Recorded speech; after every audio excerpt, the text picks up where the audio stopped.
PIE in the Scry, Shady Grove Psychic Mysteries, Book 5, by Ada Bell. Narrated by Liza Jacob.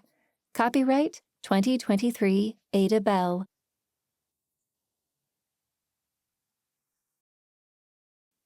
Chapter 1. Months of study and meditation and preparation had led to this moment. The tower of magic ingredients covered the checkout counter and went up from there, extending until I needed to stand on tiptoes to meet Amira's eyes. Some would say I'd gone a wee bit overboard in purchasing supplies for tomorrow's spell. Luckily, none of those people were here. "Do you think it's enough?" I asked. This spell was so important. I didn't want to leave anything to chance. Everything had to go perfectly, which was the only reason I'd accepted my brother's credit card before going shopping. Only the best to save our family. My friend and owner of the magic store lifted one eyebrow skeptically. I'd always wanted to learn to do that. "Honey, you've got everything here and the kitchen sink. We've gone over and over the spell. You've got a comprehensive list of ingredients. And also, I own a magic shop. I can bring anything else you might need with me tomorrow. Or I would have been able to if you hadn't cleaned me out." As if agreeing with her, the overhead lights flickered. I glanced up. "Adding ambiance?" I asked skeptically. "Oh, that's my ghost. I think I have a ghost."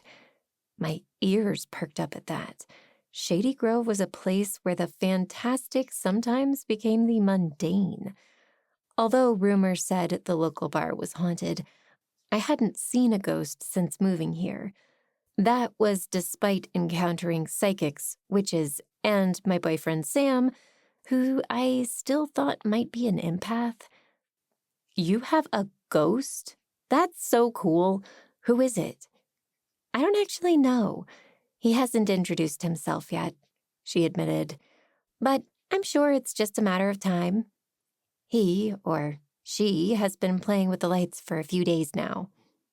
My eyes went over the pile of supplies again. Then I turned to examine the rest of the store, desperately seeking anything we might have missed. Like most of the buildings on Main Street, this one was centuries old and had immense character.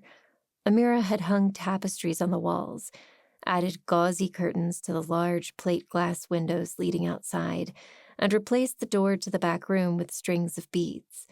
Soothing music played over the speaker system, and she burned a stick of incense to create just the right atmosphere. I inhaled deeply, letting the sandalwood seep into my bones. After holding my breath and counting to 4, I released it. The breathing technique worked for half a second. Then I went to a table near the front of the store. "Do you think we need more candles?"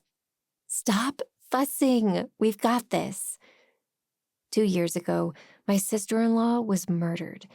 It had taken me almost a year to prove it, but finally I was sure. Katrina was killed by her sister, Mary. A few weeks ago, Kevin and I had worked out a plan. He was taking my 4-year-old nephew, Kyle, to Boston for the weekend to get him out of the way. Amira's mother, a powerful witch, went along to protect them. Tomorrow, Amira and I, along with my friend Emma, would lure the murderer to us, bind her powers, force her to confess to killing Katrina, and turn her over to the police. At least, that was the plan. Part of me worried we wouldn't be able to pull it off. Emma only came into her magic last summer. But this was it. Mary had been making life increasingly difficult ever since I discovered my psychic powers. Tomorrow was the anniversary of Katrina's death, our best chance of tapping the energy required to do the spell. We needed to stop Mary before she hurt anyone else. "Allie, are you still with me?" Amira asked teasingly. Finally, I pulled Kevin's credit card out of my wallet and handed it over. To take my mind off my nerves, I asked, "What are your plans for today? going dancing with your ghost? Not today. I'm actually going to look at a house for sale. Amira, are you moving? Since I'd met her, she'd lived with her parents next door to me and Kevin. While I got not wanting to live with your parents at 26, having her nearby comforted me. She nodded while loading my purchases into my reusable cloth bags. I think so. Maybe. It's time. Don't worry, I'm not going far. Of course you're not. Shady Grove doesn't have far. The entire town covered about 4 square miles. Our population was less than 10,000 people, and we basically had 3 housing developments. Not a ton of options around here. The realtor I'm working with has listings in Shady Grove and Willow Falls. Her cheeks turned red at the mention of him. For the first time, I noticed she was wearing more makeup than usual.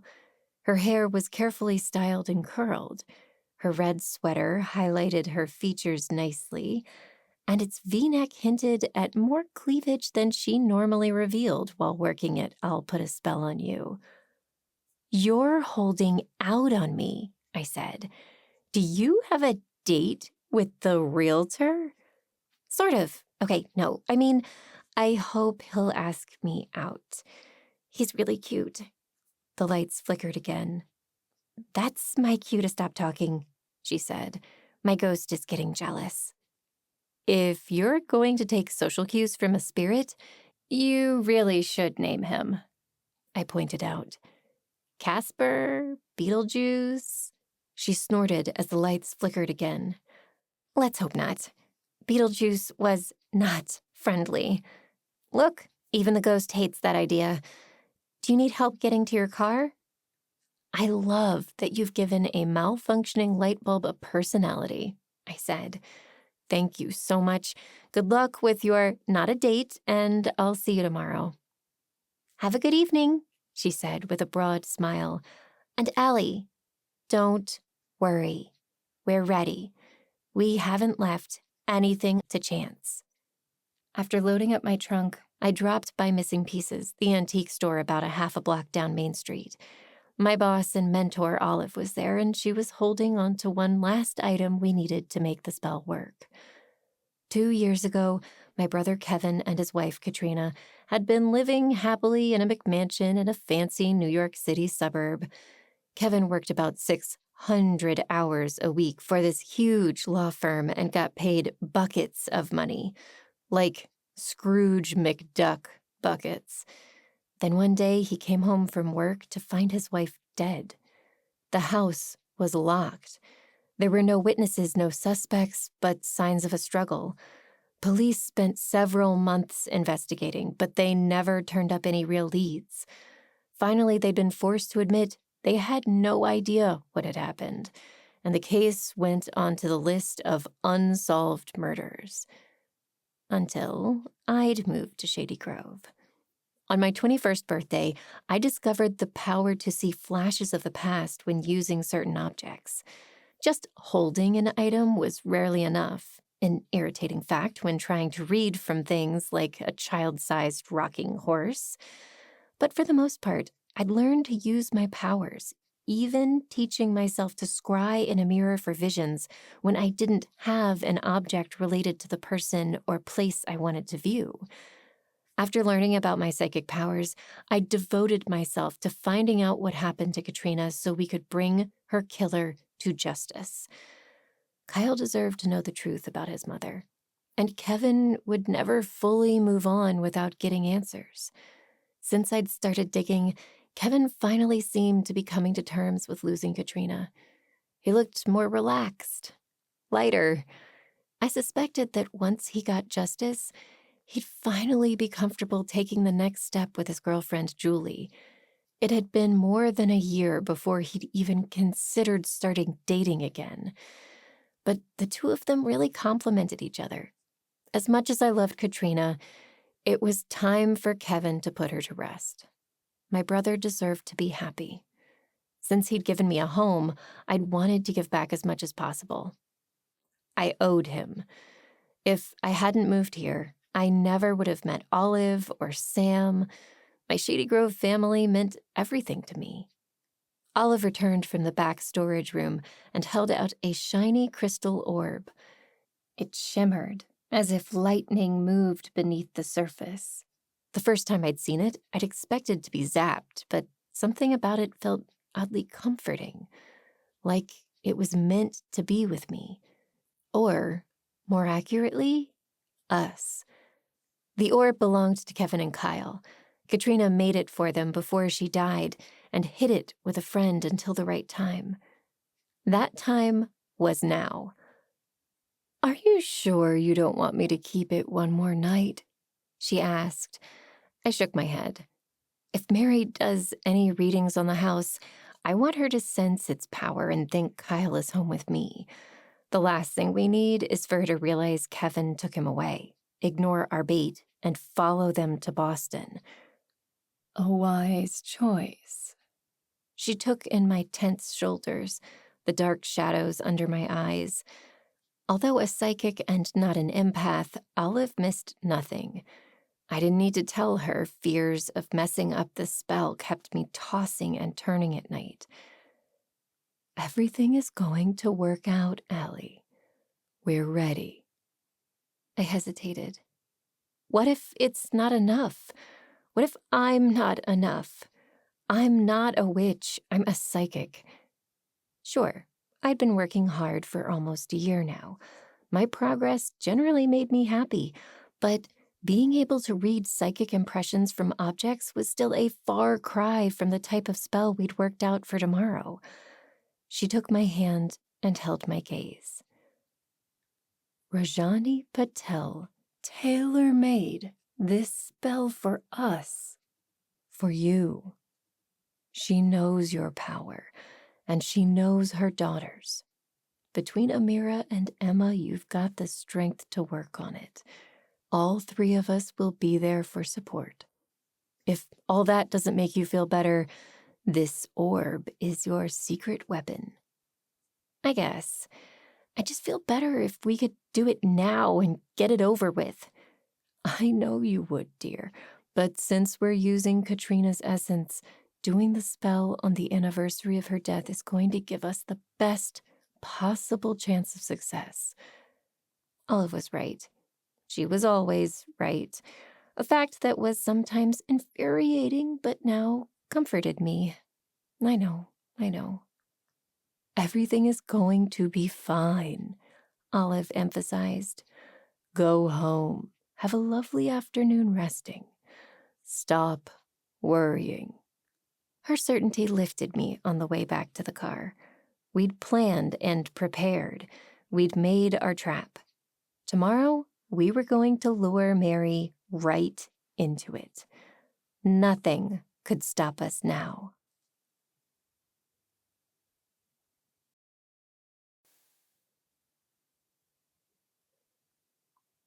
Chapter 2.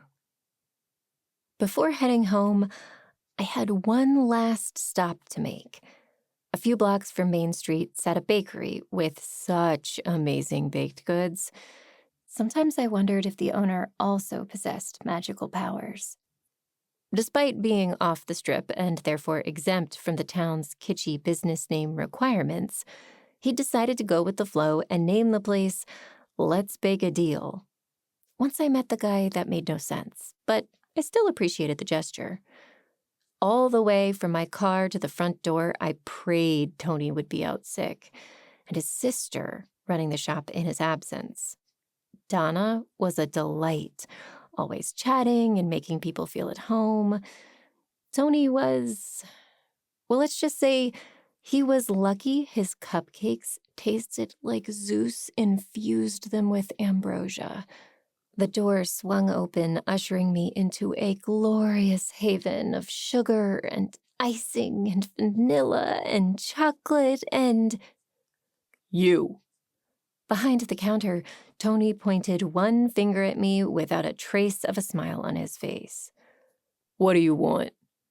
It took every ounce of restraint I possessed not to tell him I wanted a bakery with someone who possessed an iota of customer service skills. He'd toss me out, and I'd have to go all the way to Willow Falls to get a dessert to share with Sam tomorrow. Or worse, a stale apple pie from Patty's Diner. No thanks. I forced a smile onto my face. It's good to see you too, Tony. What are the daily specials? The specials are for paying customers. One time I asked if you were willing to negotiate. That was 2 years ago. Trying not to roll my eyes, I pulled out my wallet. A piece of paper fluttered to the ground, but I kept my focus on Tony. Look, I have monies. Decide. Fast. I don't got all day. Such a sweet talker. Save some of the sugar for the cupcakes, Tony. He put his hands on his hips. You want something or not? The unfortunate answer was yes. Yes, I did. Seriously, there had to be something in these cupcakes to keep us coming back. I should buy an extra and take it to the science lab on campus to run some experiments. Yes, please, I said through gritted teeth. Do you have any special flavors today? All my flavors are special, kid. Pick one or go. My phone rang. Oh no, Tony hated cell phones. He had a massive sign on the wall forbidding them in the shop, but I'd forgotten to turn mine off before walking in. I couldn't answer it. I couldn't take it out of my bag to silence it. Maybe I'd get lucky and he wouldn't hear it. What's that noise? It's just me singing, I said. Shake it off, shake it off. Tony shook his head. Are you on drugs? Get out of my shop. No, I'm sorry. Look, Tony, I really need some cupcakes. My boyfriend is coming to town tomorrow. I'll take whatever you've got. Anything but lemon. Today's special is lemon meringue. You're making that up, I said. Take it or leave it. My phone rang again, filling the air with the ringtone I'd recently assigned to Kevin. Tony pointed at the sign behind the register. On second thought, just leave it. No phones in my bakery. That's your third strike. What? This isn't baseball. Look, I can't control my phone ringing. Not my problem. Like I said, you gotta go. If you leave right now, I might sell to you next time you come in. This was ridiculous. Sure, Tony wasn't the nicest guy around, but something was definitely making him worse. Although I desperately wanted to tell him I would never, ever come back. I was a terrible baker who really liked cupcakes. So I swallowed back a biting retort that would certainly get me banned forever, shoved my wallet back into my bag, and turned toward the exit. Flinging the door open, I stormed out of the bakery. I barely made it to the sidewalk before letting out a frustrated scream. Is everything okay? The voice made me jump. I'd been so aggravated, I hadn't even realized anyone else was around. Sheriff Matthews stood there, looking at me with his inquisitive dark eyes. Great. He didn't like me any more than Tony did.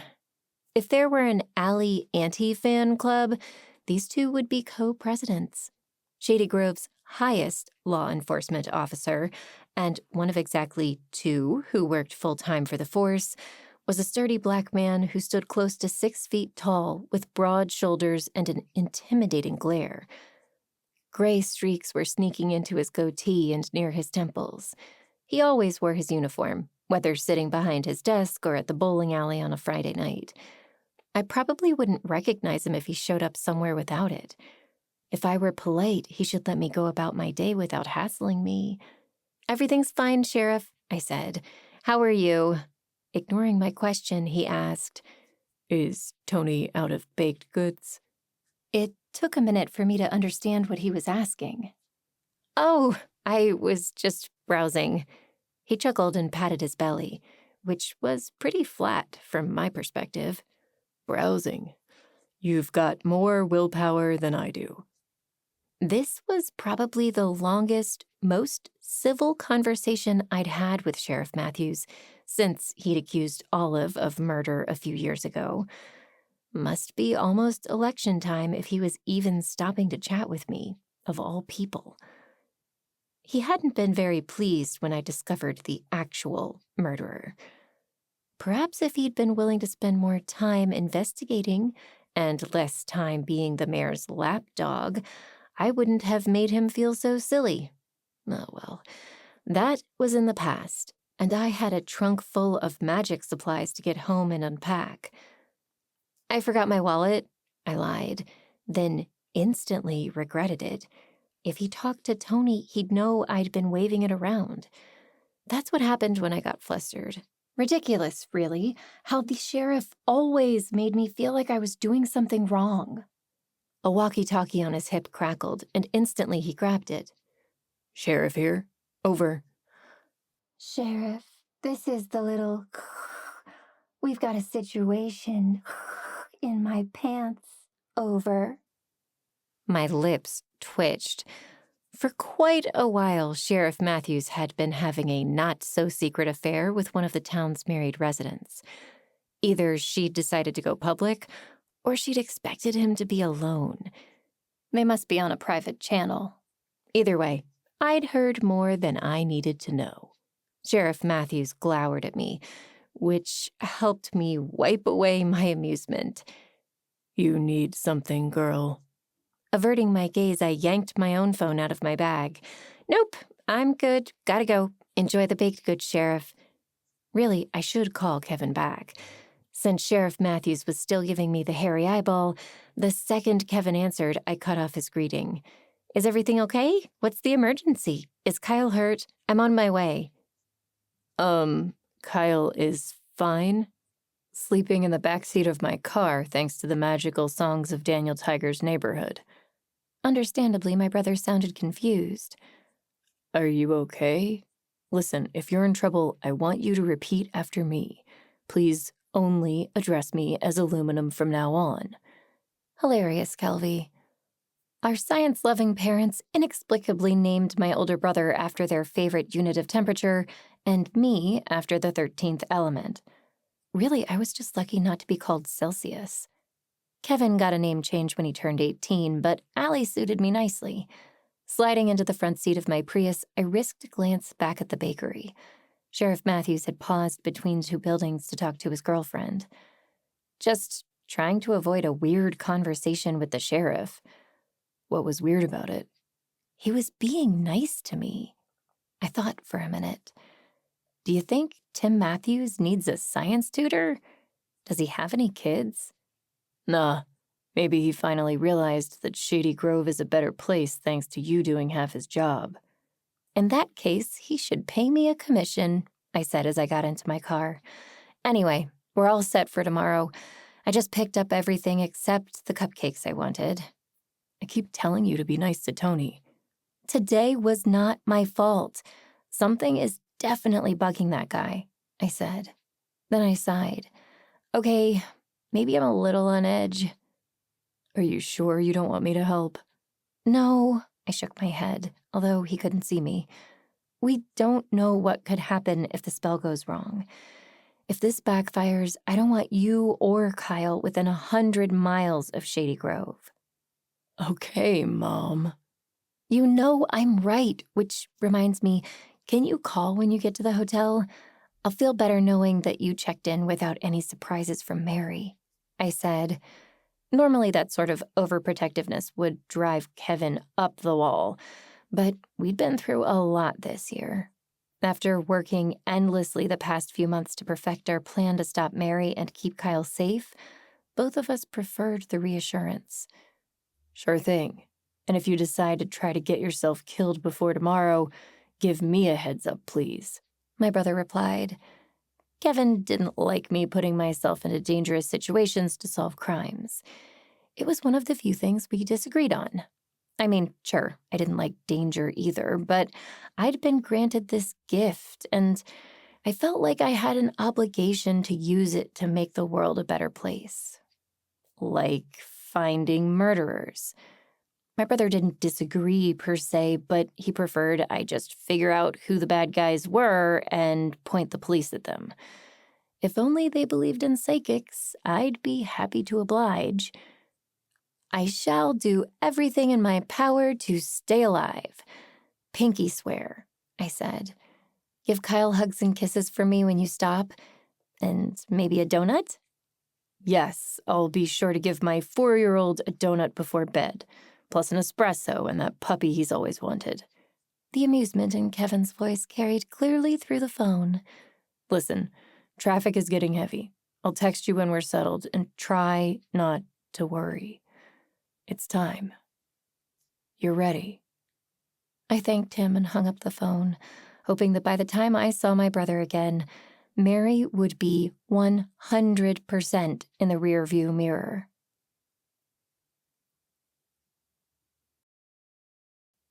Chapter 3. For the rest of the drive home, I thought about all the things I could do alone in the house for 2 days. Walking around with no pants, eating an entire batch of chocolate chip cookie dough without having to bake any cookies, or worse, share. Spend some time with my boyfriend without being interrupted by a 4-year-old. Do a quick locating spell to track down Mary and bind her powers so I could take her to the police. The perfect weekend. This was the first time I'd be sleeping alone in the house since moving in over 2 years ago. Sam lived in New York City while he worked on his MBA, but he planned to drive up tomorrow morning to spend the day with me, to celebrate if the spell went right, or comfort me if... No, to celebrate with me, leaving me about 8 hours to relax, prepare a bath, and get started on that cookie dough while snuggling on the couch with Kyle's pet turtle, Mercury. I'd already bought a big tub of the stuff to avoid the hassle of having to put ingredients together in a way that wouldn't poison me. This had to work. We'd been through so much the past 2 years. Katrina's death had dominated our lives for so long. Once we brought her killer to justice, we could all start the next chapter. These thoughts consumed me until I pulled my car into its spot in the garage and braced myself to open the door. To say Shady Grove got cold in February was like saying Sue Grafton wrote a few books. The temperature had gotten just high enough to melt some of the snow in the front walkway before refreezing, which created a lovely skating rink between the driveway and our house. Since I didn't want Sam to slip and fall, I grabbed the bag of salt Kevin had left and got to work. Our driveway wasn't huge, but the air outside was cold. By the time I finished, I was asking myself why I ever left California. My packages from the magic store could stay in the trunk until I no longer resembled a popsicle. For now, I moved into the house, rubbing my hands up and down my arms. By the time I dug the cookie dough out of its hiding place under the broccoli, I finally felt human. I was halfway through taking off my coat when the doorbell rang. The sound made me jump. Sam wasn't due until tomorrow morning. I glanced at the clock. 2:57 p.m. Our mail usually arrived earlier, but I hadn't checked the box on my way in. It could be a package. Maybe Mr. Patel came over to give me some news from his wife or to borrow some salt. Now I was glad I'd taken the time to do the driveway. The last thing I needed was to injure my next-door neighbor or some kid going door-to-door selling candy for school sports. On my way down the front hall, I tried to peer through the window by the door. I didn't see anyone, so that meant probably a delivery. Our subscribe and save order wasn't due until next week, but maybe Kevin forgot to mention he was expecting something else. After hanging my jacket on the hook in the front hall, I opened the door. As suspected, no one stood there. There weren't any cars in the driveway or on the street. At my feet, a cardboard box sat on the doormat. The rest of our mail lay on top of it, saving me a trip to the end of the driveway later. Leaning down, I picked everything up. The package looked completely normal. A standard U.S. priority mail medium-sized box, just like my mom used whenever mailing us gifts. And by us, I mostly meant Kyle. The return address was hard to read, but that's what she got for insisting on using those fancy pens that smeared. The rest of the mail went straight into the recycling bin set in the hallway for that purpose. Meal kit offers, ads, highlights kids for Kyle. Wait, I fished that one out and set it on the entry table. Then I shut the front door against the cold and examined the box in my hands. Allie Reynolds. Hold up. Mom, despite a lifetime of protests, still insisted on calling me aluminum. She put it on every single package she sent. The thought had barely flitted through my mind before I finished opening the box. Then I shook it. A piece of white cloth fell out, neatly folded. My nose wrinkled at the faint smell of burnt sugar. Who would send me dirty laundry? Gingerly, I unfolded it and shook it out. A chef's hat. Huh. I left it on the table for a second and poked my fingers into the box looking for a note, a packing slip, a gift receipt. Nothing. I flipped it over, this time taking a good look at the front. Just my name, written with block letters in somewhat smeared black ink. The return address was illegible, which now seemed less careless and more intentional. How dumb I'd been to think this box came from my mother. I should have known something was up. There was no postage on the box. This might be intended to be U.S. priority mail, but it hadn't been delivered by the Postal Service. No FedEx or UPS markings either. I didn't know if they would even allow someone to use a competitor's box, but it didn't matter. This box hadn't gone through a shipping services system. It must have been hand-delivered. I opened the door and craned my neck outside, but no one was there. The path to the front door was clear enough not to show footprints, and if anyone had parked in the driveway, they were gone now. I hadn't noticed tire marks other than my own, but I hadn't been looking for them. Who would leave a chef's hat on my porch? And why? Shady Grove was a small town. We had about 10,000 residents, a coffee shop and a diner, no real restaurants. You had to drive over to Willow Falls if you wanted a fancy sit-down meal.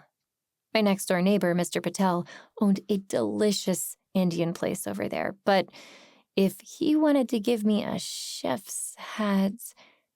Actually, he would not want to give me a used chef's hat. He'd find it unsanitary. He'd be right. I couldn't think of a single reason Patty from the diner or Tony would want to give me a chef's hat, and Julie didn't wear one at the coffee shop.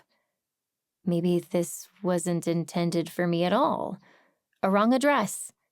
Seemed unlikely since no one else had a name like mine, but stranger things had happened.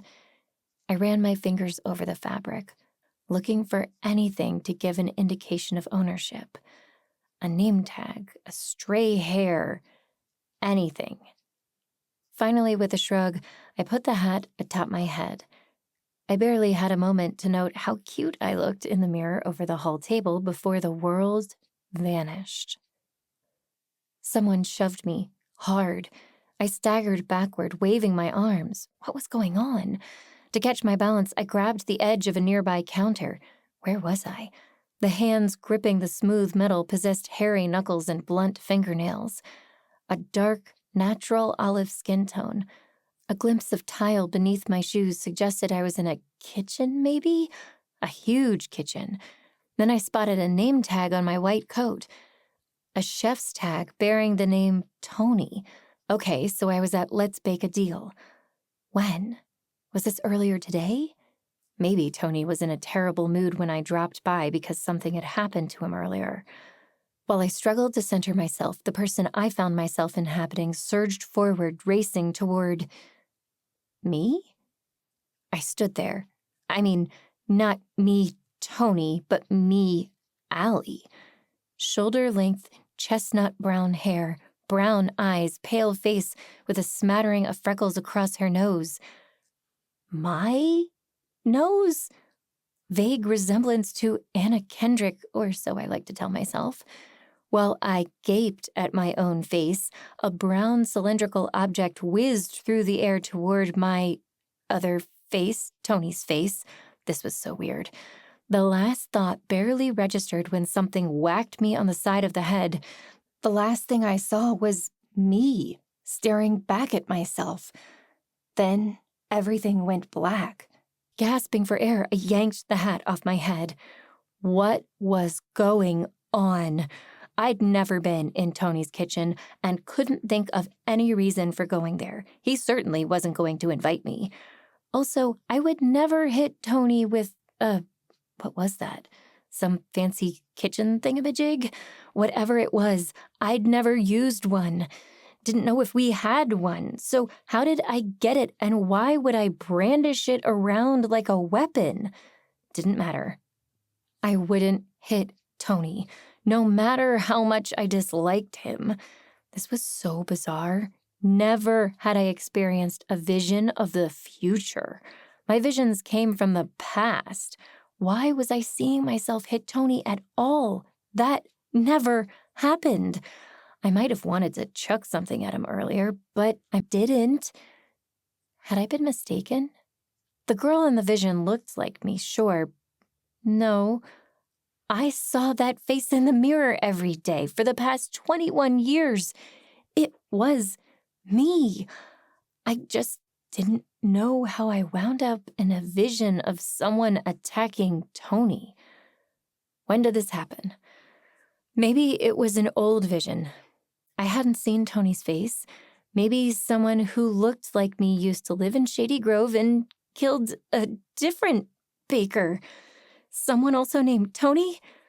Yes, I was grasping at straws, but nothing made sense. I should call Olive. Or go to the bakery. No way to know how Tony would react to me having his chef's hat. He'd either agree to sell me a cupcake for returning it, or stuff me into one of his ovens. I sincerely doubted he'd talk to me about the time he got hit in the face by someone who looked like me in his kitchen. A pounding on the door jolted me back to the present. The house shook from the force. A deep voice boomed through the woods. "Aluminum Reynolds, this is the police. Come out with your hands up."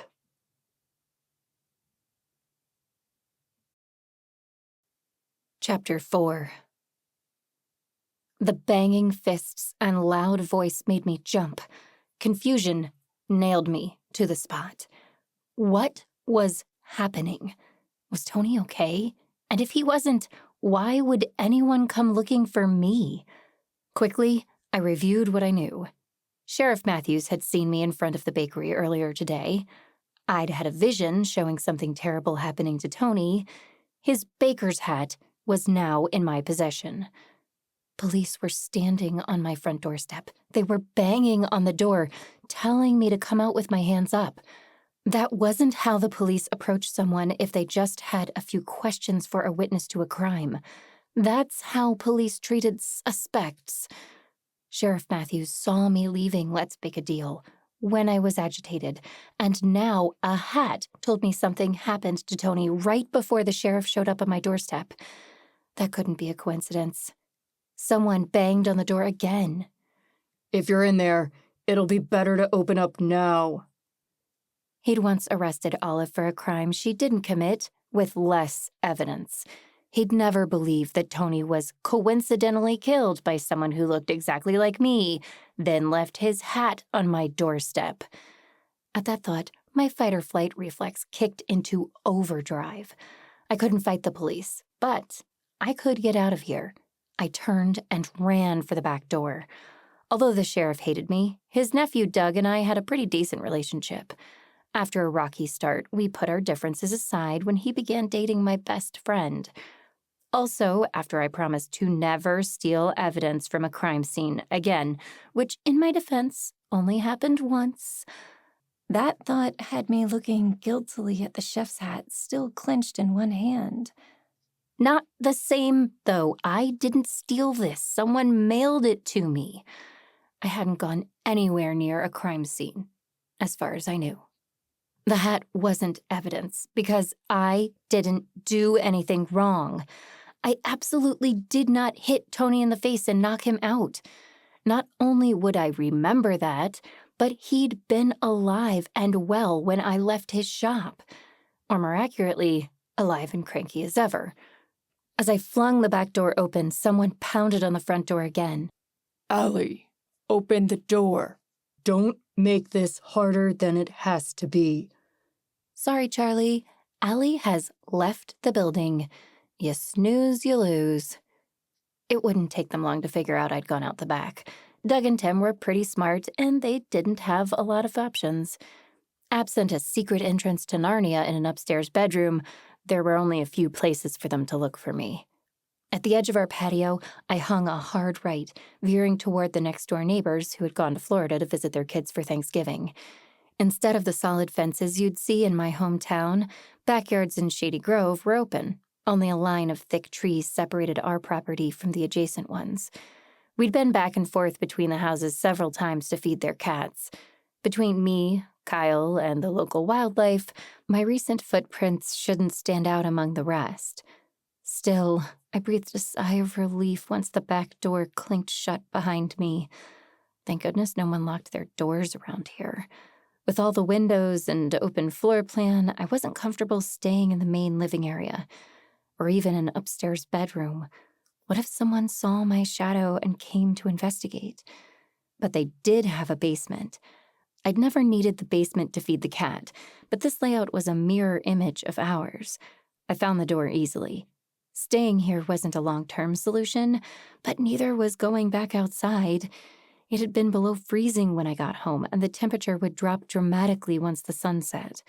The neighbor's basement was separated into a big empty space, a laundry room and storage area just like ours. Unfortunately, no one had left a well-placed disguise or heavy winter coat in the dryer. But I did feel better after moving into the rear storage room and flipping the lock behind me, leaving the lights off. It gave the illusion of security, and for now, that would have to be enough.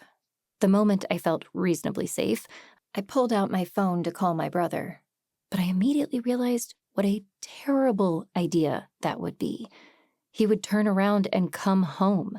Kyle would once again be a sitting duck for Mary, and the binding spell we'd done at the end of the summer wasn't going to last much longer. She would eventually get her powers back. My goal was to make sure she was behind bars before that happened, preferably with a more permanent binding in place. If Emma and I didn't do the spell to capture Mary this weekend, we might miss our only chance. Now that I found myself alone and needing aid, sending 3 magical people out of Shady Grove at once seemed like a terrible idea. But we couldn't have known the police would come looking for me. As soon as I cleared everything up, we could move ahead with the plan. If only I knew specifically what the police thought I did, surely I could explain. Maybe I should go back and talk to them. If I stayed here, they'd find me, eventually. Once Sheriff Matthews figured out I'd fled through the back door, he'd probably go door to door, and everyone in town had heard my neighbors brag about skipping the snow this year. But he was also the type to arrest first, talk later. Better to find a safe location, then call. Ordinarily, the person to save my behind when necessary was my best friend Rusty. He'd happily help me hide bodies if asked. But he was also dating, and now living with, Shady Grove's sole full-time police officer, other than the sheriff. Doug was probably currently tearing my house apart looking for evidence. I loved Rusty more than anything, and I'd trust him with my life. But it wasn't fair to test his loyalties. A chill went down my spine as I wondered if Rusty knew I'd been accused of committing a crime and hadn't told me. I shook the thought away. My best friend would never let the police storm my house without giving me a heads up. At a minimum, he'd have facilitated a call where Doug encouraged me to turn myself in. He must have been as clueless as me about the whole thing. Maybe half an hour had passed since I'd left the bakery.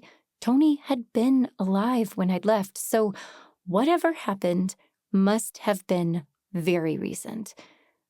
There was one other person who would pick me up, no questions asked, who got a thrill from danger and once stole evidence from the police station for me. If she thought I'd attacked Tony, Tiffany Pratt would turn me in without blinking. Her dad was, after all, a police officer in Willow Falls. But her sense of adventure and general tendency to resist authority meant she'd be a good person to help me now. Without further thought, I pulled out my phone and tapped her name. "Hey," she picked up the phone immediately. "I'm glad you called. I know our microbiology midterm isn't for 2 weeks, but..." "Stop. Listen closely. Don't say anything to let anyone know who you're talking to, including Brad if he's there. Our former group project partner and Tiffany's current boyfriend." She snorted. "Brad who? I dumped him weeks ago. Which you'd know if you ever went for coffee with me."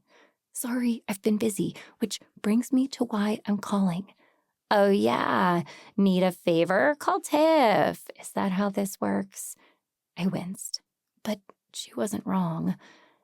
And she didn't really sound upset, thankfully. But when I spoke, my voice came out small. "I got Tony the baker's hat in the mail, and when I put it on, had a vision, and now police are at my house looking for me." "At your house? Where are you?" "Depends. Can you come get me?" "You know I can." I thought for a few seconds. The park where Kyle normally played with his friends was close enough for me to walk while staying in the backyards between here and there. As long as none of my neighbors looked out the window and called the police, I should be safe enough. It was still early for the 9-to-5 workers to be home, and this time of year the sun was already setting. The shadows should protect me. "I don't want the police to see you driving up. Can you pick me up at the park over on Pheasant and 5th Street?" "No problem. Why are they looking for you over a stolen baker's hat?" "It's not the hat." I swallowed before plunging ahead with the thought I really hadn't wanted to let crystallize in my mind. But there wasn't a lot of room for interpretation in my vision. "I think they think I killed him." Tiffany didn't miss a beat. "I'm on my way."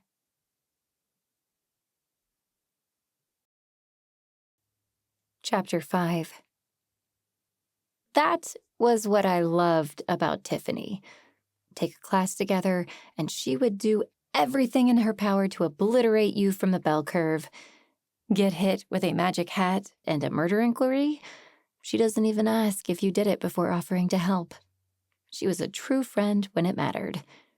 I felt much better when I left the basement and eased my way into the neighbor's yard. They had a side door facing away from my house, which helped. Even though I couldn't see what Sheriff Matthews and Doug were up to, it made me feel better to be out of their line of sight. Every stray bird call and dog bark made me jump about 10 feet, but finally, I made it to the park. We didn't have a lot of time. I didn't know if the police would try to follow me when they realized I wasn't in the house, or if they'd leave and look for me somewhere else. Given the number of places in Shady Grove I was likely to turn up, there was here, the coffee shop owned by my brother's girlfriend, the antique store where I worked, and the bowling alley where everyone hung out at. It wouldn't take them long to find me, especially since I didn't bowl. A lifetime passed before a sedate, dark blue sedan pulled to a stop in front of me. The driver wore huge sunglasses and such an enormous straw hat it took me a moment to recognize Tiffany. She wasn't driving her trademark fiery red Mustang. Now that I thought about it, it probably wasn't smart to call the person who drove one of the most recognizable cars in Shady Grove. Few people owned vintage cars with a convertible top around here, and no one else had her Queen Tiff license plate. "Your dad's car?" I asked as I slid into the passenger seat. We'd taken it last time we needed to do a little sleuthing together. Smart thinking. "I figured you didn't call me because of my looks." She flashed me a smile and shifted the car into gear. "Now hold on and keep your head down." She pulled away from the curb so fast I fell backward against the seat. The tires squealed on the pavement. "Careful," I said when I could breathe normally again. "You don't want to get pulled over." "Who would pull me over?" "Both of Shady Grove's officers are busy investigating a murder." A valid point, so I didn't argue. She tapped the dashboard. Besides, I've got Dad's scanner. They're headed to Main Street to look for you at missing pieces. Good thing I hadn't gone to Olive for help. Tiffany turned the radio up, and soon Alicia Keys' voice filled the car. I wondered if Girl on Fire was an intentional choice on her part. For a few minutes, I chewed on my lower lip while trying to figure out what my next step should be. At my direction, my friend kept driving. Eventually, we'd have to figure out where to go, but my brain was having trouble focusing the way I needed it to.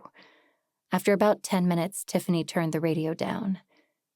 I want you to know that I'm perfectly happy to drive you in circles all day, but did you have a destination in mind?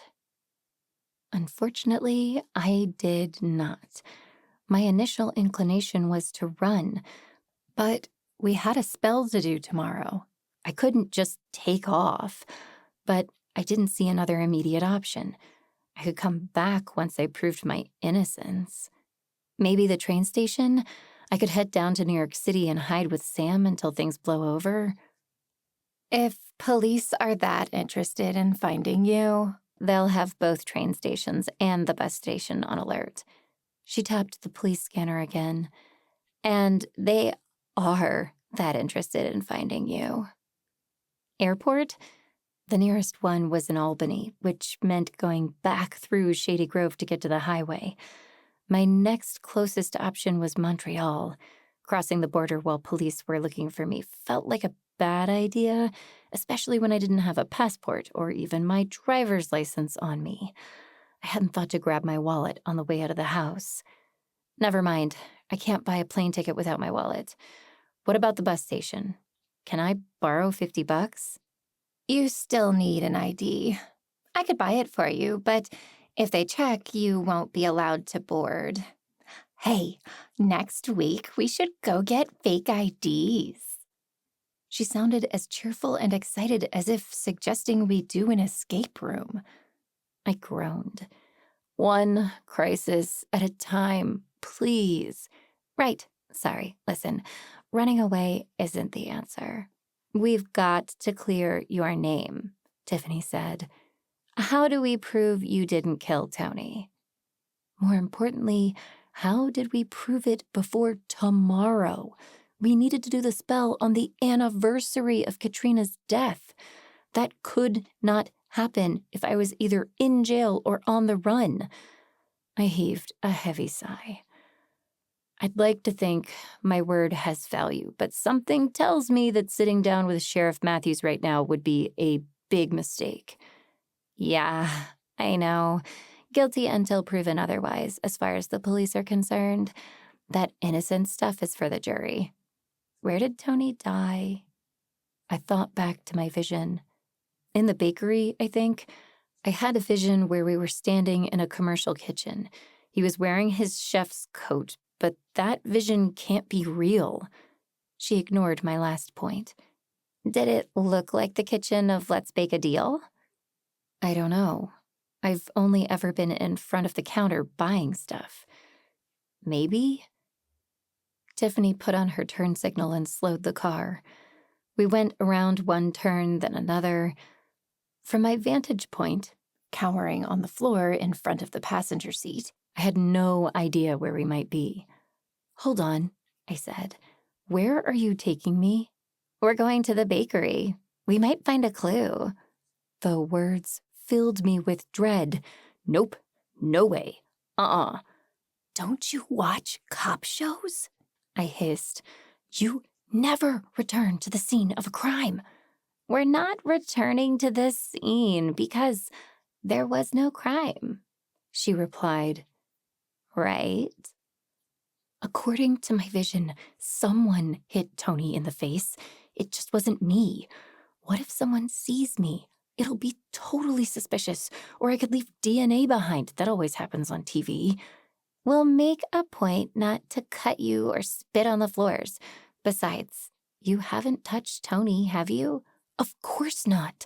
Then what are you worried about?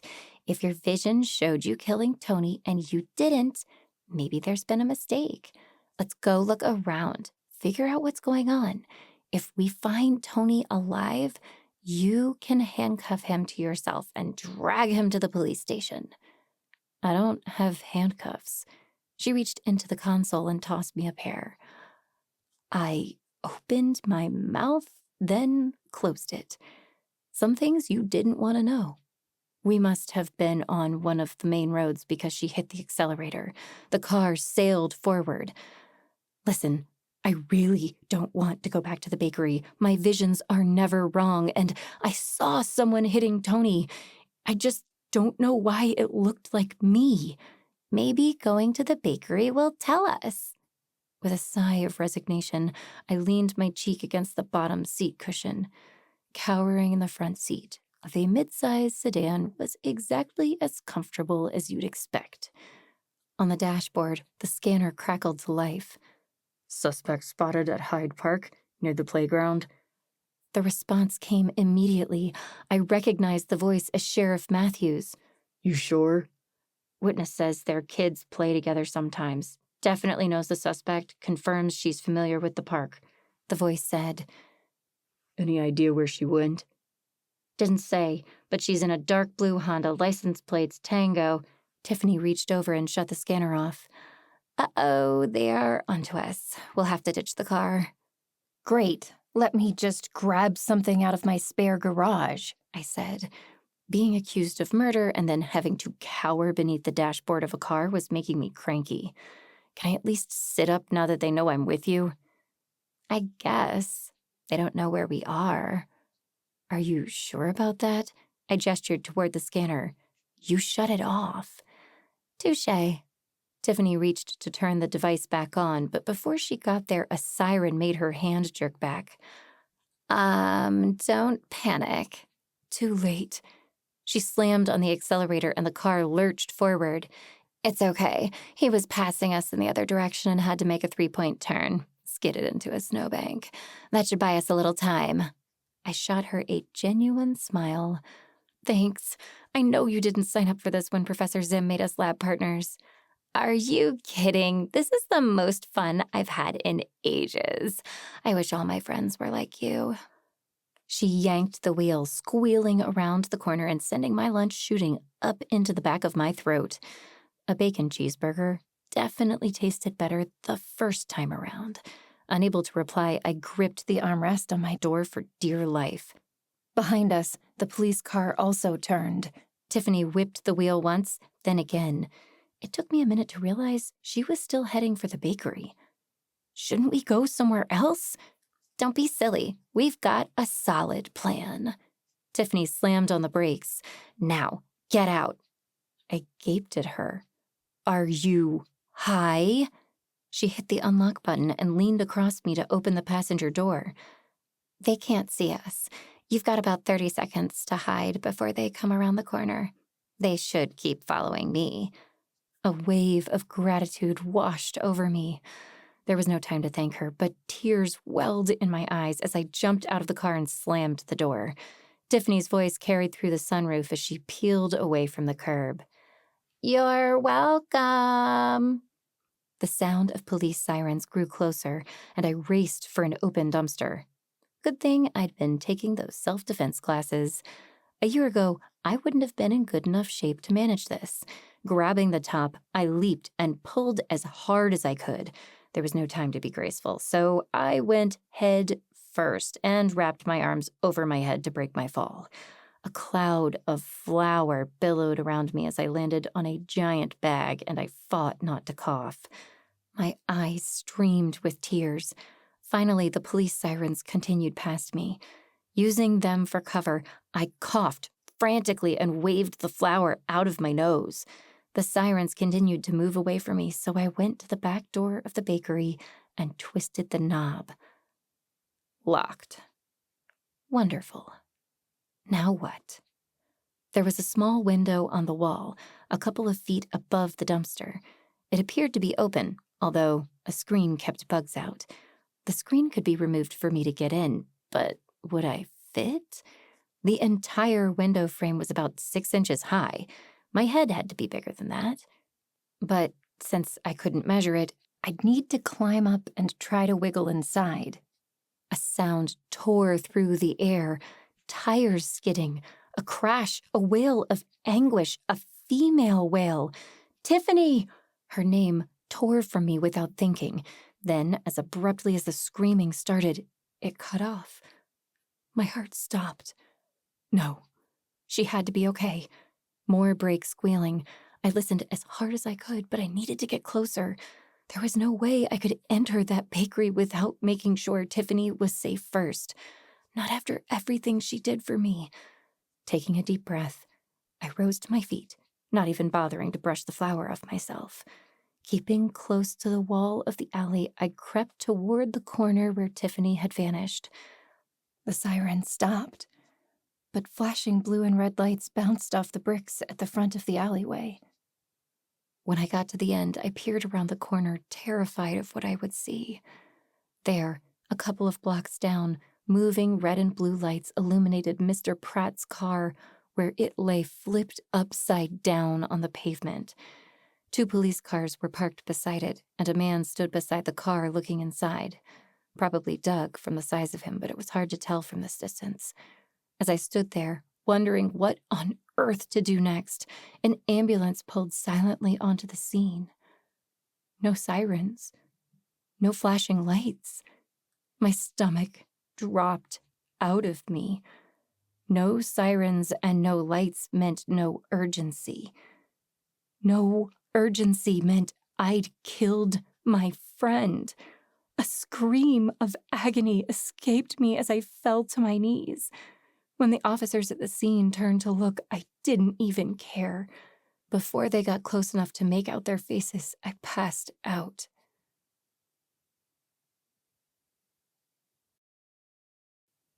Chapter 6. The package looked completely normal. U.S. Priority Mail medium-sized box, just like my mom used whenever mailing us gifts. Whoa. I shook my head, blinking rapidly. Why did I feel like I'd done this before? The rest of the mail went straight into the recycling bin left by the front door for that purpose. Bills for my brother, highlights kits for Kyle. Wait. I fished that one out and set it on the entry table. Then I turned the box over in my hands to examine it. My name was on the label, like I knew it would be. But how? And just like that, everything came rushing back. Police, Tony, hiding, calling Tiffany for help, going to the bakery. The package dropped onto my feet, but I barely felt the impact. What was happening? A few seconds earlier, I'd watched my friend die in a car crash because police officers were after me. Unless I'd been daydreaming too much while collecting the mail? No, that didn't make sense. What was going on? Maybe the package had sent me the strongest and most realistic vision ever. Wow, scary. That had to be the answer. Even though my visions had always been of the past before, maybe something had shifted. I needed to talk to Olive.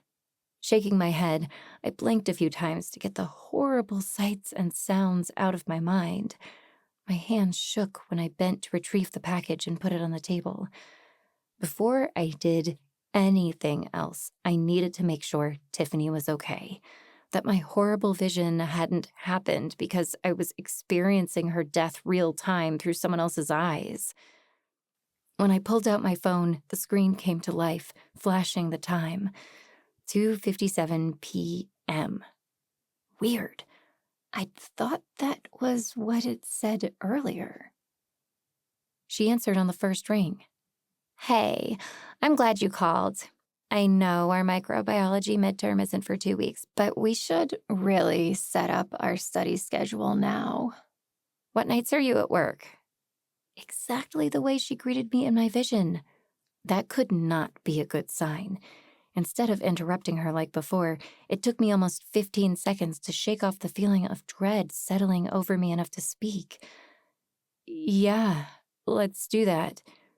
Olive will give me any evenings I need off to study, but this semester I usually work Tuesday, Thursday, and Sunday. Listen, This is going to sound weird, but are you okay?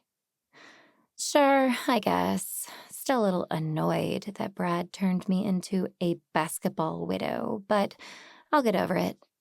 Already there, actually. Wait, that sounded familiar. You and Brad broke up? Yeah, we did. You would know that if you ever met me for coffee. How could I have possibly known that? Sure, she'd mentioned it in the vision I'd just had, but again, my visions were supposed to be of past events. Tiffany telling me she broke up with Brad wasn't the kind of thing momentous enough to leave visions on my phone. Or to leave visions in the package sitting on the floor where I'd left it. Something was wrong. My mind flew in 1,000 directions at once. This was too real to be a dream, too lengthy to be a vision. Plus, in my visions, I couldn't control things I said or did. Never once did I choose to make a phone call. I was in the past moment, living out someone else's experiences. Everything had already happened, so I'd never been able to make any changes. I existed in my visions as a passenger, solely along for the ride. Not what had happened when I found the baker's hat. Not at all. Allie, are you still there? Yeah, sorry. I promised Tiffany that we'd hang out to study soon, then hung up. I needed to figure out what was going on. Olive would know. Whenever anything went wrong with my powers, she was the one who helped. And this was a doozy of a problem. I pulled my phone out again. Someone pounded on the door. I jumped. My phone clattered to the floor and skittered under the table. A deep, familiar voice boomed through the wood. Aluminum Reynolds, this is the police. Come out with your hands up. Ugh, Florine.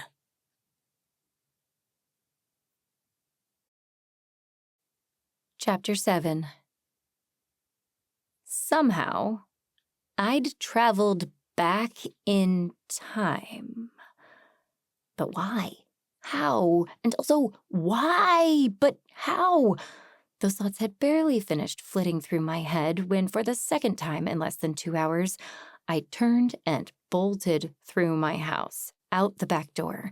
I had already locked myself in the neighbor's basement before realizing I'd left my phone where it landed in the front hall. No way to call anyone for help, although I certainly couldn't reach out to Tiffany again. After seeing what happened, I absolutely refused to put her at risk. Most people never got a second chance to save the people they loved, and I wasn't going to throw mine away. The police would find my phone when they broke the door down, and they'd probably figure out I'd been home when they knocked. Also, I assumed the package sitting on the floor still contained Tony's baker's hat. Unless I'd hallucinated everything, but watching everything else repeat seemed too real for that. I'd never known anyone to have a spot-on hallucination of the future. My visions only worked looking back. Note to self: if you go back in time again, grab the package on your way out the door. Don't drop your phone. Also, figure out how you went back in time. I couldn't stay here. Doug would see my phone. No, I never left the house without it, and come find me as soon as they discovered I wasn't in my room. If I were very lucky, they'd think I dropped it on my way out the front door and went down the shoveled path, but today didn't exactly feel like my lucky day. They'd find my car in the garage soon enough and know I wouldn't have gotten far on foot. Last time this happened, a concerned citizen spotted me getting into Tiffany's car. It was probably a fluke. This time, I would be more careful. Maybe I could find a bicycle somewhere, or escape on foot. I could stick to the shadows, hide somewhere no one would think to look for me. Unfortunately, that ruled out going to Olive for help. While listening to the scanner, Tiffany had told me that missing pieces was Sheriff Matthews' first stop once he'd discovered I wasn't home. He'd probably go himself while sending Doug to check Kevin's office, which ruled out my second hiding place. The Patels lived uncomfortably close to my house. Where else could I go? Julie? Kevin's girlfriend would probably be willing to help. And as a former lawyer herself, she wouldn't leave me to talk to the police on my own. She might try to convince me to turn myself in, but at least she'd stick with me.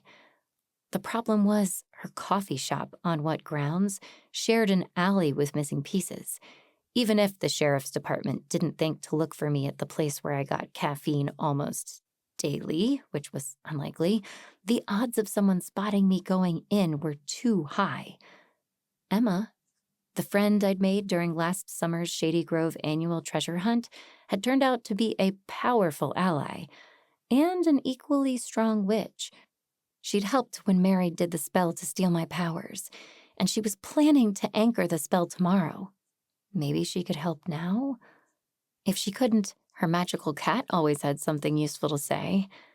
Emma would welcome me and protect me, but she lived miles away in Willow Falls. With my car back at my house, it would be a long walk in sub-zero temperatures once the sun set. At least, it would be harder for anyone to see me. The route didn't have any streetlights. No other obvious options jumped out. I still didn't want to involve Rusty. It might take weeks to get to Emma's place, but she ran a home for lost souls. If ever a soul felt lost, it was this one. At the moment, she appeared to be my best option. I better get started. 5 minutes later, I was calling myself 10 kinds of names while still trudging down the street, jumping every time a car went by. This would never work. There had to be a better way to figure out what was going on. Until I thought of one, however, I kept walking. Note to self number 2, if you go back in time, again, grab the darn baker's hat and a jacket. And maybe my car keys. I'd wasted time initially examining the baker's hat and having that vision. I'd lost time today trying to figure out what happened and calling Tiffany. What if I'd taken the package and raced straight for the garage? Maybe I would have made it to my car? Oh well, it was too late to worry about that now. Or possibly too early. After another 5 minutes, curses started tumbling out of my mouth. This had to be the worst plan I possibly could have come up with. The road from my house to Emma's went directly through Shady Grove. Driving around town instead of through it normally wouldn't take much time, but I was on foot. It would take at least another hour of wandering to stick to the residential areas in a small town where I was wanted in connection with a murder.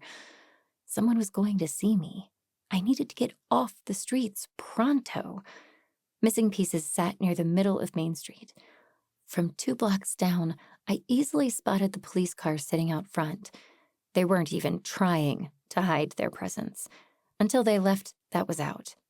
The magic shop, I'll put a spell on you, was on the other side of missing pieces. Although Amira would probably help me, I didn't see an easy way to get to her from my current position. But on this end, I stood outside a shop that sold maternity clothes. Just 5 feet further down sat the pet store. A pet store where I was very familiar with the owner. Yes, Jeff On would help me.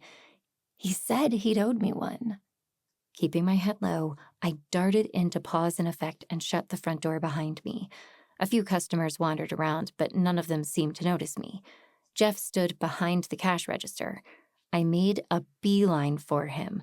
As soon as I got behind the relative safety of the counter, I dropped to the ground. "This is a nice surprise," Jeff said. "How are you?" "Act natural," I said. "Pretend I'm not here." "You're sitting on my foot." Oops.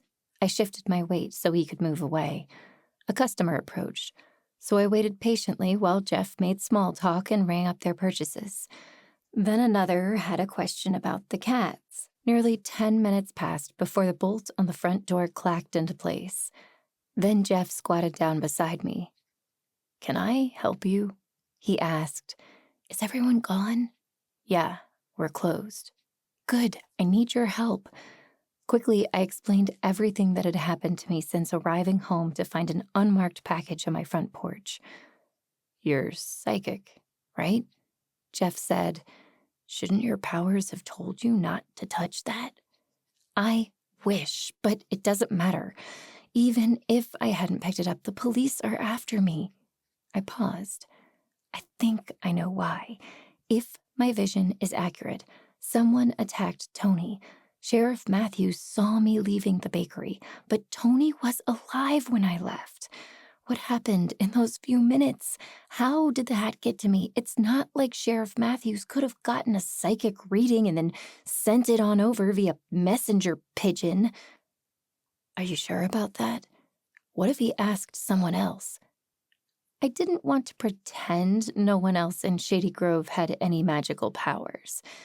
Not when Jeff owed me a favor, because I helped him after one of his spells had some very unfortunate, unforeseen effects. But even if someone else had my specific gifts, I didn't see Sheriff Matthews consulting them for help with a murder case, or letting the key evidence go to the prime suspect if he had. I said so. A fair point, Jeff conceded. Also, there wasn't time, I said. When I left the bakery, Sheriff Matthews was outside talking to his girlfriend. He was at my house roughly half an hour later. He must have finished talking to her, gone inside, and seen whatever he saw. Someone would have had to go in the back door, attack Tony, and leave within a very short time frame. How can I help? Jeff asked. I'm hoping you'll go with me to the bakery. I need you to climb through the open window. Go in, look around, and find any evidence of magic or anything that happened. Then tell me what you found. Also, maybe bring me a cupcake. Tony refused to sell them to me earlier, and it's been a 2-cupcake day, at least. Jeff studied me thoughtfully. Let me get this straight. You want me to shift into bunny shape, enter the bakery, and steal evidence from the crime scene. You make that sound like a bad thing. Besides, the cupcakes shouldn't be evidence. Just wanted to make sure we're clear. His tone betrayed his amusement. Now I understand why you're asking me for help instead of Olive. I suppose I do owe you a favor, although to be honest, I didn't think this would be the type of thing you'd ask. I'm sorry. I wouldn't ask if it wasn't extremely important. I know. Jeff glanced out the front window. We can't walk down Main Street together. The police car is in front of missing pieces. Tell you what, I'll walk over, go inside, see what I can find out, and report back. What do I do? Rest, list your enemies, think of people who dislike Tony, try to figure out who would hurt him and frame you. Also, people who could curse a hat. The options are nearly limitless. Jeff started to go, then stopped and turned back. When was the last time you ate? I thought for a minute. In actual time, since lunch, about 4 hours ago. In bizarro time blip world, I don't know, maybe 6 or 7? Too long. I'll pick you up a sandwich and a coffee at On What Grounds on the way back. At his words, my stomach rumbled. I hadn't even realized how hungry I was until he asked. Thanks, Jeff. You're a lifesaver. The overhead lights went out. A moment later, the rear door slammed shut, leaving me alone with my thoughts. My thoughts were not pleasant. I didn't want to be alone with them. At least if I had my phone, I could do some research. I really needed to be sure not to drop it if time reset again. Not that research would be super useful when I didn't know what to Google. Fake visions? How to avoid future events coming true? Who would frame Allie Reynolds for murder? The day's events had worn me out more than I thought. My brain felt like mush. Thinking beyond the sustenance Jeff promised me felt impossible. Soon enough, my eyelids grew heavy. I tilted my head back, expecting to rest just for a minute. Jeff wouldn't be gone long. Plenty of time to research while I ate. The moment my lashes touched my cheeks, I drifted off to sleep.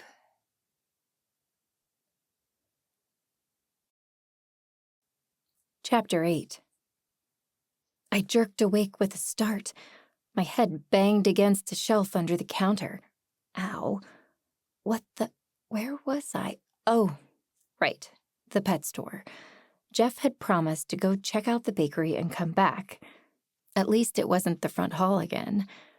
How long had he been gone?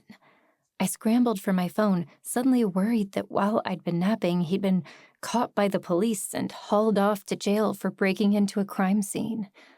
While in bunny form. Then I remembered I'd left it at home. A clock above the register displayed the time in large red letters. 9:08 p.m. No way. That was impossible. Sure, I'd been tired, but how could I have slept for hours? It didn't take that long to walk here from my house, did it? Although I wasn't sure exactly when he left, Jeff should have been back a while ago. A tapping at the front door made the hair on the back of my neck stand up. 1, 2, 3. Then again, the pattern repeated. That must be what had woken me. Who was trying to get in? Jeff had a key. The front blinds were down, but not entirely shut. Someone standing outside the door might see enough to tell that someone was inside, even with the lights off. Keeping low to the floor, I crept over, trying desperately to get a view without whoever was outside seeing my face. To my surprise, a gray and white bunny stood on the doormat outside shivering. His nose twitched furiously. If a bunny could look exhausted, this one did. While I watched, he tapped again. Then our eyes met. The bunny hopped in place. This couldn't be good. Scrambling to my feet, I twisted the deadbolt and cracked the door just enough for the poor creature to sneak in. Then I hurriedly shut the door, closed the blinds the rest of the way, and sank to the floor. You know, I expected you to shift into human form when you left the bakery. It must have taken you ages to hop down Main Street. Not to mention, rabbits couldn't carry sandwiches and coffee. I waited for him to shift back into human form. Nothing happened. Jeff, are you okay? The rabbit shook his head. Did something happen at the bakery? If a rabbit could shrug, that was the best way to describe this particular gesture. My spine tingled. Okay, come out. This isn't funny anymore. Turn into Jeff and tell me what you saw. I need to find the killer in the next few hours. I've got big plans for tomorrow. The rabbit hopped over to the counter, stood on his hind legs, and stretched for the top. Then he looked back at me, to the register, to me. Again, a third time, what was happening? You want it up? No problem. Gently, I picked up Jeff and set him on the surface. Don't blame me if this thing cracks under your human weight, though. I kept the words light, but this turn of events made me extremely nervous. When I first met Jeff, Shady Grove experienced a magical earthquake that inadvertently trapped him in bunny form. It took the help of 2 experienced witches plus a magical orb to undo the spell, none of which I happened to have with me at the moment. Bending down, I looked Jeff in the eye. I need you to promise this isn't a joke. Are you okay? The rabbit moved his head left to right, left to right. No. This is Jeff, right? I'm not dreaming. He moved his head up and down, up and down. Yes. Can you shift back and talk to me? He shook his head again. Are you stuck? Another nod. Oh, no. For the second time in a few short months, poor Jeff couldn't shift out of bunny form. And once again, it was all my fault. No, I wouldn't let this happen. Wouldn't let him stay like this. If Sheriff Matthews wasn't still at Missing Pieces waiting for me to show up, he'd be at the police station. It wasn't far. Gently, I gave Jeff a hug. I'm so sorry. I will fix this. But first, I have to know what happened. Is that okay? Another nod. Using the head shake and nod format was tedious. Wait here, I told Jeff. I have an idea. If rabbits could talk, this one absolutely would have said, "Where do you think I'm going to go?" The first time I'd been to Pause in Effect, there had been a storage room in the back. For the most part, it housed things like bags of dog food, but there were also some empty cardboard boxes broken down and waiting to be taken out to the dumpster. After asking Jeff to lead me to a box cutter, I sliced a box open and laid it out on the ground. Jeff showed me where to get markers, and I created a giant alphabet on the blank side of the cardboard. Here, you step on the letters, okay? I drew an empty square at the bottom. Between words, come here to tell me to make a space. I'll write down what you tell me. The rabbit nodded. Sorry, we don't have a better way to communicate. Then I drew 2 big circles with yes inside one and no inside the other. Then I set the marker down, grabbed a pad of paper and a pen, and settled cross-legged onto the floor beside the box. It felt like hours passed before Jeff conveyed any useful information using this mechanic. But it was all we had. Eventually, I learned that the store was closed and locked. Then Jeff spelled out TAPE. Tape? There was crime scene tape at the scene. He hopped to the yes circle and looked at me. I suppose that makes sense. Did you see a chalk outline of a body like on TV? Yes. That stopped me for a second.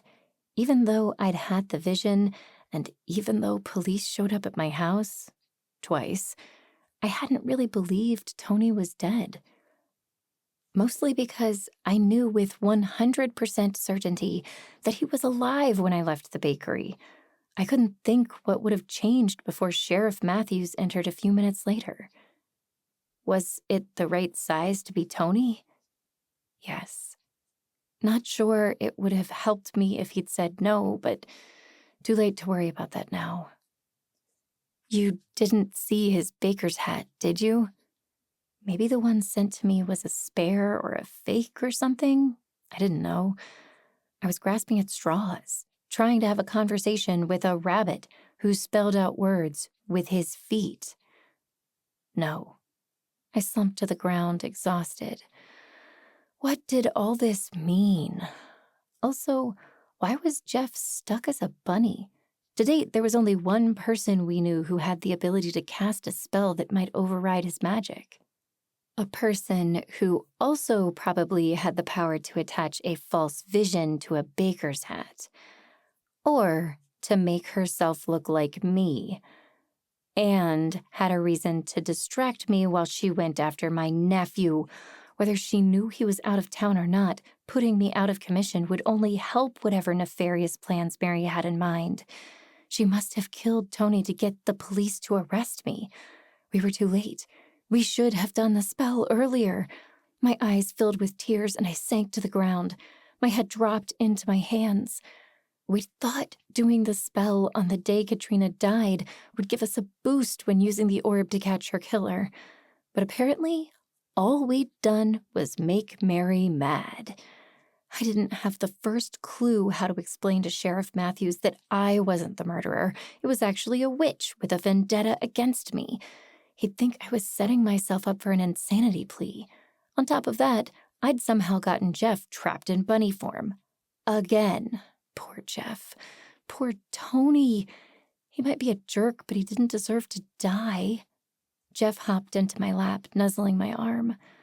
I stroked his head. I'm so sorry about this. I swear I had no idea what would happen. But I'll figure this out. We did it once. We can do it again. If I could figure out how to travel back in time again, would Jeff automatically revert? How would I do that? The first time Tiffany died, I wasn't going to kill Jeff. I kept sitting there, stroking my friend's soft bunny head, too bone-tired to move. The only sound was the ticking clock. Time was so funny, marching endlessly forward, even when you wished it wouldn't, until you got stuck, reliving the same day, over and over. It was all too much. Closing my eyes, I tried to block out the sound, but I quickly realized that I was so tired, a marching band could have come through the store and I wouldn't have noticed. Shifting my position, I laid down on the floor and Jeff snuggled up against my side. Not the least comfortable I'd been today. Then I closed my eyes and waited for time to reset.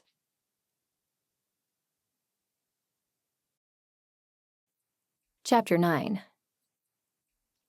The third time, I found myself standing in my front entryway holding that stupid package. The third time I found myself in my front entryway holding that stupid package, it all fell into place. I hadn't mysteriously traveled into the past by accident. I hadn't done it myself through some previously undiscovered but very welcome superpower. Nope. I was caught in a time loop. I should have seen it sooner. With a sound of disgust, I let the rest of the mail fall to the ground. What was the point of sorting and recycling it? Sheriff Matthews and Doug were on their way to arrest me. I needed to go. Pronto. No reason to waste precious seconds. Before leaving, I patted my pocket to secure my phone. No leaving it behind if I could help it. Then I raced out the front door, straight for the neighbor's house. Right across the front and side lawns. The snow-covered front and side lawns, which now showed a perfect line of footprints. Also, my feet were wet. Flooring. This would never work. I couldn't go inside now. I might as well have left breadcrumbs and a map. Before I'd moved across our wooden deck, through the brush onto the Hendersons' concrete patio. Now, even the worst detective in the state could plainly see that someone had stood on our front porch and run to the neighbor's house. Maybe they'd think it was the UPS guy or a meter reader, but I had my doubts. Sirens in the distance told me that unless getting arrested was part of the universe's plan for me, my time in this loop was limited. It wasn't even worth trying to keep running. Maybe if they took me away, I'd learn something interesting from the interrogation. Since I was going to get caught, I should use the conversation to my advantage. It was freezing out here, so I let myself into the living room and plopped down on the couch. While I waited for Sheriff Matthews and Doug to arrive, I texted Jeff. Are you stuck in bunny form? If so, please step on the Y and then hop to enter. Seconds later, my phone beeped. Have you been sniffing too many chemicals in the science lab? Directly below it, Jeff had sent a selfie where he wore an exaggeratedly concerned expression. My whole body relaxed.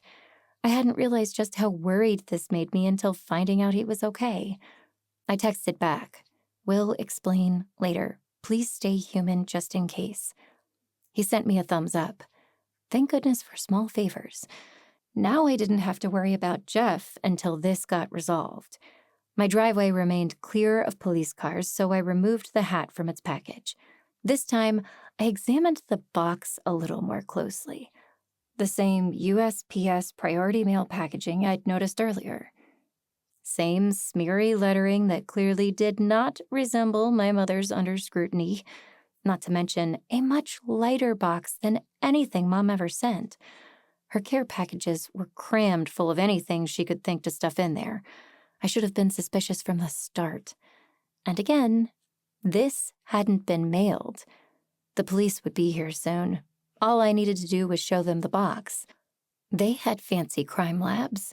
It wouldn't make any sense for me to have brought it home, put it in a package addressed to myself, and pretend to have gotten it in the mail. yet not even bothered to put a stamp on it, much less a postmark. Doug knew me better than that. They'd have to believe that, whatever was going on, this was all a big mistake. Back to my scrutiny. Who put the hat on my doorstep? And why? I turned the package over and over in my hands. It looked exactly the way it had earlier, and I still didn't know how it appeared on my doorstep. But now I'd probably managed to obliterate any fingerprints with my careless handling. Ugh. The thought that Mary might have been leaving a package on my porch and ringing the bell while I stood not 50 feet away inside the kitchen made me want to kick myself. What kind of detective was I? My arch nemesis just strolled on up to my front door, and I didn't even notice. To make myself feel better, I decided she could have used a third party to make the delivery. Hopefully she tipped them well for ruining my day. The sirens grew louder. 2 car doors slammed. For the 3rd time, I heard Sheriff Matthews yelling at me to open the door. For the 3rd time, I ignored him. They'd find me soon enough. No need to make their job easier than I'd already done.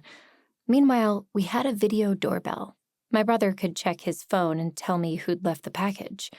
Now that I thought about it, I was surprised he hadn't texted me yet.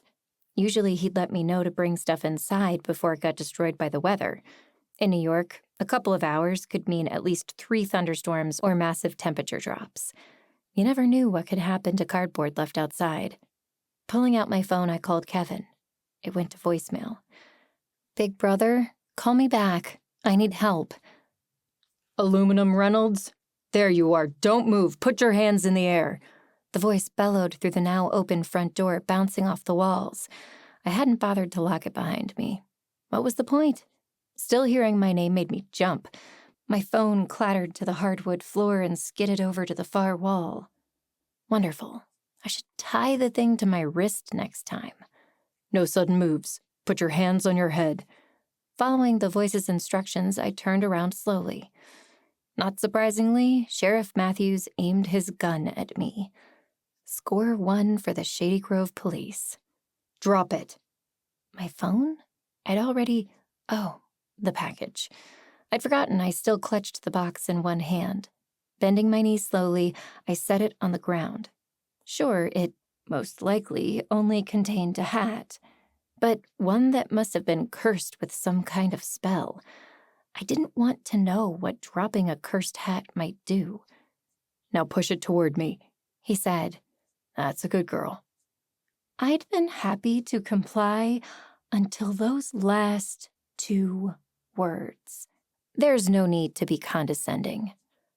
I'm fairly certain you're not in a position to tell me how to behave, Ms. Reynolds. He moved towards me. It really was bad luck that I happened to be walking by when you left the bakery. Bad for you, I mean. Probably the easiest crime I ever solved. I don't know what you're talking about, I said. Tony was fine when I left. Then how do you know this is about Tony? No one said his name. I haven't mentioned Tony. Doug hasn't mentioned Tony. Because I had a vision of Tony dead that was a little too convenient, I didn't tell him. Instead, I went with the obvious answer. You just mentioned running into me outside the bakery. I drew a logical conclusion. Right, outside the bakery, where you lied and said you forgot your wallet. But I know that's not true because I found a receipt on the ground inside. A whole lot of purchases that all put a spell on you. Amira was happy to confirm that you made them just a few minutes before we talked. Under ordinary circumstances, I might be a little disappointed at my friend for selling me out, but she couldn't have known why they were asking. Buying magical supplies isn't a crime, I pointed out. Neither is lying about not having any money. Or dropping a receipt. You want to find me for littering? Go ahead. True. But you know what is a crime? Murder. Murder. He'd said it. The word punched me in the gut.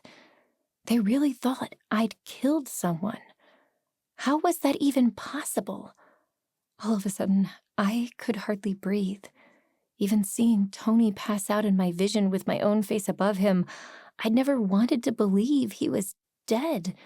The idea of me being the one who killed him was absolutely unthinkable. To everyone except the sheriff, apparently. I needed to find out what he knew. This had to be a mistake, a very unfortunate, probably supernatural mistake. When I spoke, my voice shook. What happened to Tony? You know the answer to that, Miss Reynolds, don't you? I think we've chatted long enough. It's time for you to come with me down to the station. You know, Sheriff, I don't think I want to do that, I said. You're under arrest for the murder of Tony Santoro. You have a right to remain silent. He stepped forward and pulled a pair of handcuffs from his pocket. Although part of me desperately wanted to run, I didn't want to know whether he would shoot me. Besides, Doug was outside somewhere. Not knowing what else to do, I held my hands over my head until Sheriff Matthews took my left wrist and clicked a handcuff around it. I shivered as the cold metal touched my flesh. Then he took my other wrist and, mercifully, a gray mist descended.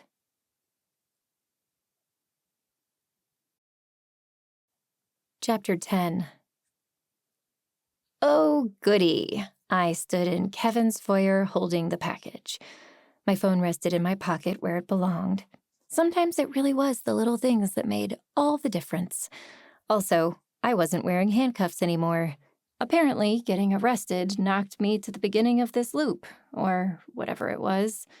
Since I didn't have any interest in spending time in a jail cell, that was completely okay with me.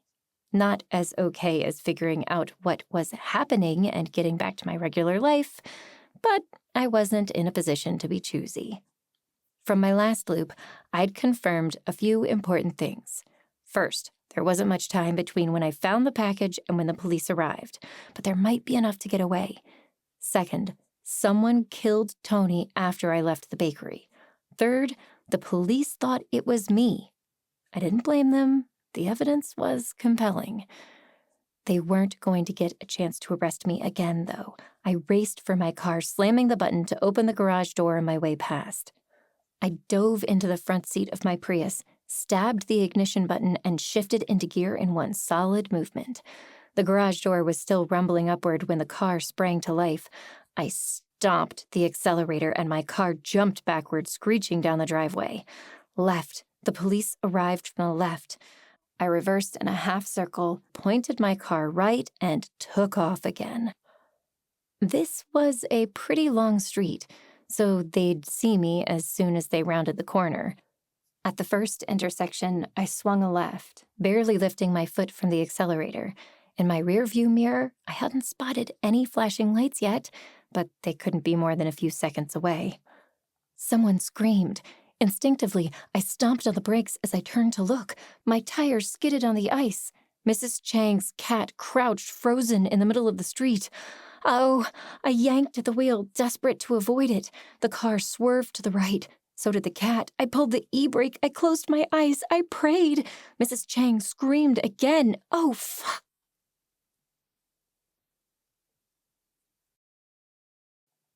Chapter 11. The package looked completely normal. U.S. Priority Mail medium-sized box, just like my mom used whenever mailing us gifts. That was a relief. Note to self, keep your eyes on the road. There was one problem, though. I was too shaken to get back in my car. Even knowing the cat was fine, I could hardly breathe. My knees gave out, and I sank to the stoop. Obviously, I needed to get moving, but my brain barely functioned. Element 1 was something, probably a gas, or a solid. Deep breaths. Inhale, exhale. I could do this.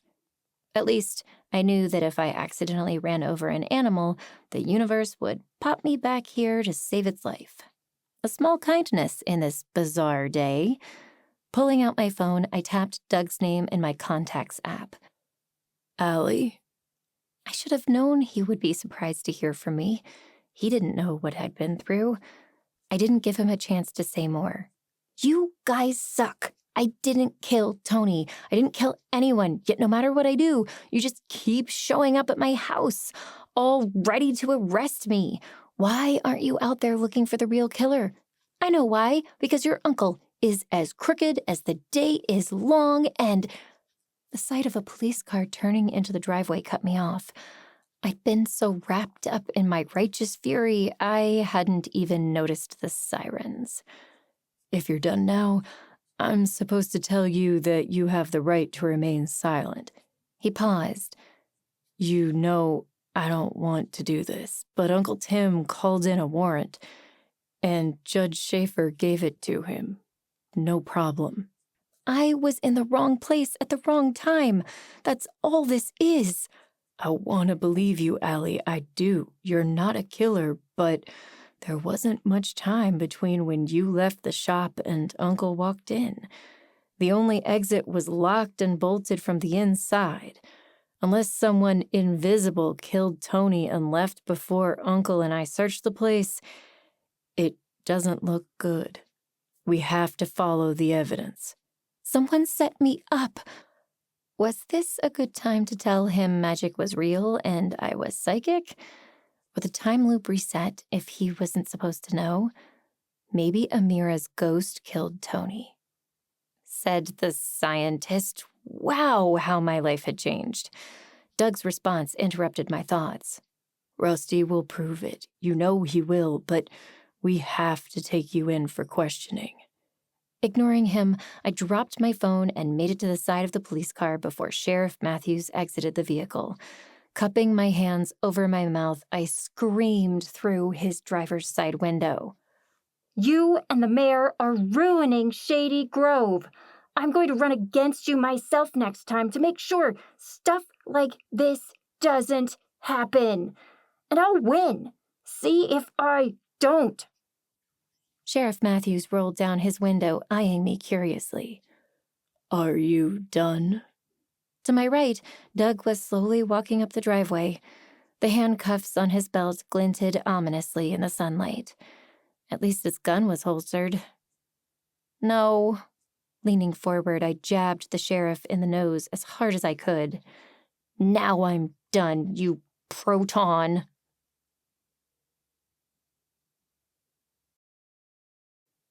Chapter 12. And presto, back in Kevin's foyer. Woohoo! The package looked completely normal. U.S. priority mail, medium-sized box, just like my mom used whenever mailing us gifts. Not Mom's handwriting, though. Duh. Maybe Amira could run some tests on it. I'll Put a Spell on You was on Main Street, though. Someone might see my car and head over. But Kevin had his office on 2nd Street. Maybe I could park in his lot and slink through the back alleys. As long as the lot had been plowed this morning, that might work. Getting to my car didn't take long. This time, I turned right at the corner, moving away from the cat. While driving, I reviewed the known facts in my mind. There had to be a logical explanation for all of this. Even if that logical explanation involved magic. I needed a hypothesis. My first thought was that to get out of this loop, I needed to figure out who killed Tony. At the moment, all I knew was it wasn't me. Could someone have wiped my memory? Doug said there wasn't time for anyone else to have entered the bakery between when I left and Sheriff Matthews entered. What I didn't know was if Sheriff Matthews had been in sight of the door the entire time he was on the phone. If so, the only other likely suspect was the sheriff of Shady Grove. Either he did it or he was covering for someone who did. But since our local law enforcement didn't have any magical powers that I was aware of, that wouldn't explain the time loop.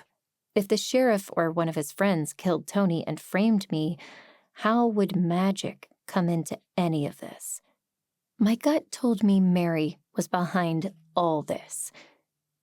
She certainly had the power, but if she could somehow control me to make me kill Tony, and I wasn't sure that was possible, wouldn't she want me to remember it? Surely I'd be more tortured by having actually killed someone than being falsely arrested. Could she have slipped into the bakery without anyone seeing her, killed Tony, slipped out, and dropped this hat at my house? Maybe I should skip the magic shop and head for campus instead. We had a science lab where I could dust the box for fingerprints, maybe run the hat to confirm Tony's DNA and look for any traces of Mary.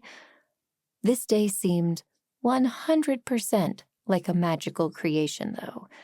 Time didn't normally repeat itself endlessly. I needed to talk to a witch before examining the science. By the time I turned onto 2nd Street, I felt a little better. Yelling at the sheriff and poking him in the nose helped improve my spirits. Sure, time kept repeating, but I could say or do anything I wanted until I got arrested. Because of the weekend, Kevin's parking lot was empty. I pulled into the space nearest his office and turned the car off, hardly daring to breathe. I could do this. Too bad I hadn't had time to come up with a disguise. Other than the baker's hat, there wasn't anything handy, and putting that on was a terrible idea. Sirens wailed. Uh-oh. 2 police cars tore into the parking lot. Immediately, I hit the start button. Maybe I could get pinned in. Clearly, I needed to give the police more credit. They'd had no problem tracking me down. With a sigh, I rolled down my window. Sheriff Matthews approached, gun drawn. Put your hands where I can see them. I lifted my hands, eyes desperately seeking an escape. Since I didn't want to get shot, there didn't seem to be many options. Proton, I muttered. If he heard me, he ignored the insult. I'm going to open the door. I want you to get out of the car very, very slowly. Do you understand me? You're a lousy sheriff, and the mayor is evil, I said. Someday, I hope you both get what you deserve. He chuckled and reached for my door handle. Maybe we will, but not today. Aluminum Reynolds, you have the right to remain silent. You have the right.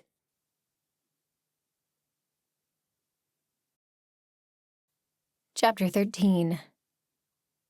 The package looked completely normal. U.S. Priority Mail medium-sized box, just like my mom used whenever mailing us gifts. Only this cursed gift wasn't from my mother at all. Ugh. Okay, new plan.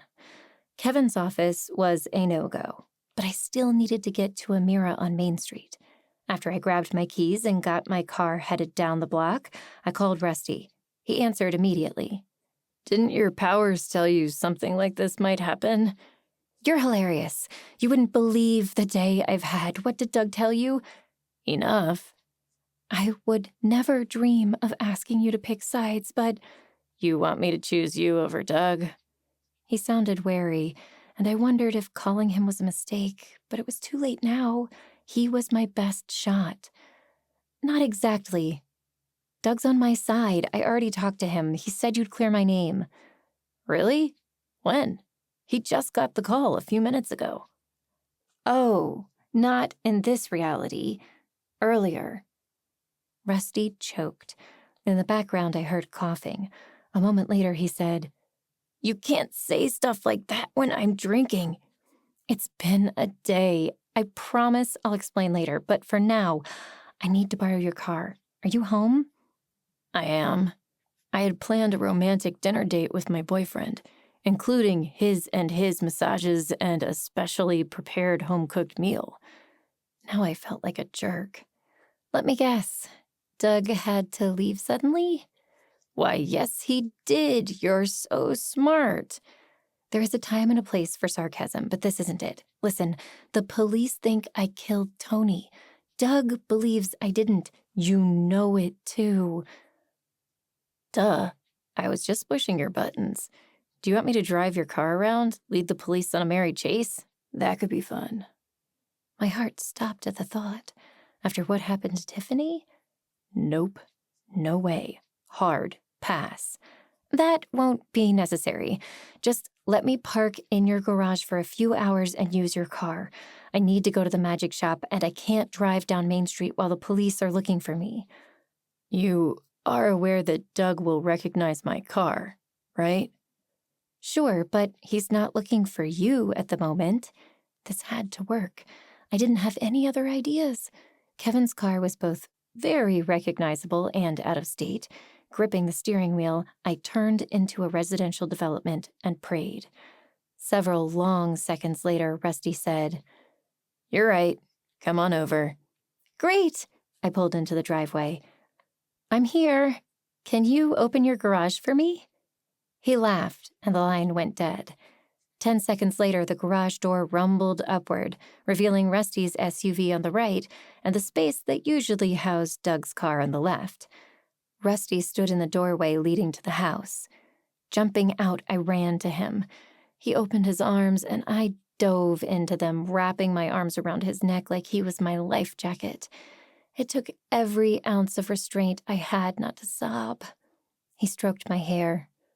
"Hey, everything is going to be okay. I've got you. We can get through this together." My breath hitched. But if I let myself fall apart now, there would be no pulling it back together. I needed to maintain control long enough to ask Amira for help. Finally, I swallowed and stepped back. "How can I help?" Rusty asked softly. "Do you need a burner phone?" My best friend worked as a PI, so it didn't surprise me that he'd have a stash of disposable phones around for when he needed a fake number. "You don't happen to have any fingerprint powder, do you? And access to the police database?" He barked out a laugh. "I wish." Time was both moving too fast and too slow. I needed to go. Rusty held out his keys, and I kissed his cheek before starting toward his Toyota Highlander. Halfway across the garage, I stopped. The orb.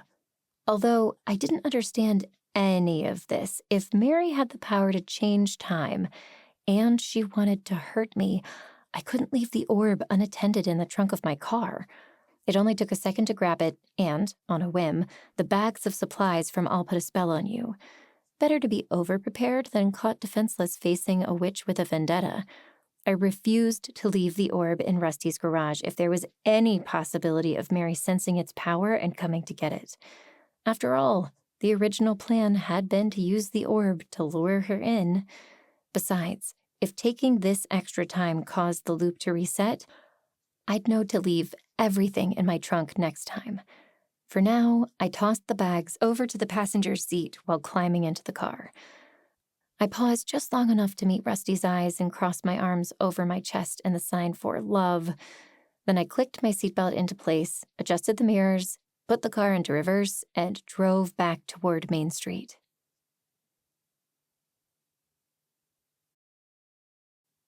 Chapter 14. The universe must have smiled on me for a change, because Main Street was empty when I got to the magic shop. I parallel parked right in front of Amira's place. After confirming no one else was around, I grabbed the package with the baker's hat off the front seat, scrambled out of Rusty's SUV, and raced into I'll Put a Spell on You for the second time that day. Amira looked up from the counter. "Allie, did you forget something?" "Ugh, I wish." I held up the box as I flipped the sign to close and locked the front door. When I got home earlier, this thing was on my doorstep. I picked it up, and I've been stuck in a time loop ever since. I'm sorry. Time loop? Yeah, I keep finding myself back at the moment I picked up this package. She eyed it warily. Will I get sucked into the time loop with you if I touch it? Beats the heck out of me, I said. This is all very new. Fair enough. Have you opened the package? Oh, yes. Briefly, I explained what happened when I put on the hat. Did Olive verify that it belongs to Tony? I hesitated. Allie, you talked to Olive about this, right? Not yet. Before I looped the first time, the police went straight from my house to missing pieces. I need to make sure they're gone before I bother her. And those newfangled devices that call people and make a strange ringing noise to alert them, I'm sure she'd meet you somewhere. I didn't want to have to put her in the position of lying, I said. Like I just did to you. Oh, man, I am the worst. Amira put one hand on my forearm. Relax. Breathe. It's going to be okay. I've been lying to Doug Matthews since he asked if I believed in magic back in 3rd grade. How can I help? Do you want to trace the hat? See where it came from? As if the ghost agreed with her, the lights flickered. I relaxed a little. You can do that? I can try. She looked at her watch. Quickly, though. I have an appointment in an hour. This shouldn't take long, I said. The lights flickered again. Amira looked up and smiled ruefully. Maybe my ghost wants to help? I snorted. Or maybe the electric company is trying to tell you that you forgot to pay your bill? Autopay, she replied. Amira led me to the back room. She stored some of the more dangerous magical items there and occasionally rented it out for a seance or tarot reading. She dimmed the lights, lit a sage smudge stick, and told me to wave it in the air over the package for cleansing. While I complied, she mixed a few ingredients in a bowl and carried it to the table containing the package. It looked kind of like pancake mix. Amira directed me to shake the hat out of the package and place the box beside it on the table to avoid adding her impressions to either of them. Then she took a pinch of the mix from the bowl and tossed it in the air above the empty box. She wrinkled her nose. Anything? I asked. She shook her head. Not at all. Maybe it's been through too many people. Or maybe whoever sent it used some kind of psychic protection. Why would they do that? Probably so you couldn't track them. Whoever did this must know what you can do, or what your friends can do. A fair point. I pressed my lips together, and Amira repeated the procedure over the baker's hat. This time, she grimaced. What's wrong? I asked. There's a thick layer of spells on this hat, she said. I can probably sort through them, but this is really more Mom's territory than mine. I should call to see if she can walk me through it. I've been trying to reach Kevin ever since the first time I reset. The calls never go through. I swallowed hard, refusing to consider the possibilities. His phone must be off. I'm sure it is, Amira said. Or the spell is preventing you from talking to him. Mom would know, but I'm guessing we can't call her either. At that, I tried Mrs. Patel's number, but it went straight to voicemail. I couldn't decide whether that made me feel better or worse. Amira continued to focus on the baker's hat for several minutes. I watched, but didn't have any clue what she was doing. Sprinkling some stuff, saying some words, some of them English. Many sounded like Latin. Then she shifted her focus back to the box. After a minute, she sat up straight in her chair. Aha! Aha, that sounds good. Maybe. I can see the person who delivered it. But on second thought, it doesn't tell us much. What do you mean? She waved her hand over the cardboard box, and the smoke from the incense came together into a man's face. He was about our age. Cute. He had spiky hair, chiseled cheekbones, and a wide smile. I know this guy. I've never seen him before in my life, I said. Is he a witch? A murderer? Unfortunately, neither. He's a delivery driver. We matched on a dating app about a month ago. Someone must have paid him to take the box to you. He probably doesn't know anything about who sent it. She looked so sad. I wanted to make her feel better. At least he's nice to look at. Did you go out? Oh, goodness, no. He thought Pluto got its name from being shaped like the cartoon dog.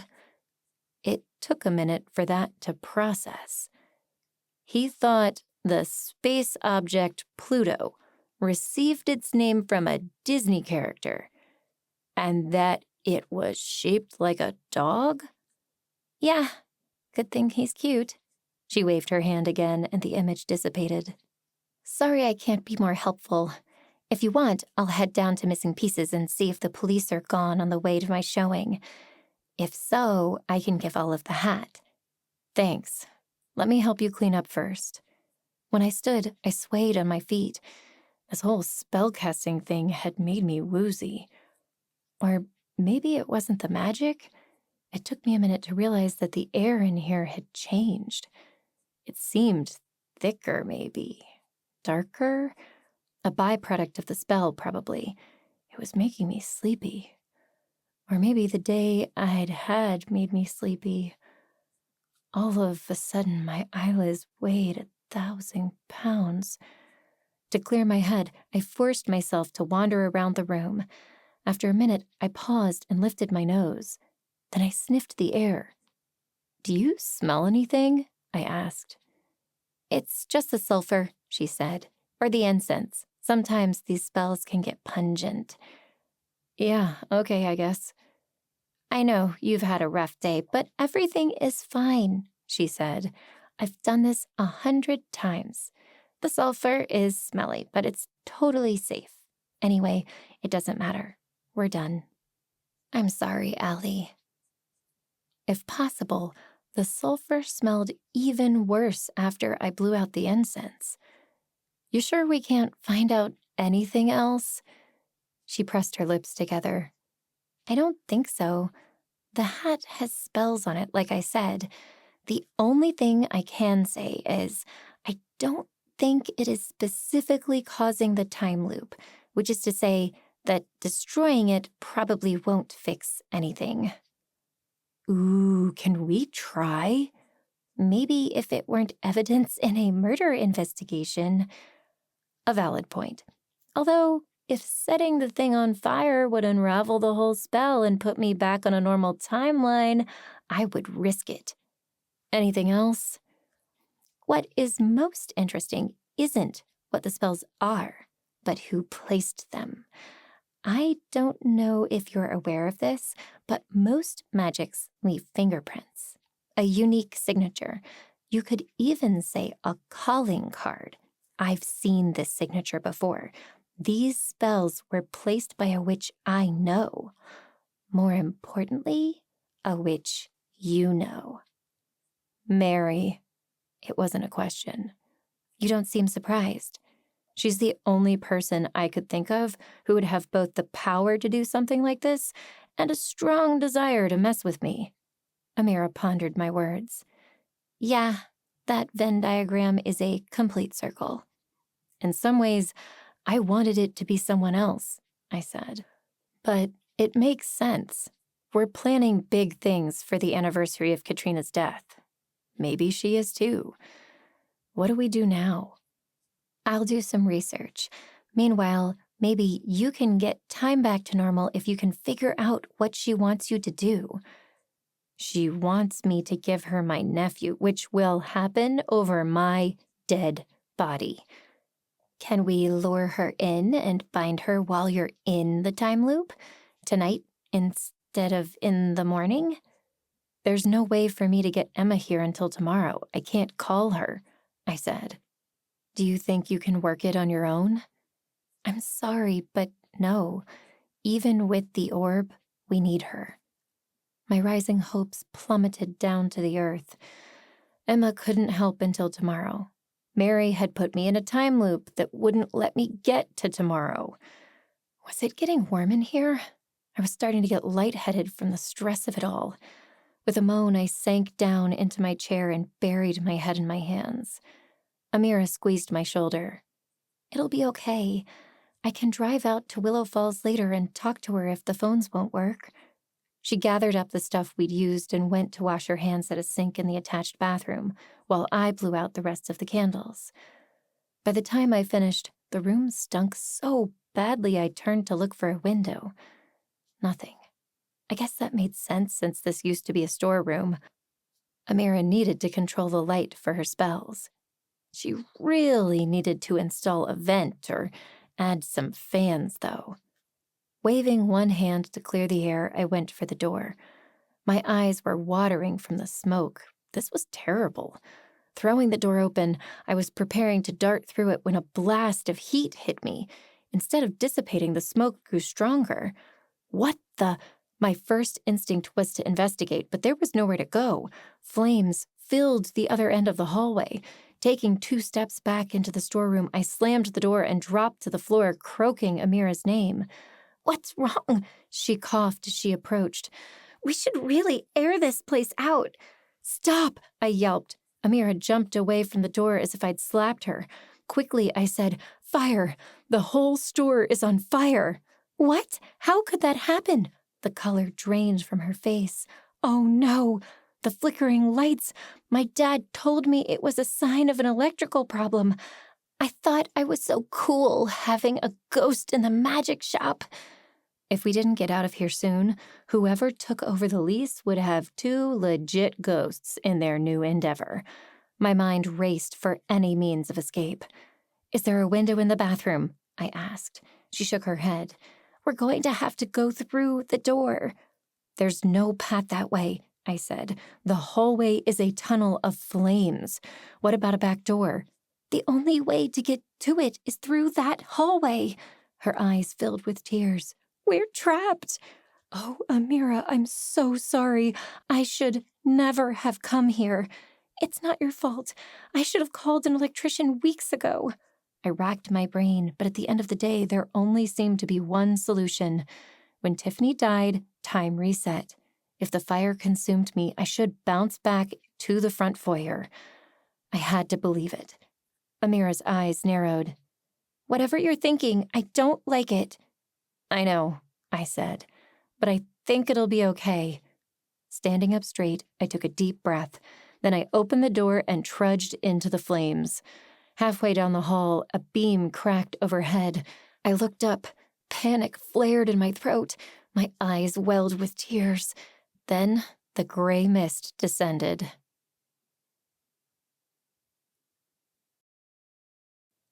Chapter 15. The package looked completely normal. U.S. priority mail, medium-sized box, just like my mom used whenever mailing us gifts. Kyle's Highlights Kids magazine in my other hand, my phone showing 2:57 p.m. Yet again. Oh, thank goodness. I never wanted to die in a fire ever again. That was absolutely awful. Even thinking about it made it hard to breathe. So much that I wasted precious seconds going to get a drink of water before heading to my car. By the time I set the glass on the kitchen counter, I felt a little better. But now I had an idea. Something Amira said before came to me. If I destroyed the hat, would I end the spell? Was it even evidence of a crime? No need to convince me. I would surely get a grim satisfaction from getting rid of this thing. First, I pulled our largest metal mixing bowl out from the cupboard and set it on the middle of the island, far from any walls or curtains that might be scorched. On second thought, I moved it into the sink. Less flammable, immediate access to water. Rather than cutting open the package, I grabbed the meat tenderizer and whacked the box a few times. That felt good. The box went into the trash, the hat in the bowl. I grabbed a bottle of Kevin's most expensive brandy from the top shelf with barely a twinge at what it cost. After dumping the entire thing over the hat, I lit a match. Please, please let this work. I said the words aloud like a prayer. Then I dropped the match into the bowl.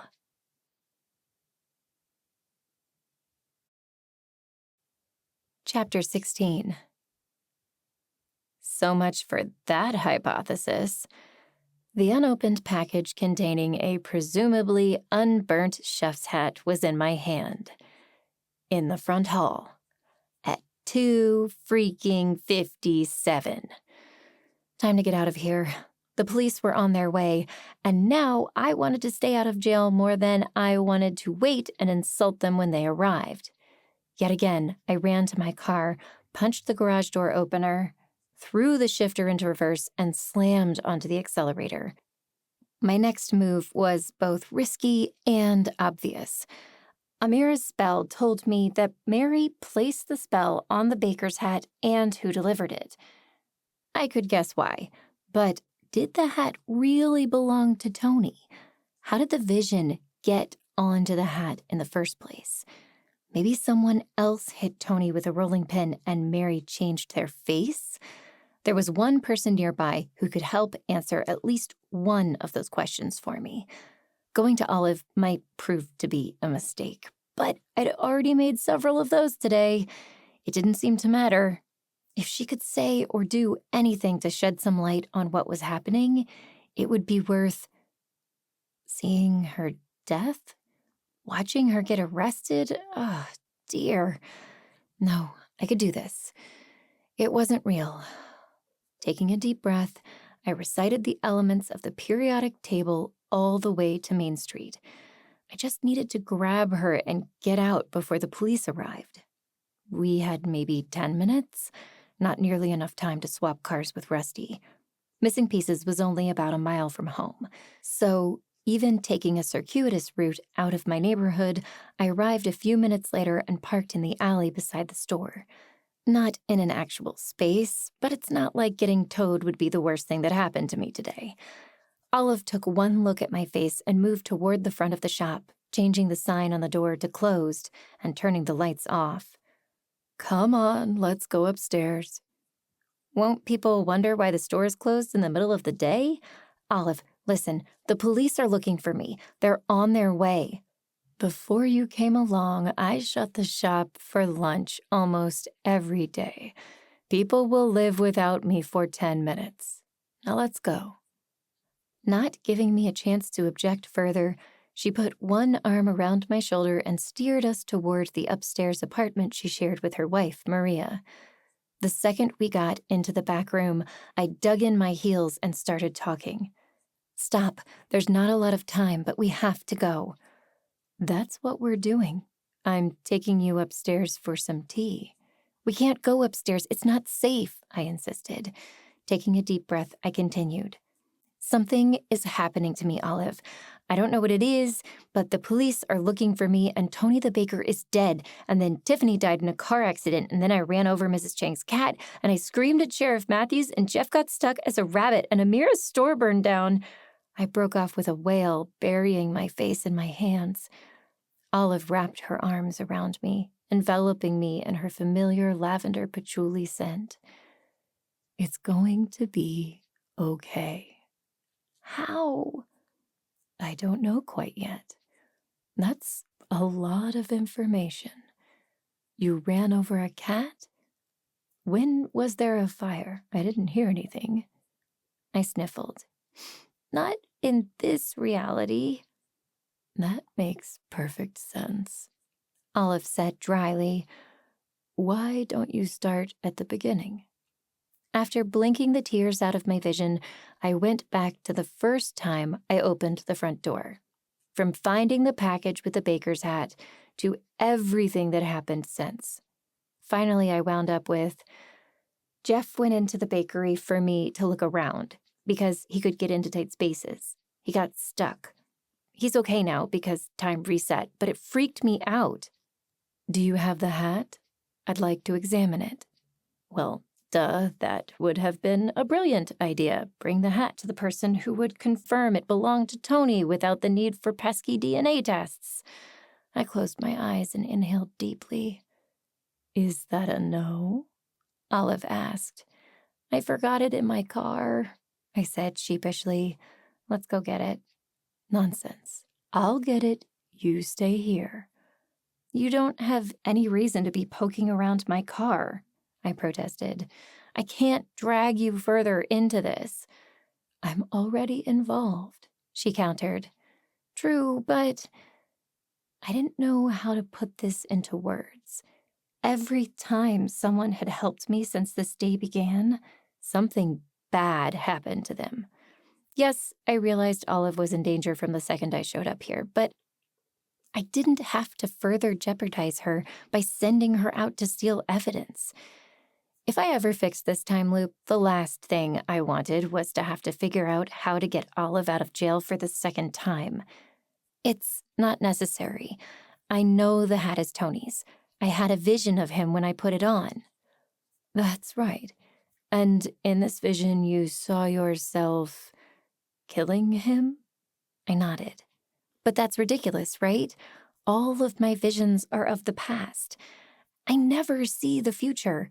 At first, I thought it was a future vision of me killing Tony, which I wouldn't do. But then Sheriff Matthews and Doug showed up, and they seemed convinced Tony's dead. Could that be part of the spell? Maybe. Amira saw Mary's magical fingerprints on the hat, but I don't know the details. Did she fabricate the whole thing? Did she change an existing scene? All I know is I didn't do it. I paused. Can Mary conjure up a false vision? I don't know about that, but I bet she could send you one of Priscilla's. Mary and Katrina's cousin had a power similar to mine, but instead of seeing past events, she got images of the future. At least once that we were aware of, she'd used those powers to help Katrina avoid injury. Too bad it wasn't enough to save her. A heavy sigh escaped me. Katrina was gone, and I needed to focus on what was happening right now. Then a thought hit me.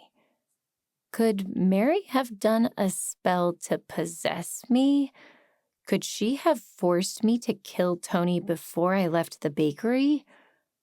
Olive thought for a minute before shaking her head. I don't think so. One of the first tenets of witchcraft is to do no harm. While it might be possible for Mary to gather the power to possess you, she has shown a lot of strength after all. I don't know that she could overcome your natural morality to make you commit cold-blooded murder. Even if he was being a total jerk? Olive smiled indulgently. Not even then. You're too good a person. Back to square one. I grabbed my phone out of my pocket. In response to Olive's questioning look, I said, I need to warn Kevin. She seemed to understand that. It took less than 2 seconds to find his name in my VIP contacts and tap call. A recorded message responded. We're sorry, your call cannot go through at this time. Olive narrowed her eyes. Didn't Kevin and Kyle go to Boston this weekend? Yeah, they could be driving through the mountains. A glance at my watch dispelled this notion. They should have gotten to Boston already. He was supposed to call me when he got there, but maybe he got distracted with toddler things. Switching apps, I tried to start a video chat. Nothing. Then I went to my messaging app and tried a video call through that. The call failed. Voice call? Nope. Frustrated, I tapped out a quick message, asking Kevin to call me as soon as possible. A red exclamation mark told me he would never read it. What's going on? Did my own brother block me? That seems unlikely, especially while you're living in his house, Olive said. My guess is you can't call him because of the spell. But I already talked to him today. You talked to him after the time loop started. I thought for a minute. No, I called him right after I left the bakery. He answered, but that was before I knew about the time loop. Sheriff Matthews was still on the street outside. After I looped the first time, I tried to call, but I dropped my phone. Never noticed whether he picked up. And since then, I haven't made the effort. He wasn't here to help. I didn't want him to come home, and I've been chasing other solutions. My guess is that he's outside the time loop then. Olive said.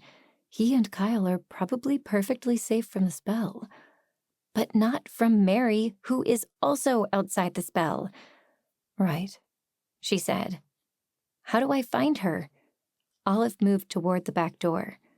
To start, let's go to your car. I'll do a reading on the hat while you drive us across the county line.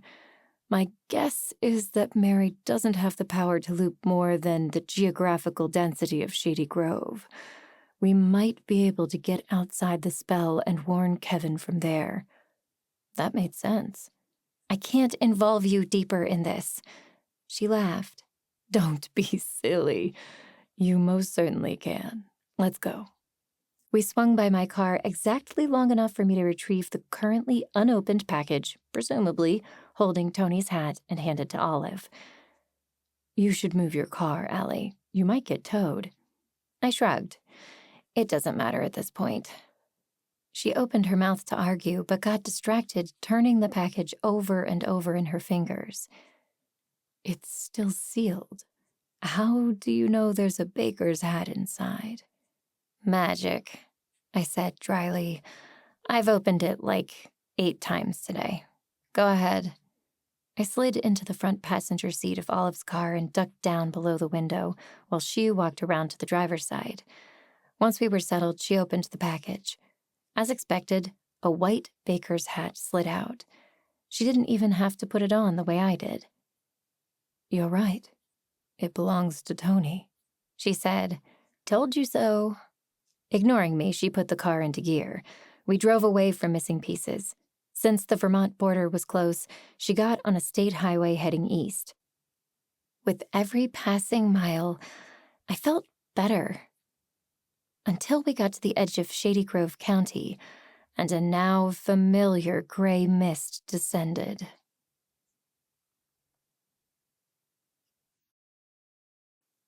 Chapter 17. So much for that plan. Apparently, Olive and I weren't going anywhere together. I could try sending her across the county line alone, but I suspected she wouldn't make it. Back to missing pieces. This time, after I explained everything, I asked Olive to take me to Tony's house. Maybe Mary had planted something there, a sign or a message for me. I didn't know where Tony lived, so getting this information from Olive now would help if time looped on me again.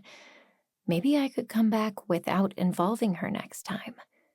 Tony lived in a modest, 2-family colonial-style house about halfway between Kevin's place and the golf course. According to Olive, his sister lived in the upstairs unit, with Tony below. A realtor sign stood out front.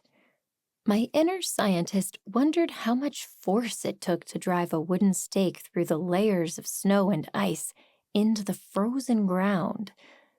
That thought faded away when I realized I recognized the realtor's picture on the sign. Todd LaCroix worked in Willow Falls, where I had met him earlier this year at Mary's house. Long story. Mentally, I reminded myself of his name and firm, since, chances were, any picture taken with my phone wouldn't remain if this time loop reset. Interesting hypothesis. And one worth testing. Lifting my phone, I turned to Olive. Say cheese! Why? What on earth are you doing? Just checking something, I said as I tucked the phone away. It doesn't matter. According to Amira, Todd planned to do showings today starting at 4. They may or may not all be here. He likely sold more than one house at a time. She didn't mention if her appointment was the only one. Olive and I needed to proceed as if Todd would be here in about half an hour. We didn't have a lot of time. Hopefully, it would be enough. Before walking up to the house, we studied the street. Apparently, Tony's neighbors were either all at work or all hunkered down, avoiding the snow. Every driveway had been cleared, and no cars were parked on any of them. A shiny white BMW sat parked in front of a house on the other side of the street. No salt on the outside, so it must have been recently washed. There didn't appear to be anyone inside the car. No one to see us breaking and entering. Perfect. As we approached the porch, I examined the outside. White paint, window boxes with flowers that were starting to wilt, but must have been pretty when planted. Tony doesn't strike me as a flower box kind of guy, I said. Olive snorted. I'm sure he doesn't. Donna made those. Right. Leaning past Olive, I pushed the doorbell and held it. Even though I didn't expect anyone to answer, Tony could have had a roommate or a partner or even a dog walker. I didn't know him at all. We should go talk to her if he's not here. Maybe she knows something. She won't be here. Donna moved in with her fiancé a couple of months ago. Interesting. Was Tony moving because his sister left? Was he happy about that? Maybe he and Donna argued about it. I tilted my head toward the house but heard nothing moving inside. Finally, I reached for the knob. What are you doing? Olive asked. No one is here. The police think I killed Tony. Since burglary isn't as bad as murder, I'm going in to gather clues. Yes, I know that, Olive said. You're not wearing gloves. You'll leave fingerprints everywhere. So?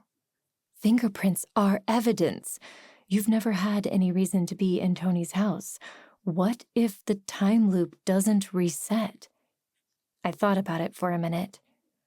I'll concede the point, but if I was supposed to go to jail, I don't think we'd be having this conversation. I've been arrested twice today. To my surprise, when I twisted the knob, the front door swung open easily, as did the one to the upstairs unit. Olive and I exchanged a look. Guess we're trying to buy you a house, she said, leaning into the hallway. Hello? Anyone here? No response. After a moment, she went into the upstairs hall and shouted again. Silence. Maybe the realtor left it open for a showing, I said. Weird, when the prospective buyers could have used the lockbox. Or he ran out to get something? As long as he's not here to have you arrested, I don't care. I gestured through the second doorway. Are you ready? This will be faster if we split up, Olive said. If you find the realtor, pretend you're looking to buy. Although part of me was afraid to let her out of my sight, it made sense. Since I was standing in front of the door on the left, I pushed it. The wooden door swung open to reveal highly polished floors and a stairway leading upstairs. It also went down, presumably to a basement. Moving quickly, I climbed to the upper landing and entered the apartment. Nice place. A decent-sized entry, with a seat for guests removing boots and hanging jackets and scarves. Beside the door, a sign welcomed me into the home. To the left, a large L-shaped couch took up most of the room, facing a television over a fireplace. Crouching, I peered through the screen to find a couple of artfully arranged fake logs. Whatever I was expecting to find, it wasn't there. No ashes, no singed bits of evidence. None of the things Angela Lansbury certainly would have spotted if she were here. Beyond the living room was the kitchen. No pots, no pans, not a single mug or item of food to be found. Everything beautifully staged, but no signs of the realtor, and I couldn't expect to find any clues about Tony's death up here. I took a quick tour of the rest of the place, but it was pristine. No clothes in the closets, no toiletries in the bathroom cabinet, nothing but a roll of cheap toilet paper under the sink. On my way out, something made me pause.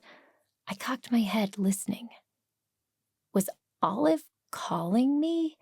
Surely she understood that since I was wanted for murder, she shouldn't run around yelling my name. Olive? Allie, come here. Her voice sounded somewhat strangled. Where are you? Bottom of the stairs. When I returned to the landing, I found Olive waiting by the exterior door. Her face was white, eyes wide open. What's going on? Why didn't you come up? I can't right now. She placed one hand on her chest and took a deep breath. The stairs weren't that steep. Olive was in decent shape. Exploring the house shouldn't take this much out of her. What's wrong? Does Tony have a mouse problem down there? I wish. She shuddered. There's a dead man in the basement. It's not Tony. Whoa. Of all the things I'd expected to find here, someone other than Tony dead hadn't even made the list. Element 26 was iron. Element 27 was cobalt. Element 28 was nickel. Once I could breathe normally, I tapped my foot and checked the time on my phone. What are you doing? Olive asked. I'm waiting for the time loop to reset. Whenever someone with me has died today, it ended the loop, and I wound up back in my front hall. Should be any second now. Impatiently, I glanced at the display on my phone. Come on. Olive's voice broke into my thoughts. Why would it reset now? I didn't kill that man. A valid point. We had no idea how long that person had been dead, but it probably didn't have anything to do with me. Yes, it was weird that he was in Tony's house, but maybe that was part of the puzzle I was supposed to solve. If this person presented a clue as to what was happening, maybe we were supposed to find him. Maybe the same person killed Tony and the guy in the basement. Was that person Mary? While her fingerprints were all over the spell, indiscriminately murdering people didn't seem like her style. Or maybe he was an intruder and Tony stopped him before getting killed himself. Only one way to find out. You're right. Sorry. Lead the way. Olive turned and went back to the downstairs apartment. This was what I'd expected Tony's apartment to look like. A leather couch sat under the window, with a massive armchair sitting perpendicular. The seats shared an end table. Across from the couch, he'd hung the largest TV I'd ever seen in my life. If Olive and I weren't on our way to examine a dead body, I would have stopped to measure it. It was practically a movie screen. He'd hung some photographs of the most amazing-looking cakes. One was decorated like a spaceship. Another, a perfect replica of Luigi from Super Mario Bros. These were almost too gorgeous to eat. There were 6 photographs, and I strongly suspected Tony had baked each of the cakes. How sad that such enormous talent was gone. When we reached the basement door, I paused. You don't have to go back in there. I can look on my own, I said to Olive. She still looked pretty distressed. No, it's fine. She closed her eyes for a moment, took a deep breath, and exhaled slowly before opening them. Neither of us can go in. The staircase collapsed. Should we have gone in through Donna's place instead? Do you have any reason to believe the staircase there is more sound or safer than this one used to be? Now that you mention it, no. She continued. All things considered, I still don't want your fingerprints in the basement. I just wanted to show you who I found. Then we need to get out of here. Leaning past her, I looked inside. She'd left the light on, and while it wasn't terribly bright, I could see enough to make out the lack of a staircase where it should be, attached to the landing. Below us, a man wearing an expensive suit lay face down on a pile of rubble. I wasn't positive, but the cut of the expensive-looking suit and the straight blonde hair looked familiar. I think that's Todd LaCroix. Why is that name familiar? He's on the sign outside. This guy looks like the realtor. She narrowed her eyes for a moment, studying him. You may be right. I need to see if he's okay. Don't touch him, Olive reminded me. How do you know he's dead if you didn't check? Maybe he's only unconscious. I turned away so I could head back to Donna's apartment. Although I still didn't love the idea of putting my weight on her basement stairs after this set collapsed. Olive put her head on my arm. Trust me, he's dead. Look at the way his head is lying. The human body doesn't go that way. She had a point. How did this happen? Unless Tony had a major termite problem, the staircase shouldn't just tumble down. Crouching, I used the flashlight on my phone to examine the place where the stairs once connected with the wall. Broken off pieces of wood still stuck out. While I'd expected to be jagged, instead, the wood just stopped. Carefully, I ran my hand along one of them. It was perfectly smooth most of the way down, as if cut. The end was splintered, jagged as expected. Ow! Pulling my hand back, I stuck one finger in my mouth. Great, now you've left blood in the crime scene, Olive said. Sorry, but I had to check. This was no accident, I said. That staircase was sabotaged. We need to look at the other side, and look here. I pointed at the wall, where the railing must have once been attached. Now there was nothing but screw holes at even intervals. I'm not letting you touch anything else down there or anything else in this house. We need to get out and call the police. You didn't call already? She was normally so clear-headed and practical. Her delay surprised me. I was in shock. Unlike you, I don't find dead bodies every day. Ouch. That's not fair. I've only actually found 2, and one was fake. Let's not argue semantics, shall we? Let's just get you out of here, and then we'll call from a safe location far, far away. Olive turned and strode back through the kitchen, headed for the front door. Suddenly, she shrieked and flailed her arms. Olive? It was too late. I stepped forward, but the kitchen mat had slipped on the shiny tile floor. She skidded forward, trying to catch her balance. She leaned back. I lunged for her. The rug moved to the right, toward the center of the room. Olive went left with a yell. My fingertips brushed the air as she went past me. Then her head hit the kitchen countertop with a sickening crack, and she fell to the floor. Still screaming, I darted to her side, barely managing to avoid falling myself. My hands moved frantically to her neck, feeling for a pulse. Nothing. Too late. In the blink of an eye, Olive was gone. The world swam before my eyes. I couldn't breathe.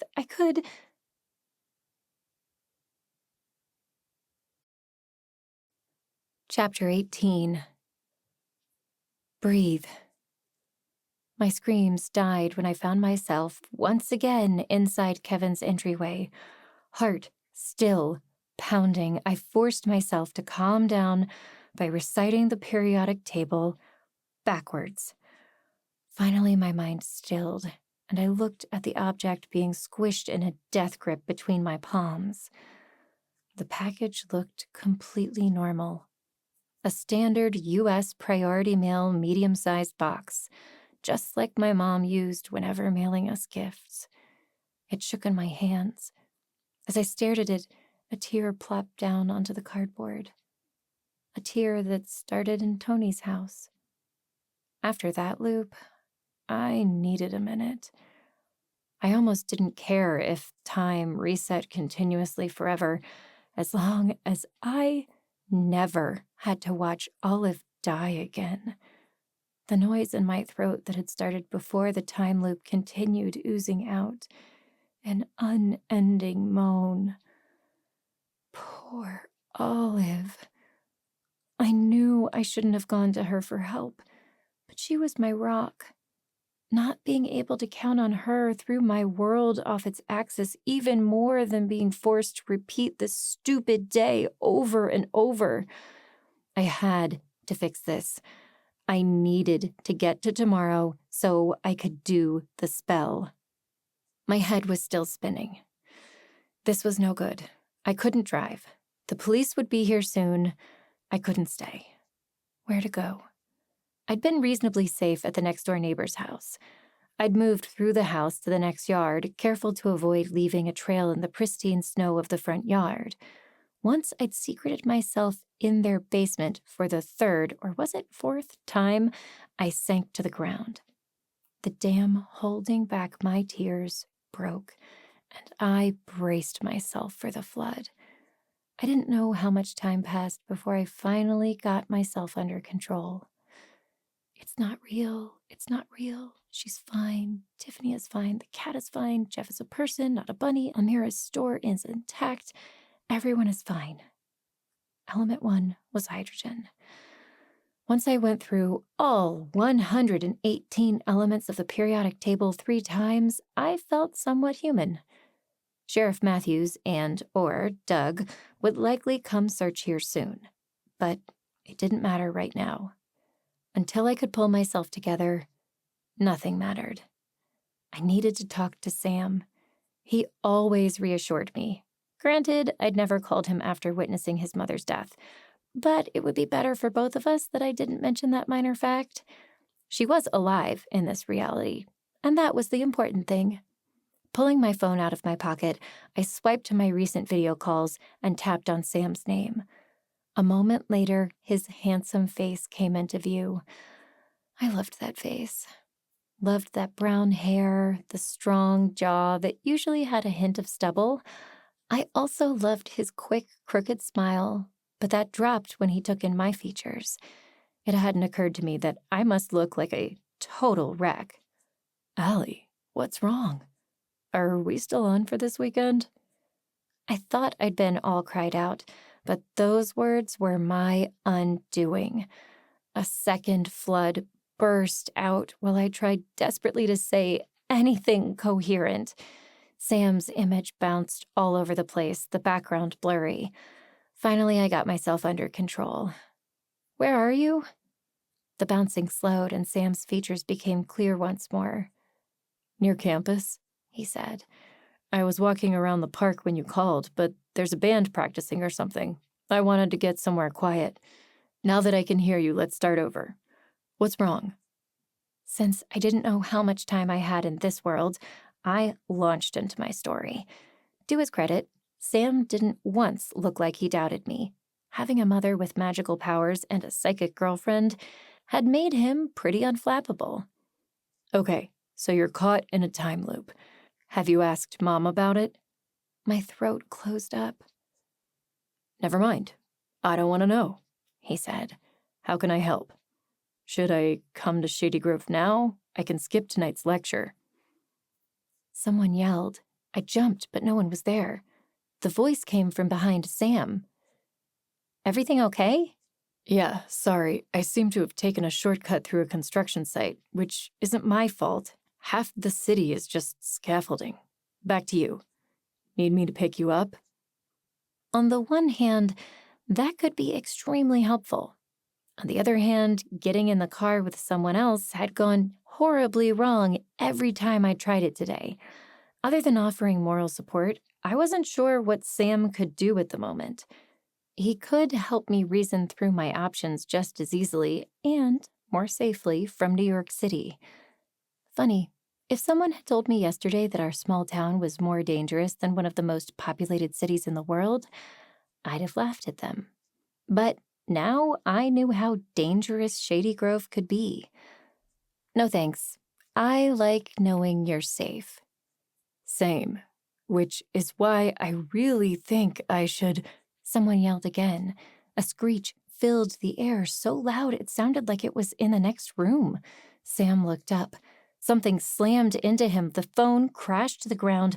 All I could see was sky. Sam? Sam, are you there? No answer. More voices, feet pounding. A second later, a siren. Oh, no. A shadow passed over the screen, and a second later I found myself staring into a stranger's face. Pale skin, smattering of freckles, red hair with a touch of gray, and hazel eyes. He wore a construction hat, and my stomach dropped to the floor. What's happening? Where's Sam? With each word, I sounded more hysterical. I'm so sorry, the man said. What? Why? I both desperately needed to hear his answer and never wanted him to speak the words. A beam. The chain snapped. We lost it. We said to stand clear. I'm sorry. I guess he didn't hear us. Oh, man. The man ran one hand through his hair. I'm sorry, miss. Do you know his name? Sam, I choked out. Is he alive? Eyes brimming with tears, the man shook his head. A wail escaped me. No, not Sam. I'd lost everyone I cared about today. Tiffany, Olive, now Sam too. I couldn't do this anymore. This spell was just cruel. Without another word, I hung up on the man who still looked horrified to be talking to me. I had to find Mary. I had to get out of this mess. Then I dialed Mary's number. Somehow I knew she would be inside the time loop. Allie, how are you, dear? Dear? Oh, yes, she was definitely the one responsible. You're going to pay for this, I hissed. How could you be so cruel? If you want to kill me, kill me. Stop making me witness the deaths of everyone I love. You're being melodramatic. They're fine. What do you mean they're fine? My voice rose with every word. I watched them die. When time resets, everything rewinds to the beginning. If you find your way out, dead people stay dead. But if you loop again, voila, it's a miracle. If that's true, why is Tony still dead? She laughed. Ah, that's the beauty of this spell, isn't it? Figure that one out and you'll save everyone. What did that mean? The spell started when I found the hat.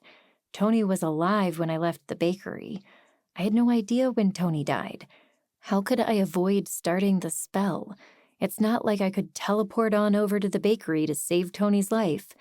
Clearly, talking to Mary wasn't going to tell me anything useful. I'm going to solve this, and then I will make sure you never come near any of us ever again. You're going to jail for so long, your grandchildren will be on parole. Dropping the phone, I stomped toward the basement stairs. Still furious, I raced upstairs and out the front door, driven by pure rage.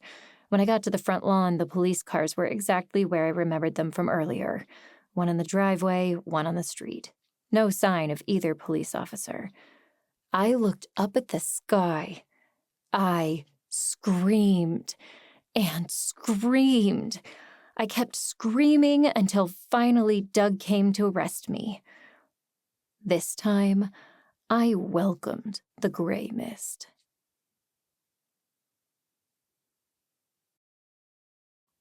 Chapter 19. The package looked completely normal. U.S. priority mail medium-sized box, just like my mom used whenever mailing us gifts. Ugh, this whole day was so stupid. Not even a day, the same terrible hours, over and over. This time I was going to move quickly yet responsibly to get out of the house before the police arrived. In my car, with my coat and my phone. The key was to get as far away as I could within a few minutes.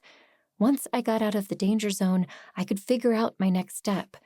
Yet again, I raced for my car and dove inside. I hung up right at the corner, moving away from Mrs. Chang's cat.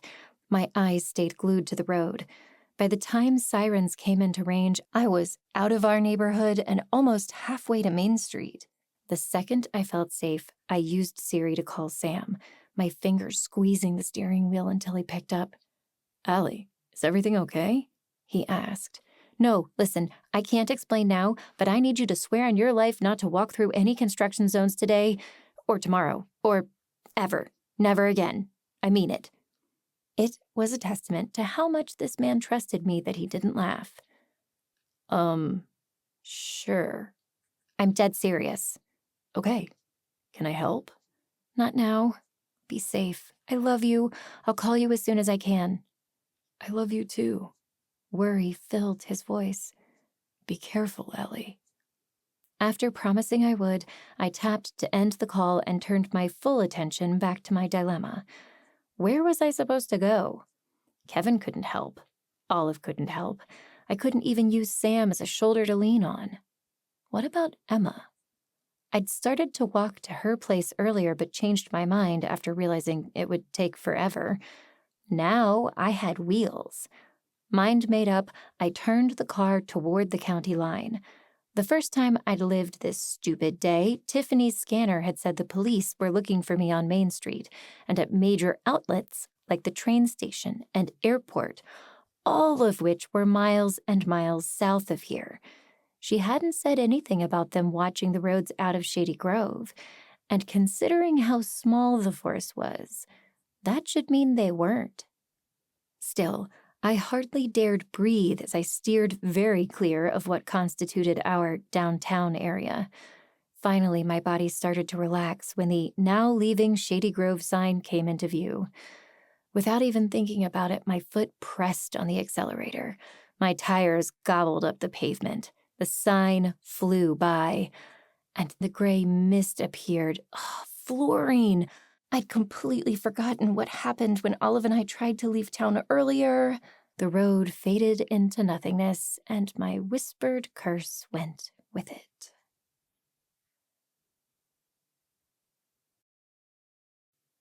Chapter 20.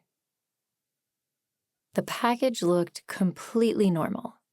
U.S. priority mail, medium-sized box, just like my mom used whenever mailing gifts to me, or Kevin, or Kyle. Mostly Kyle. So much stuff for Kyle. Urgh. Balling my hands into fists, I took one moment to punch the air as hard as possible. The only thing I accomplished was spinning in a circle. Time to go. Grab the hat, head for the car, garage door up, garage door down, avoid the cat, drive where?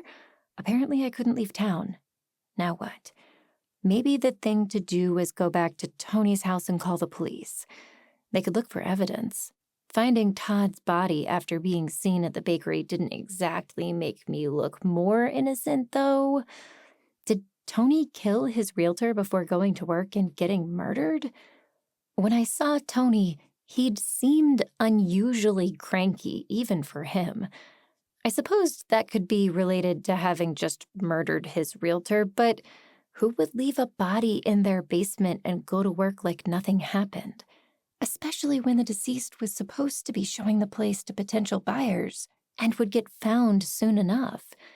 There was no love lost between me and Tony, but even I could admit he seemed smarter than that. Did the same person want them both dead? Would the police think that person was me? Did someone want to frame Tony for murder? If so, killing him seemed like a weird way to do it. None of this made any sense. Or maybe Todd's death had nothing to do with Tony at all. Maybe someone wanted to kill Todd, and he just happened to be in Tony's house. A groan escaped me.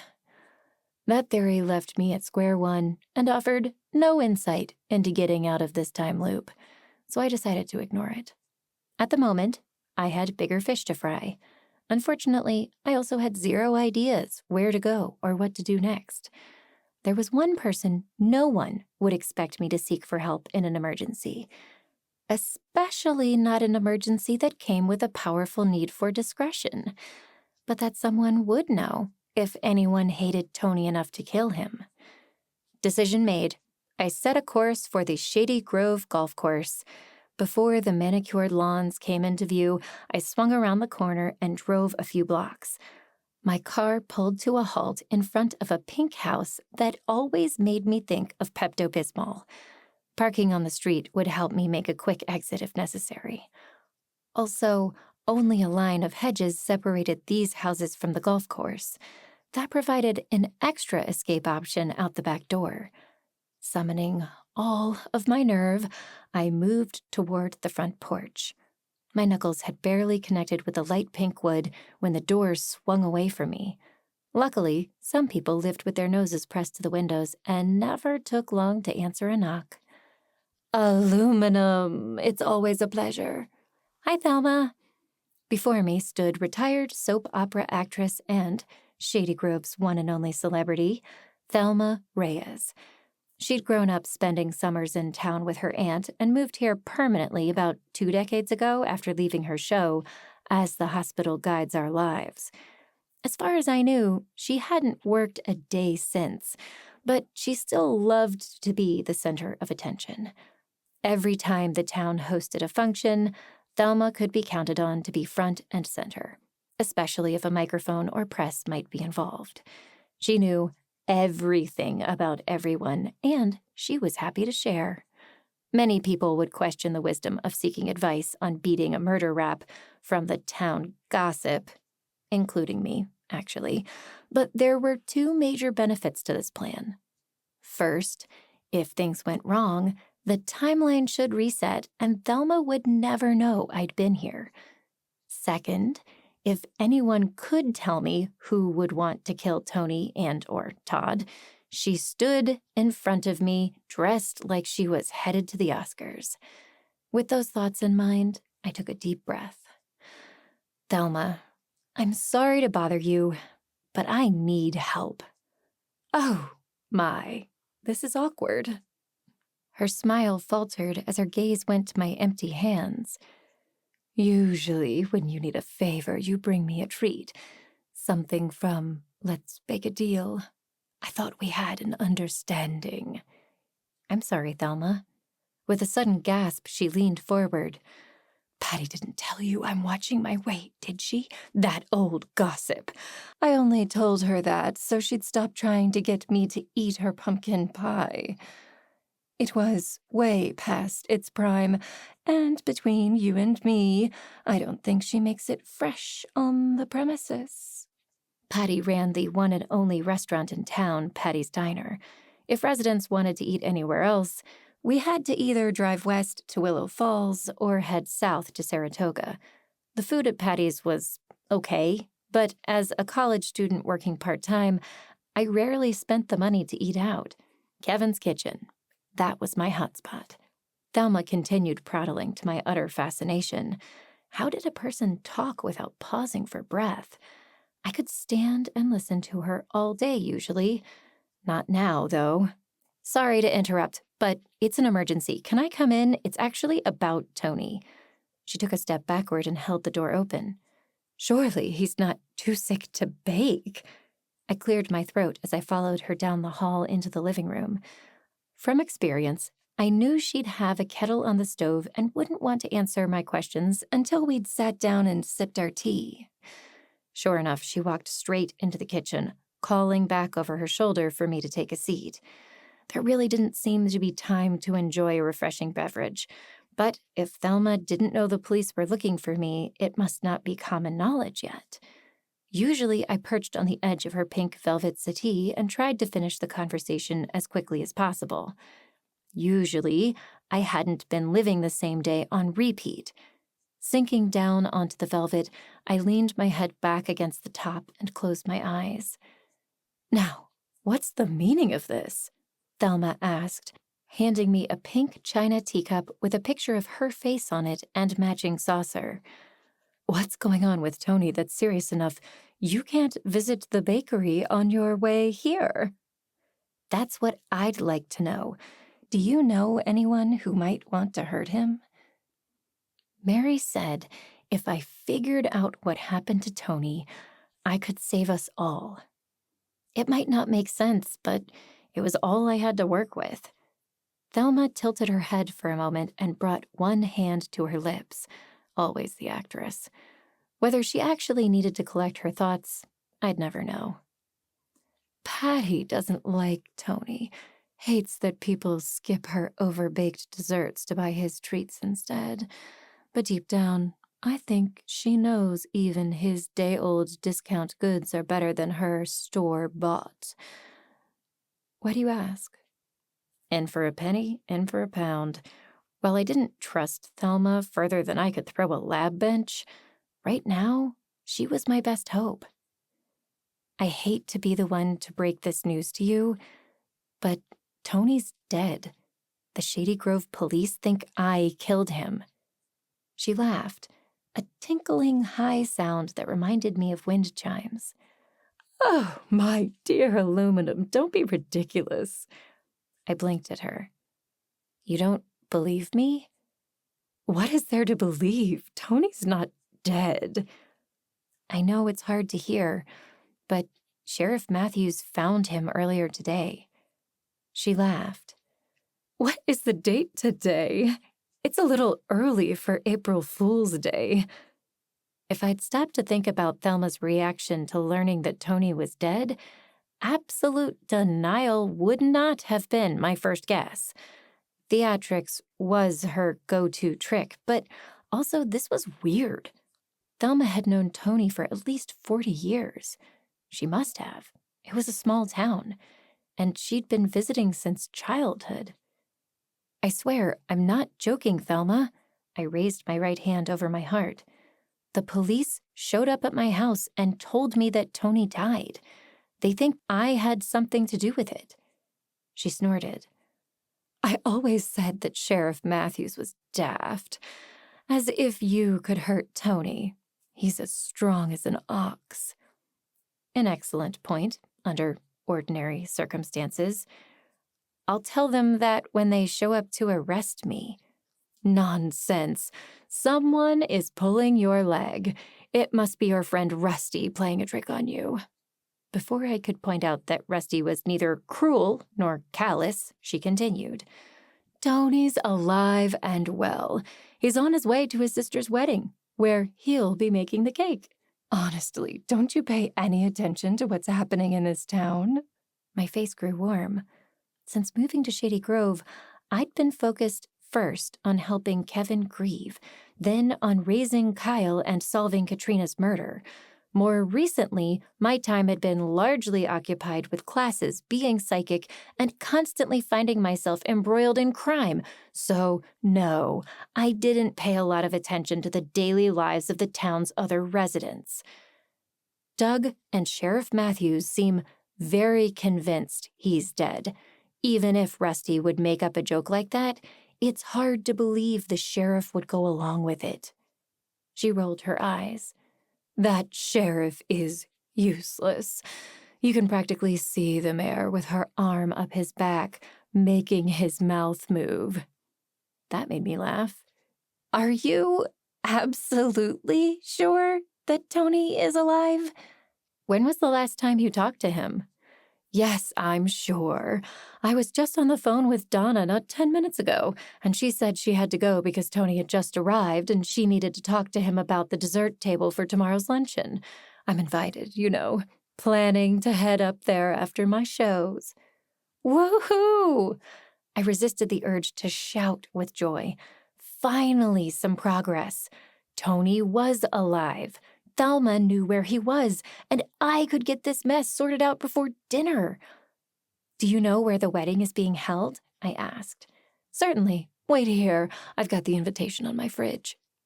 I would have expected Thelma to use something more glamorous than her fridge to keep track of social engagements, but it didn't surprise me that she'd been invited to the wedding. She was, after all, a fixture around here. She livened up any gathering. Besides, she'd trash you to everyone if she got left out. Ah, here it is. Thelma returned from the kitchen and handed me a thickly embossed card. Donna Santoro and Alan Frazinetti, getting married tomorrow. Ah, and the location. Frazinetti's Lodge. Must be a family-owned place. But more importantly, the venue was located at the base of the mountains north of town. Still in Shady Grove County. I could be there in about half an hour. Why the police couldn't figure this out was beyond me. They'd resolve crimes much faster if they knocked on Thelma's door once in a while. Hold on. It was too early to celebrate. When he went to the bakery, Jeff saw a chalk outline. Was that part of Mary's spell? Is that what she meant when she said everyone could be saved if I figured out what happened? Thank you so much, Thelma, I said.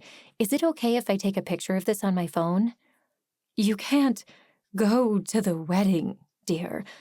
Not if you weren't invited. Unless, do you know Alan? Are you in love with the groom? Oh, this is absolutely perfect. She clapped her hands in delight before leaning back and gazing at me sharply.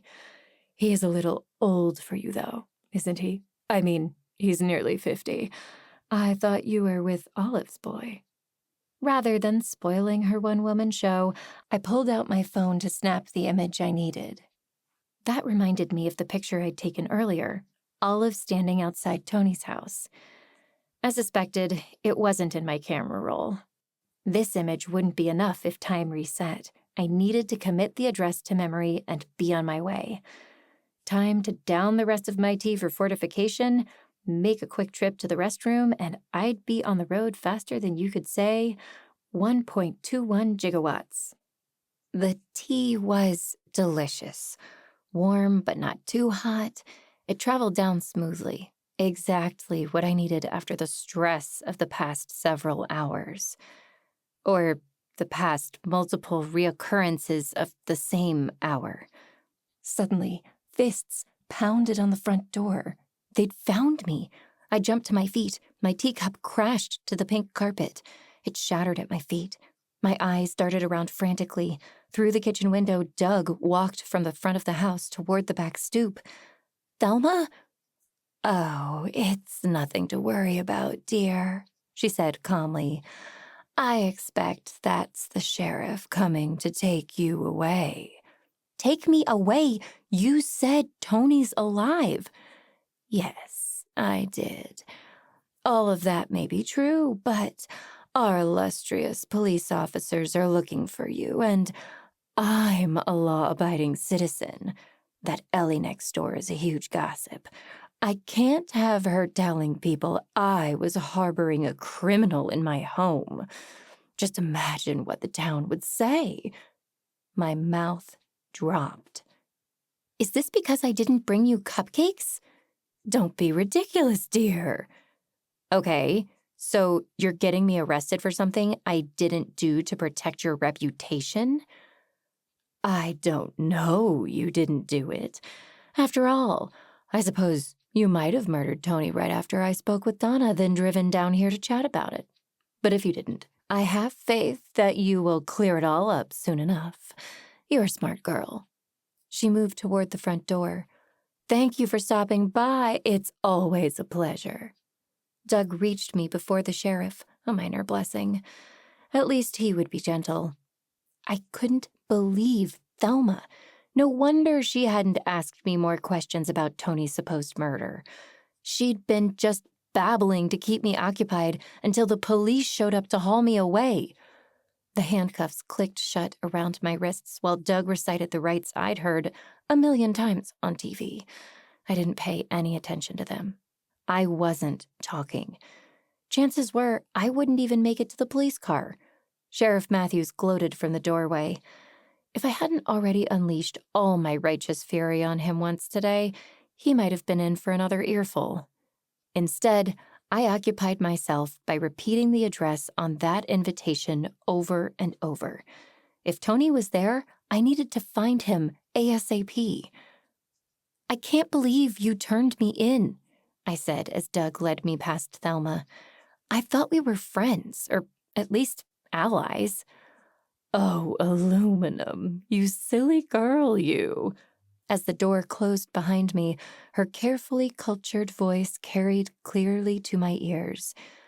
"And to think, you told Julie Capaldi that I can't act. Who's looking foolish now?"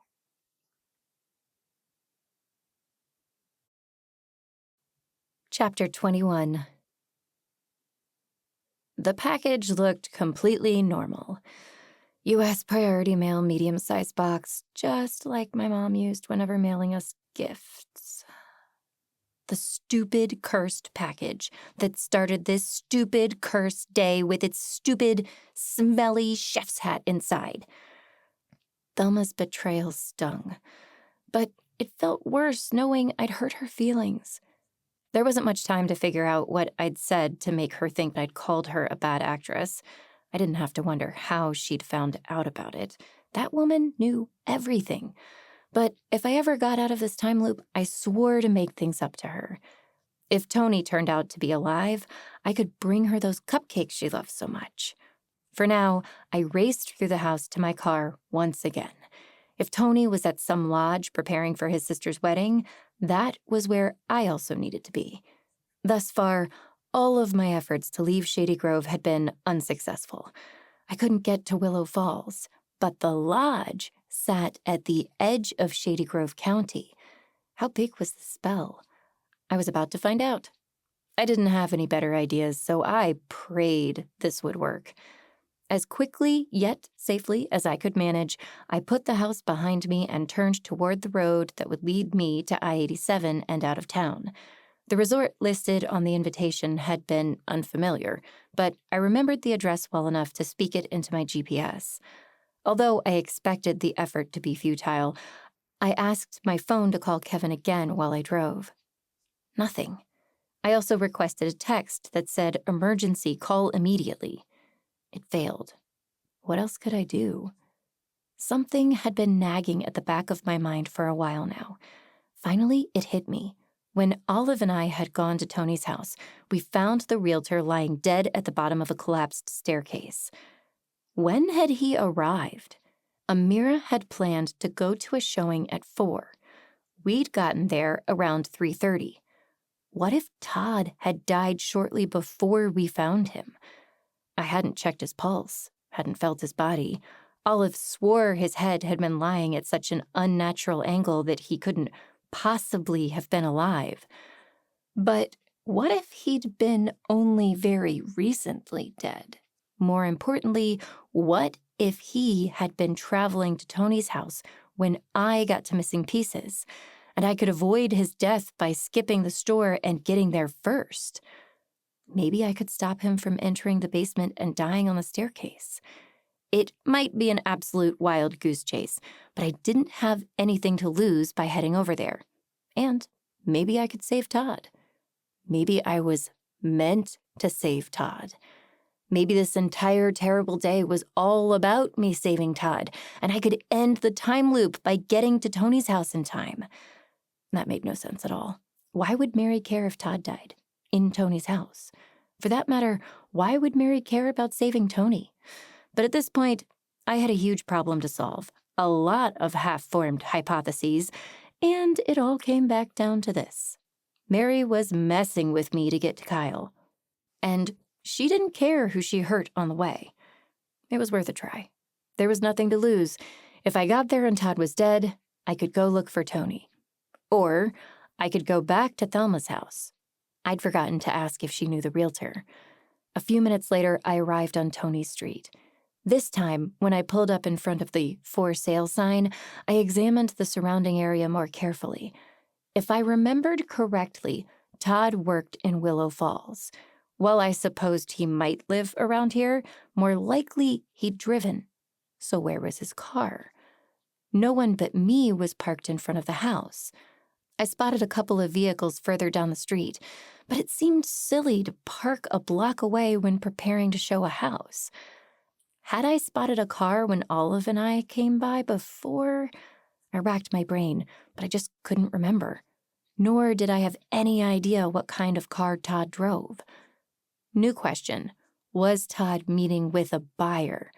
Maybe he'd had an appointment with someone who pushed him down the stairs. If I went into the basement and unlocked his phone, it might give me a clue what happened.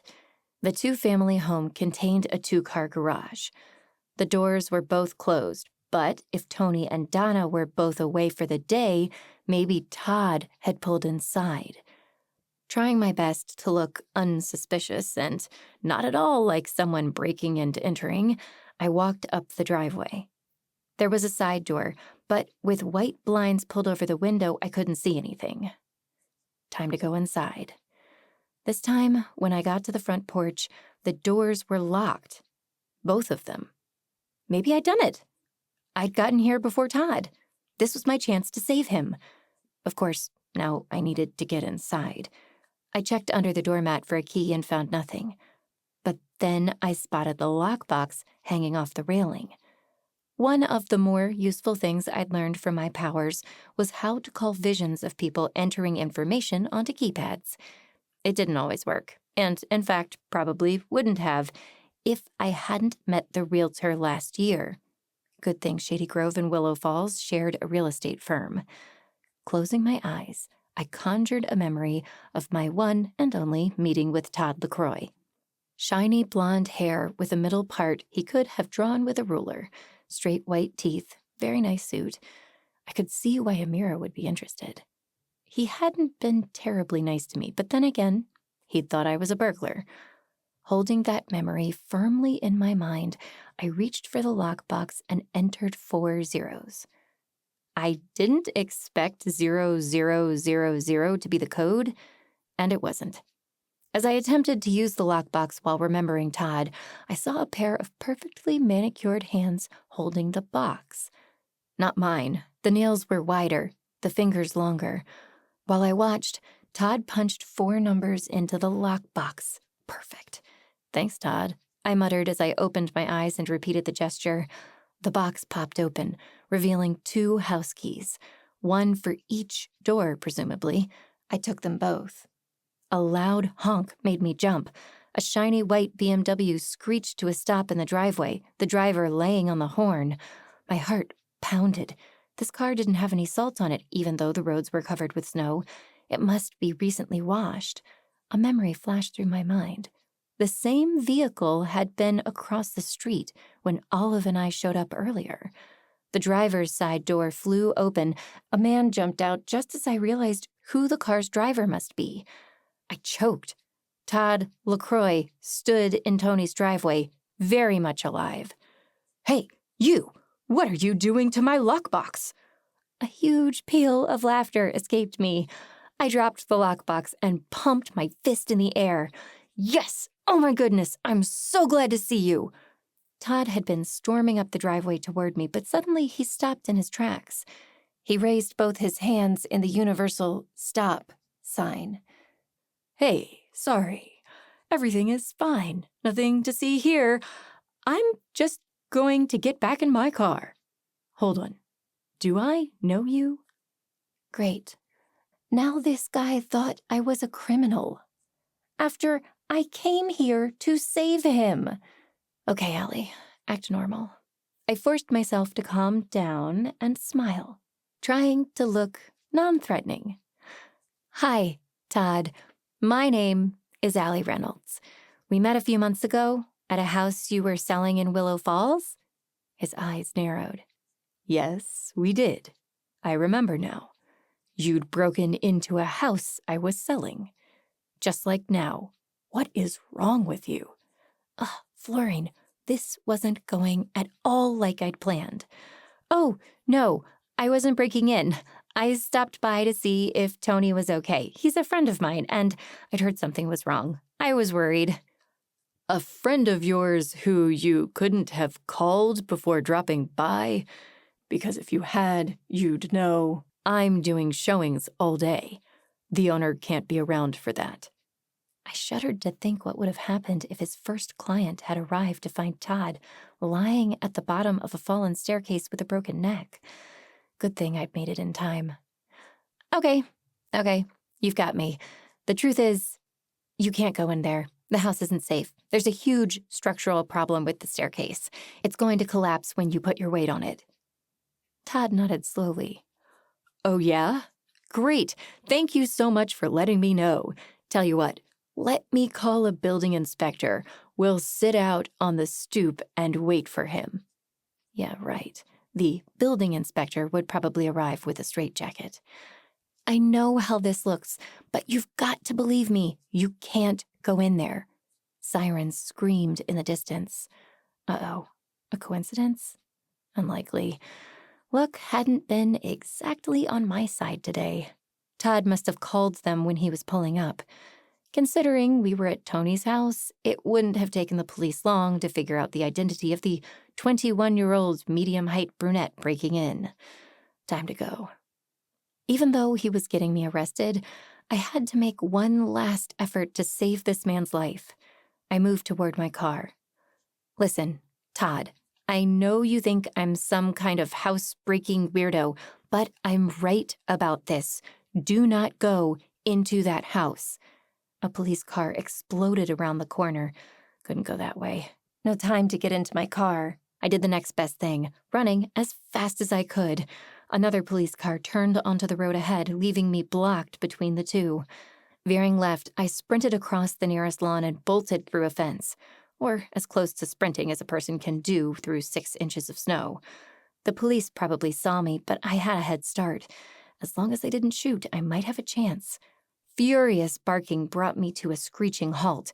I stopped so fast my foot skidded on the ice. I went flying, my butt hit the ground with a painful thud.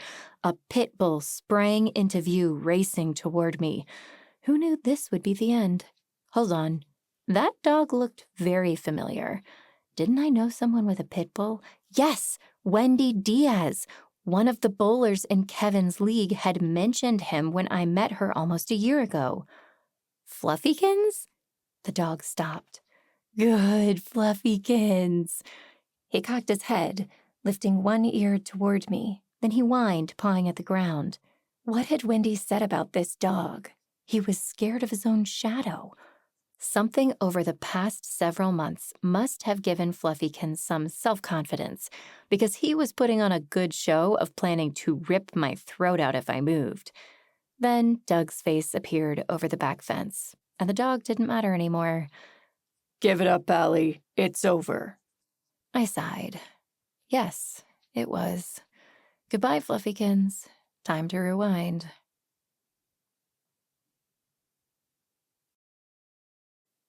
Chapter 22. The package. That stupid package. I grabbed it and raced for my car while trying to figure out how to stop Todd from entering Tony's house and getting killed, or calling the police on me.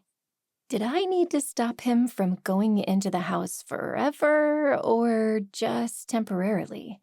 Maybe I could pretend to want to make an offer on one of his other listings, far away, and ask him to meet me there. While I drove, I asked my phone to dial. Todd LaCroix. Hi, Todd. My name is Allie Reynolds. I'm looking to buy a house, and I heard that you have the most amazing place for sale. I cast my mind around desperately. A 2-bedroom? Willow Falls or Shady Grove? Willow Falls. That was nowhere near Tony's house. The perfect place to stop Todd from getting killed. He wouldn't know I couldn't actually go there without bouncing back to my brother's house like a tennis ball. I've got several listings. Can you tell me more about what you're looking for? I love a screened-in porch. There must be something like that around here somewhere. Oh, yes, the place on Riverdale. How did you even know about it? The listing just went live. The owner works with a friend of mine. The owners are retired, He said skeptically. I mean, before they retired. Anyway, can you meet me to hash out an offer immediately? You don't want to see it? Oh, it's okay. I've been there before. It's exactly what I want. Are you free now? Now is a really good time for me. The urgency in my voice was palpable. I needed to rein it in, or I'd freak this guy out. You know, I love your tenacity. You've got great energy. He was quiet for a moment. I'm sorry, but I can't show the place now. I'm doing showings in Shady Grove all evening. Are you free tomorrow morning? No, the word slipped out. I mean, it needs to be right now.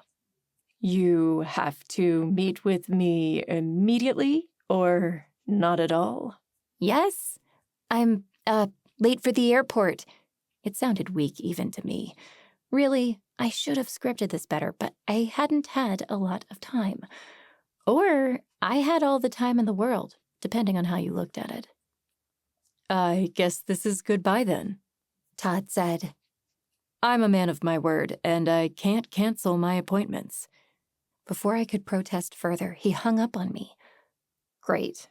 Now how was I supposed to keep him from going inside Tony's house? I could burn it down? Maybe Amira's ghost would come with me? No. Call 911 and report a gas leak? That would just hurt whoever investigated. The universe probably hadn't thrown me into a time loop to save Todd at the expense of a stranger at the utility company. Now that I thought about it, how did Mary even know Todd? Why was she trying to save him? Yes, he'd been selling her house when we'd met, but Our discussion at the time had left me convinced Mary didn't actually own the place and had just been using the empty home to meet with me. The drive to Tony's took ages now that I knew a man's life hung in the balance. But I'd witnessed 2 horrible accidents already today. I wasn't about to take my chances getting into a third. To my immense relief, Tony's driveway was still empty when I arrived at the house. The time on my phone said Todd would be here in a few minutes, if my memory could be trusted. At this point, who knew? Okay, minutes. What to do? Maybe I could make the house safe. Last time, Todd pulled up while I was opening the lockbox. I'd wasted time trying to break into the garage, but still, I needed to move fast. Instead of making myself so visible, I reached casually over the back fence and lifted the latch before sliding the wood open. An untouched layer of snow blanketed the backyard. Someone had cleared the back porch, though. Todd probably worked hard to ensure everything was perfect. He wouldn't like it if something messed that up.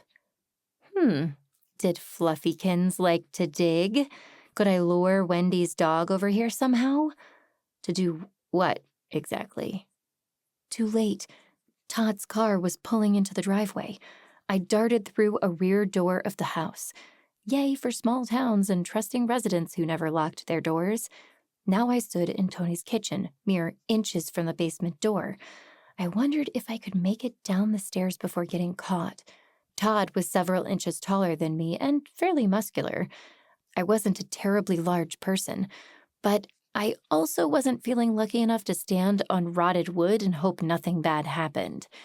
At least I could open the door and look. Maybe there was something obviously wrong I could fix. You know, with all those carpentry skills I picked up working at the antique store. Still, with no better plan, I opened the door to the shared basement and flipped on the light switch. From here, the stairs looked perfectly normal. Leaning over, I shook the banister. It barely moved. Nope, this was never going to work. I needed to get out of here and call a building inspector. "What are you doing here?"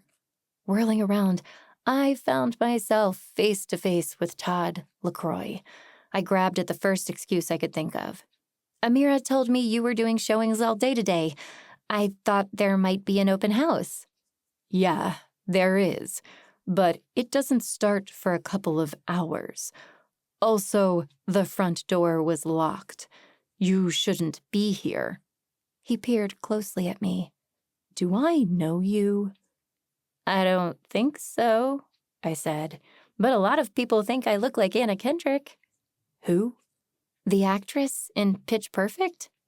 He gave me a blank look, so I kept talking. Anything to keep him from either dying or calling the police.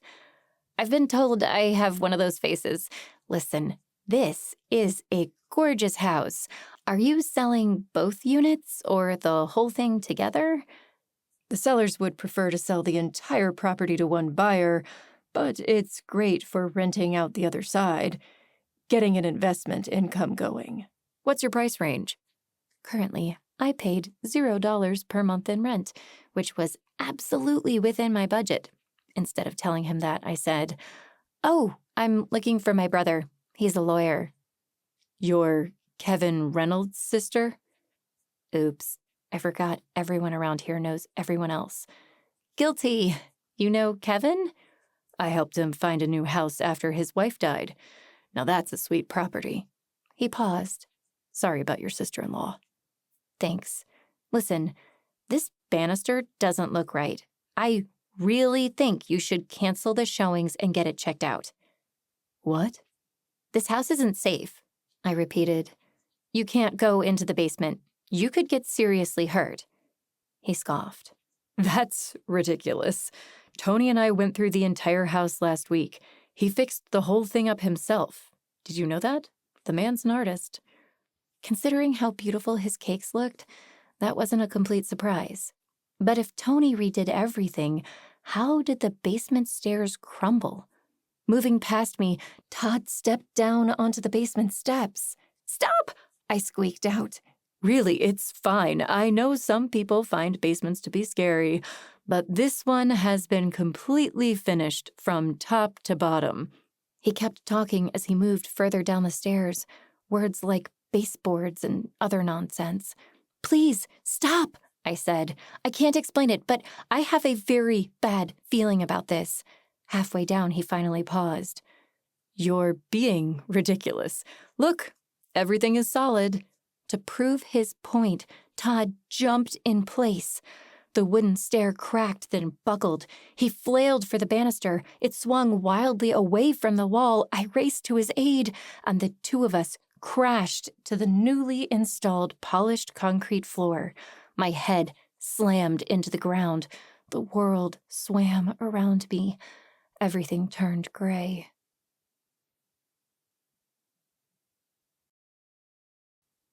Chapter 23. The package looked completely normal.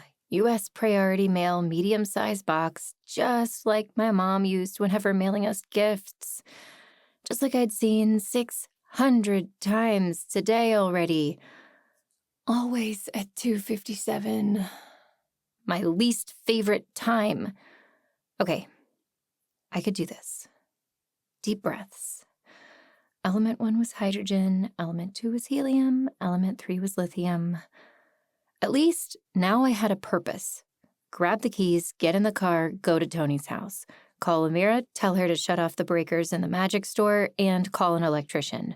Also, to cancel her showing, because it wasn't happening. My friend didn't need to worry about finding or becoming a dead body. Text Tiffany to have her brakes checked. Tell Todd the building inspector had found mold and all the showings needed to be rescheduled. Call Sam. Check, check, check, check. Now what? Over the past several hours, I turned to almost everyone I knew for help finding out who killed Tony. Then Thelma told me Tony was alive. Maybe all I needed to do was convince Sheriff Matthews? Today hadn't exactly been going my way, but it might help to have a lawyer on my side. Kevin couldn't do anything, obviously, and he was the only practicing attorney in Shady Grove. There was, however, a former lawyer, one who happened to be dating my brother. This time, after I got in my car and started the engine, I told my phone to call Julie. The display showed a pretty blue-eyed blonde laughing up at me. Her arms were thrown around my brother, who was bending her over backward in an exaggerated dip. It was one of my favorite pictures of them, taken shortly after their team won some bowling competition. Kevin had been so closed down ever since Katrina died. I loved seeing how he was finding his old sense of fun now that he and Julie were together. Hopefully that continued for a long, long time. She answered on the third ring. "On what grounds? This is Julie. How can I help you?" I heaved a sigh of relief. "Thank goodness you answered. I need help." Concern filled her voice.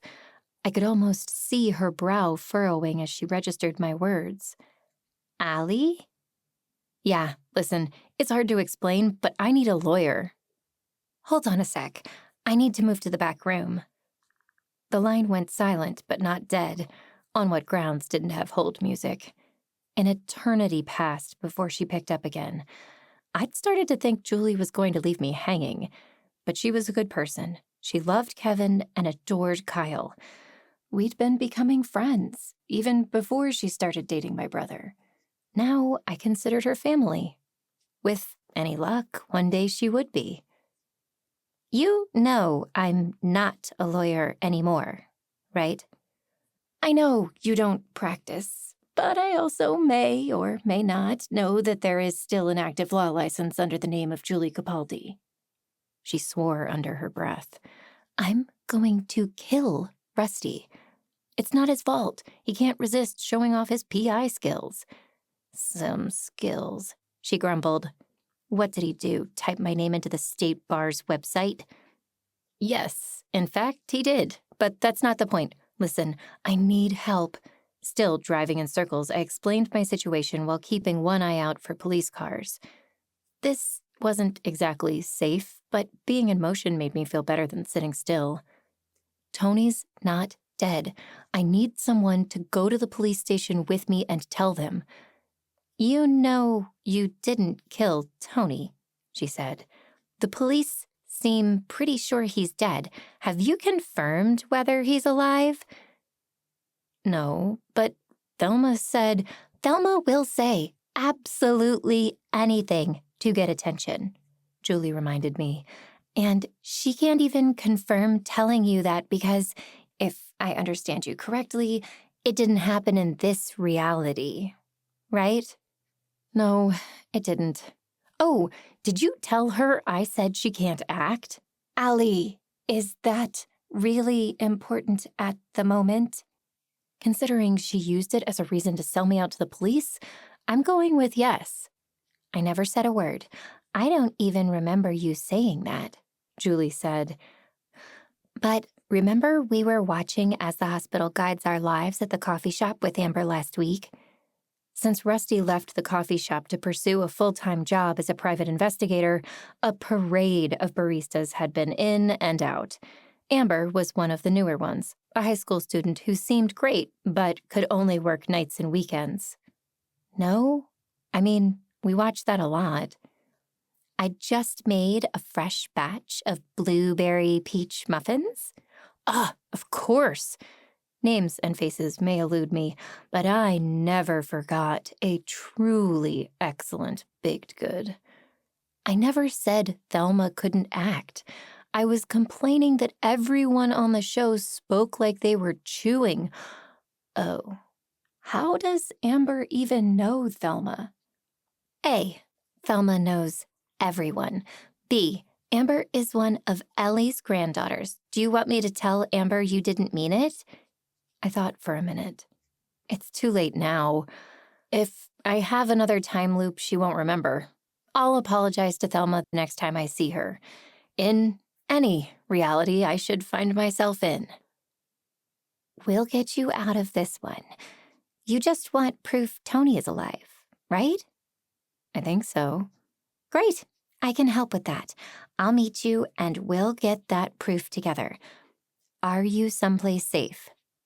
I glanced out my car's window, into the depths of the nature preserve bordering Maloney College. It seemed like as good a place as any to go when the police were looking for you. Except, if I tried to lose myself in the trees, the fresh snow would out me. Yeah, I guess. Why? Sheriff Matthews and Doug are at Missing Pieces now, talking to Olive. I can go over there and intervene on your behalf. They can't make me tell them where you are. You don't know where I am. Exactly. Let me feel them out and then call you back. When I do, I'm going to use a code word so you know they're not listening. Okay? Sure. I said, can it be Kelvin? My brother's legal name would never stop being a source of amusement to me. Mostly, I only needled him when he was around to hear about it. But Julie would surely pass that tidbit on when she talked to him. She chuckled. Speaking of your brother, what does he have to say about all this? I don't know, I admitted. Mary blocked me from calling him after the time loop started. Sit tight. Let's see if I can call him. Thank you, I said. I owe you. Don't be ridiculous, Julie replied. We're practically sisters. Someday I hope we will be. She was quiet for a minute. Me too. I'll call you back. Time ticked by at an agonizingly slow speed while I waited to hear from Julie. I didn't think for a second that she'd get Kevin on the phone, but maybe she could talk to Sheriff Matthews. She'd meet me at the police station, we would clear my name, Tony would appear and serve us all cake. This day would finally end, and tomorrow we could do the spell to find Mary and make sure she never, ever pulled a stunt like this again. A beautiful plan. Alas, not meant to be. The display on my phone lit up with Julie's face a second time. Not that I was looking at it instead of the road. Immediately, I answered. How did it go? On a scale of 1 to 10, I'd say about a 9 for me, more like a 3 for Julie. A deep voice responded. How are you, Miss Reynolds? We've been looking for you. My mouth went paper dry. Sheriff Matthews? What's going on? Nothing, really. I just thought you'd like to know that your friend, Ms. Capaldi, has been arrested for aiding and abetting a fleeing felon. You know what the sentence on that is? Nearly 20 seconds passed before I found my voice. She wasn't helping me. Julie's a lawyer. That's not how the jury will see it, He replied. 10 years. She's looking at 10 years if I have anything to say about it. And when we find you, it'll be 3 times that. But I didn't do anything. Neither, by the way, did she. I'm sure you're both saints. By the way, we're tracing this call. Looks like I finally got a beat on you. See you in a minute, Miss Reynolds. My mind insisted he was bluffing. Stabbing the end call button on my console, I slammed the car into reverse and pushed on the accelerator. My car leaped back in a circle. As I shifted into drive, flashing blue and red lights appeared on the road. I held my breath, praying they would continue past me. No such luck. Reaching out to Julie for help wasn't the way to clear my name and find Tony after all. Hello, Mist. I embraced it.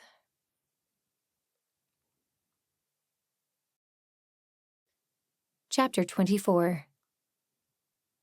The package looked completely normal.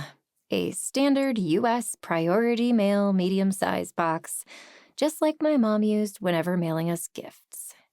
Once again, my phone showed 257 on the display. Just once, I'd like it to be 256 or 258. Deep breaths. I could do this. At least I wasn't under arrest. Besides, I had a purpose now. Grab the keys, get in the car, go to Tony's house. Call Amira, tell her to shut off the breakers, and call an electrician before her store catches fire. Text Tiffany to have her brakes checked. Drive to Tony's house. Tell Todd the building inspector had found mold and the open house needed to be rescheduled. Check, check, check. I waited patiently while Todd made some calls to cancel showings before realizing that standing here wouldn't tell me whether I'd ended the loop. He wasn't going to die now. Probably. Was that enough? Pulling out my phone, I called Kevin. It went straight to voicemail. Slightly worrying, but inconclusive, just in case I left a message. Next, I called Mrs. Patel with the same results. Not terribly surprising since she was with Kevin. On a whim, I tried my mom in Sacramento. Voicemail. Now what? If saving Todd was the task Mary set for me, I should be able to go home and pick up where I left off with the cookie dough and Mercury the turtle. But then, why the chef's hat? What about the police? Saving Todd wouldn't magically undo those things, would it? I could try again to go see Emma, but since she didn't answer her phone when I tapped her name, I had a sneaking suspicion that was not the answer. Maybe I needed to physically find and talk to Tony after all. Just realizing he wasn't dead might not be enough. After checking yet again to ensure that Todd wasn't about to enter the house and fall through a rotting staircase, I left. First, I went to swap cars with Rusty for the second time. While my little Prius was likely safe once I got a couple of miles north and got better gas mileage, my best friend's SUV had all-wheel drive. The roads near the mountains could be a total mess this time of year. Before driving away, I reminded myself not to leave the orb in the trunk. If nothing else, I could chuck it at Mary's head should the opportunity arise. Hug Rusty goodbye, set GPS coordinates for Friends and Eddie Lodges. Do not pass go. Do not collect $200. Text Sam to make sure he talks to me before leaving for Shady Grove in the morning and avoids all construction sites. It took about 15 tries, but finally, I was on my way to the lodge. Hopefully. There was only one way to tell. As Shady Grove moved into my rear view mirror, my entire body relaxed. I couldn't go east to find Kevin in Boston. I couldn't go west to ask Emma for help. But I could drive north and find Tony. Maybe I'd finally found the road out of this mess.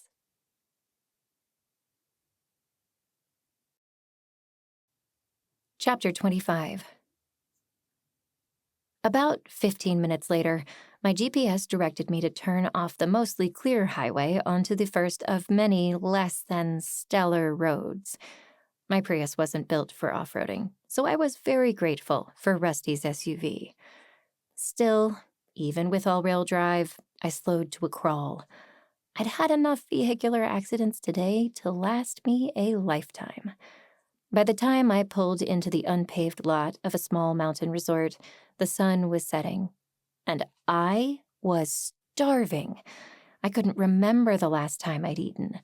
The sign assured me that I'd reached Frazinetti's Lodges. It also informed me the place was closed for a private event. So, hopefully, I could find Tony and convince him to go back to town with me before bedtime. The path from the parking area led up a slight incline to what appeared to be the main rental office and a meeting area.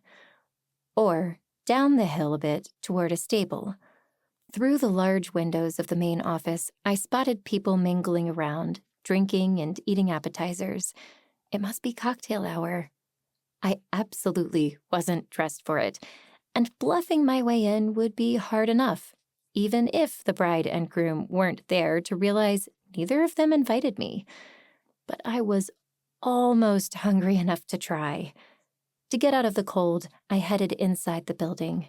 It was small, with 6 stalls, 2 of them unoccupied. There was an attached pasture, but I hadn't seen any animals roaming around. A black horse stuck his face over the stall and nickered at me.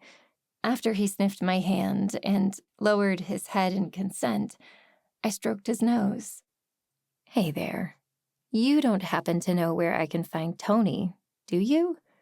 Not surprisingly, the horse didn't answer. Listen, I'm working on it. I jumped, but the voice wasn't coming from the horse. It carried through a small window in the stall. A shadow passed as someone walked by the outdoor light, and I dropped to the floor before they spotted me. You'll get your money. Money? Still in a crouch, I moved as quietly as possible to the empty stall beside the black horse and slunk my way inside. Hardly daring to breathe, I flattened myself under the window and prepared to listen. A second man answered the first.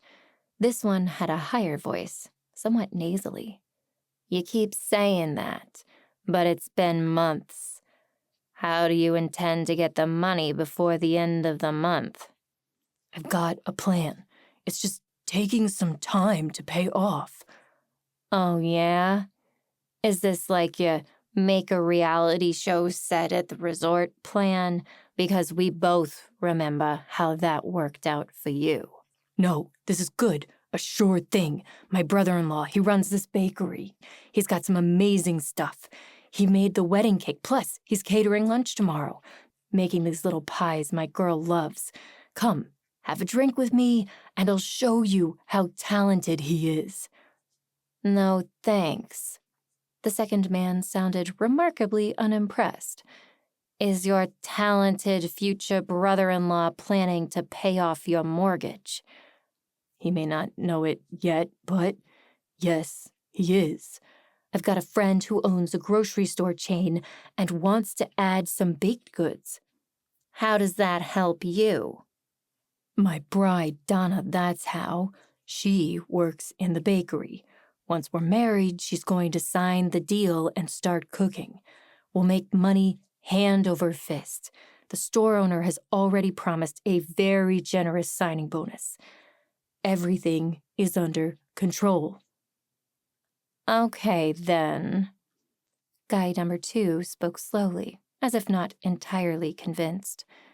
Show me the contract when it's signed, and maybe I'll consider giving you more time. There's going to be interest, though. And you know, I always collect my interest. Terror filled the deeper voice when he replied. Yes, I know. You'll get paid. I swear on my mother's grave. Oh, it's not going to be your mother's grave, the other person responded, if you catch my meaning. A chill went down my spine. For the first time, it occurred to me that eavesdropping may not be a good idea.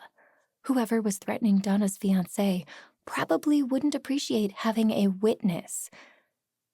I get you, the first person said. I won't let you down, I promise. Wait here. I'll leave first. A moment later, a car door slammed, an engine roared to life, tires crackled on the gravel driveway, and then the car moved away. I stayed in place, not wanting either of the men to hear me. Then the second man moved in front of the window, and I held my breath while studying his profile. Please, please don't look inside the stall. Luck must have been on my side. Not only did he not glance through the stable window, but now I knew that Donna's fiancé was medium height, with dark hair and a long, thin scar down the left side of his face. Also, he owed someone a lot of money and was hoping to get it from Tony. People had killed for less. After a moment, a second set of footsteps trailed away from me. Finally, I could breathe again. But I couldn't move on yet. The path between here and the main lodge was long and open. Even in the waning light, I'd be seen if I went out before Donna's fiancé made it up the hill and inside. After reciting every element off the periodic table, I felt safe enough to leave my hiding spot. With a deep breath, I crawled back toward the stall door. Then I realized how silly I must look and moved to stand upright. After wiping my dirty palms on my yoga pants, I stepped back into the main hallway. The friendly horse returned to nuzzle my neck. I patted his nose a second time. Thanks for not giving me away. Sorry, I don't have any carrots. Bracing myself against the cold, I left the relative safety of the stable. As I headed up to the house, I considered what I knew. This conversation had given me a very important piece of information. Donna really needed to sell her home if she wanted to save Alan's business. To me, that seemed to suggest she wouldn't have killed her realtor. Not that I thought she did, but she was one of a few people with access to that basement. Skirting around the windows, I examined the area. A wooden sign with arrows pointed out the cabins, the stables, and the main lodge.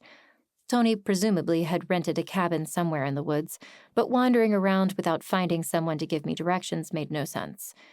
A smaller building was attached to the largest cabin by a brick tunnel. Smoke rose from a chimney attached to the side of that building. It must be the kitchen. If Tony really was providing food for the wedding, that would be the logical place to find him. Assuming Thelma had been right, and he really was still alive. Crunching my way through the snow, I found the rear door. With my hand on the handle, I hesitated. Now what? Did I just march in? Hey, man, I know you weren't expecting to see me here since we're essentially strangers, but are you by any chance dead? I shook my head. Step 1, verify that Tony is alive. Step 2, convince the Shady Grove Sheriff's Department. That should break the time loop and get me to tomorrow. The back door swung open easily at my touch. When no one appeared to ask what I was doing there, I took a tentative step inside. The kitchen was empty. No chef walking around barking orders, no waitstaff wandering in and out. Either the cocktail hour had been catered, or the food had been finished quite a while ago. Only a couple of dishes in the sink and a row of mixing bowls on the counter against the far wall gave any proof of life. I moved toward a swinging door in the same direction as the main lodge and put my eye to the window. Nothing but the tunnel I'd seen from outside. It must have been added to allow servers to take food to and from the larger building in the snow. Glancing down at my yoga pants, which had straw sticking to them in 2 places now, I opted to not crash the fancy party. I didn't have any other clothes in my trunk. Note to self, keep clothes in your trunk, just in case. And in Rusty's trunk. Oh well, nothing I could do now. The walk-in fridge and freezer were stocked, but empty of people. No wedding cake either. Curious, I approached the counter. If the chef had been in the middle of something before getting called away, maybe he'd be back soon? Flour covered the stainless steel surface. Each bowl contained a couple of balls of dough. Reaching out a hand, I touched the metal. Still cool from the fridge. A bag of flour sat near the wall next to a rolling pin. Leaning forward, I picked up the pin, savoring the feel of the cool wood in my palms. I wasn't much of a baker, but when I was a kid, I loved rolling out sugar cookies with my mom. Lost in the memory, I closed my eyes and moved the pin across the countertop. All of a sudden, an image swam before my eyes. Not a memory of making sugar cookies with my mom, but a vision. Empty baking sheets lined one wall. The dough in front of me was no longer in bowls, but rolled out in 2 large rectangles. From what little I could see, this appeared to be the same kitchen. Behind me, someone was talking in a low, gravelly voice. Come on, Tony. This is a great deal. I grunted and didn't respond. Don't you want your sister to be happy? My sister was perfectly happy working with me in the bakery and living under the same roof. She doesn't need you to take her away. I'm not taking her away. I'm expanding her horizons. And if you would stop being such a grouch for 3 seconds, you'd be happy for us. I'm not gonna be happy for some smooth-talking greaseball coming in and filling my sister's head with lies. It sounded like the voice was the same person I overheard outside the stable, Donna's fiancé. If only Tony would turn around to look, I'd know for sure. Earlier, Alan had made it sound like Tony was helping him with his plan to sell the cupcakes. What if... Someone grabbed me from behind. I gasped. A meaty hand clamped over my mouth. Tony! He'd killed his realtor, and now he'd planned to kill me? Without thinking, acting purely on instinct, I employed the self-defense moves Maria had taught me. Stomp on the instep. Whoever it was grunted. I slammed my elbow back into his solar plexus. He loosened his grip. Grabbing the rolling pin from the counter, I swung to my side, trying to get my assailant to back off. It worked. I spin around, still brandishing the rolling pin. In the dim light, a man stood doubled over, still wheezing. Oh, no, you don't, he gasped out. You're not getting my recipes. The man looked at me, and I nearly screamed. Tony. Then he charged. I lifted the rolling pin. All of a sudden, I understood the vision from the baker's hat.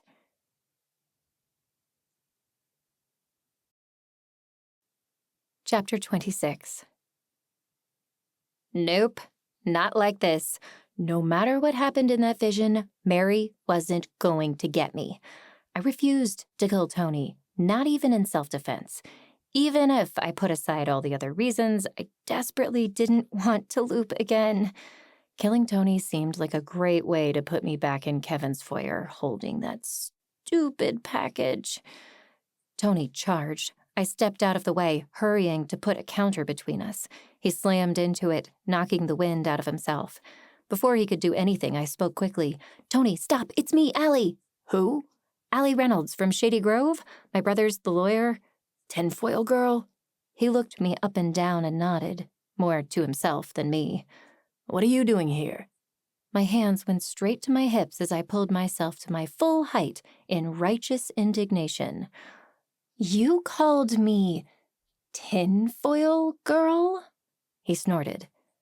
Don't tell me you haven't heard it before. Of course I have. I expected you to be more original. We were getting off track. Let's start over.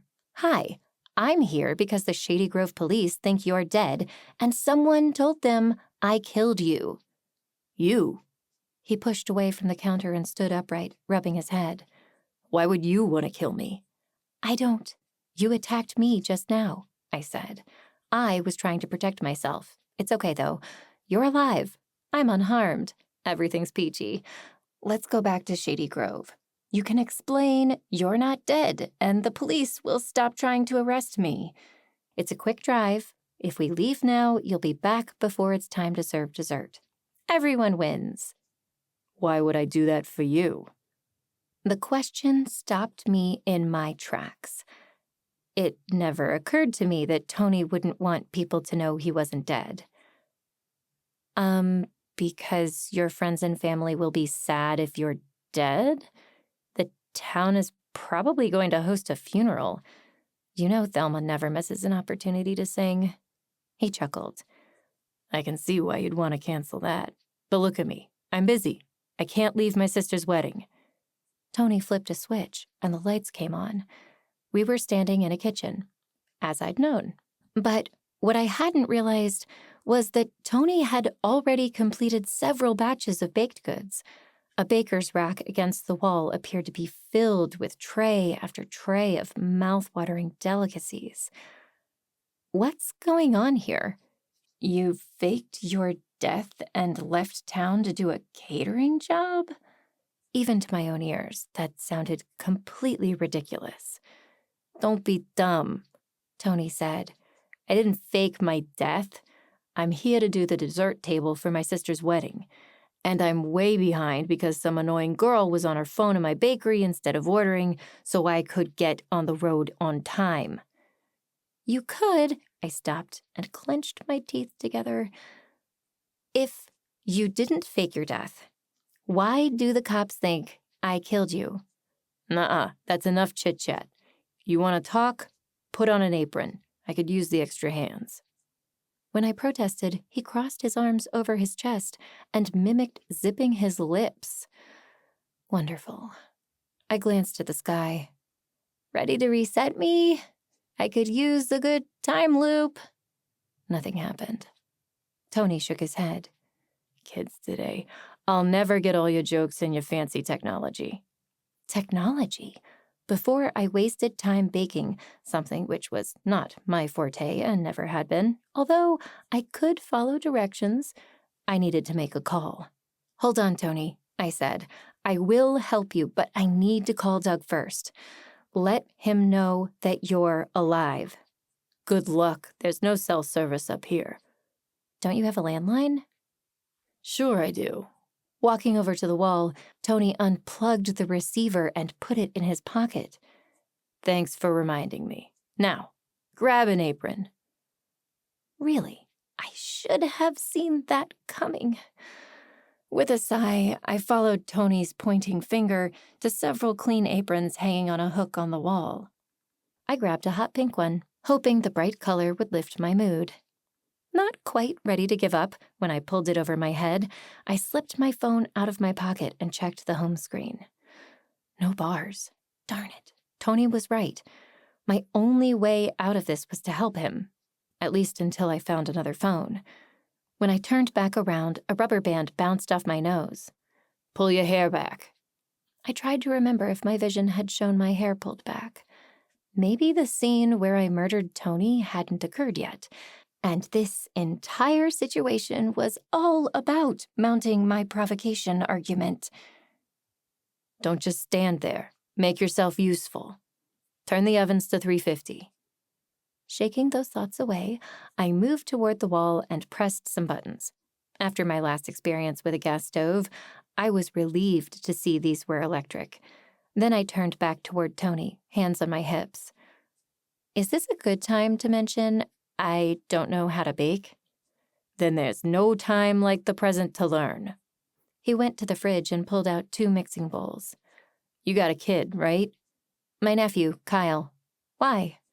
Although only 4, Kyle was significantly better in the kitchen than I. He liked to watch cooking and baking shows on Netflix and then order me around. The day he was old enough to wield a knife safely would be life-changing. He liked Play-Doh? Yeah, sure. Great. The bowls clanged one by one onto the cool metal counter. Sugar cookies are just like that. You roll them out, you cut shapes. You can't really mess them up. And I need a ton for tomorrow. His faith in me seemed a bit misguided. Really? Really. What are you going to be doing? I'm working on the meat pies. We're going traditional here. Donna wants me to make a bunch of Sicilian meat pies for the luncheon, so that's what we're going to do. Meat pies? Despite having been in the bakery a couple dozen times, I was fairly certain they didn't sell any baked goods with meat in them. Yeah, a family recipe. They've got pie crust, ricotta, cheese, sauce. Oh, we're making calzones. He glared at me. They're meat pies. Never mind. Just get to work. All you need to worry about is the dough. The filling is a family secret. I held up my rolling pin. Okay, what you're saying is, if I help with the pies, you'll tell Sheriff Matthews you're not dead. Something like that. Let's get started.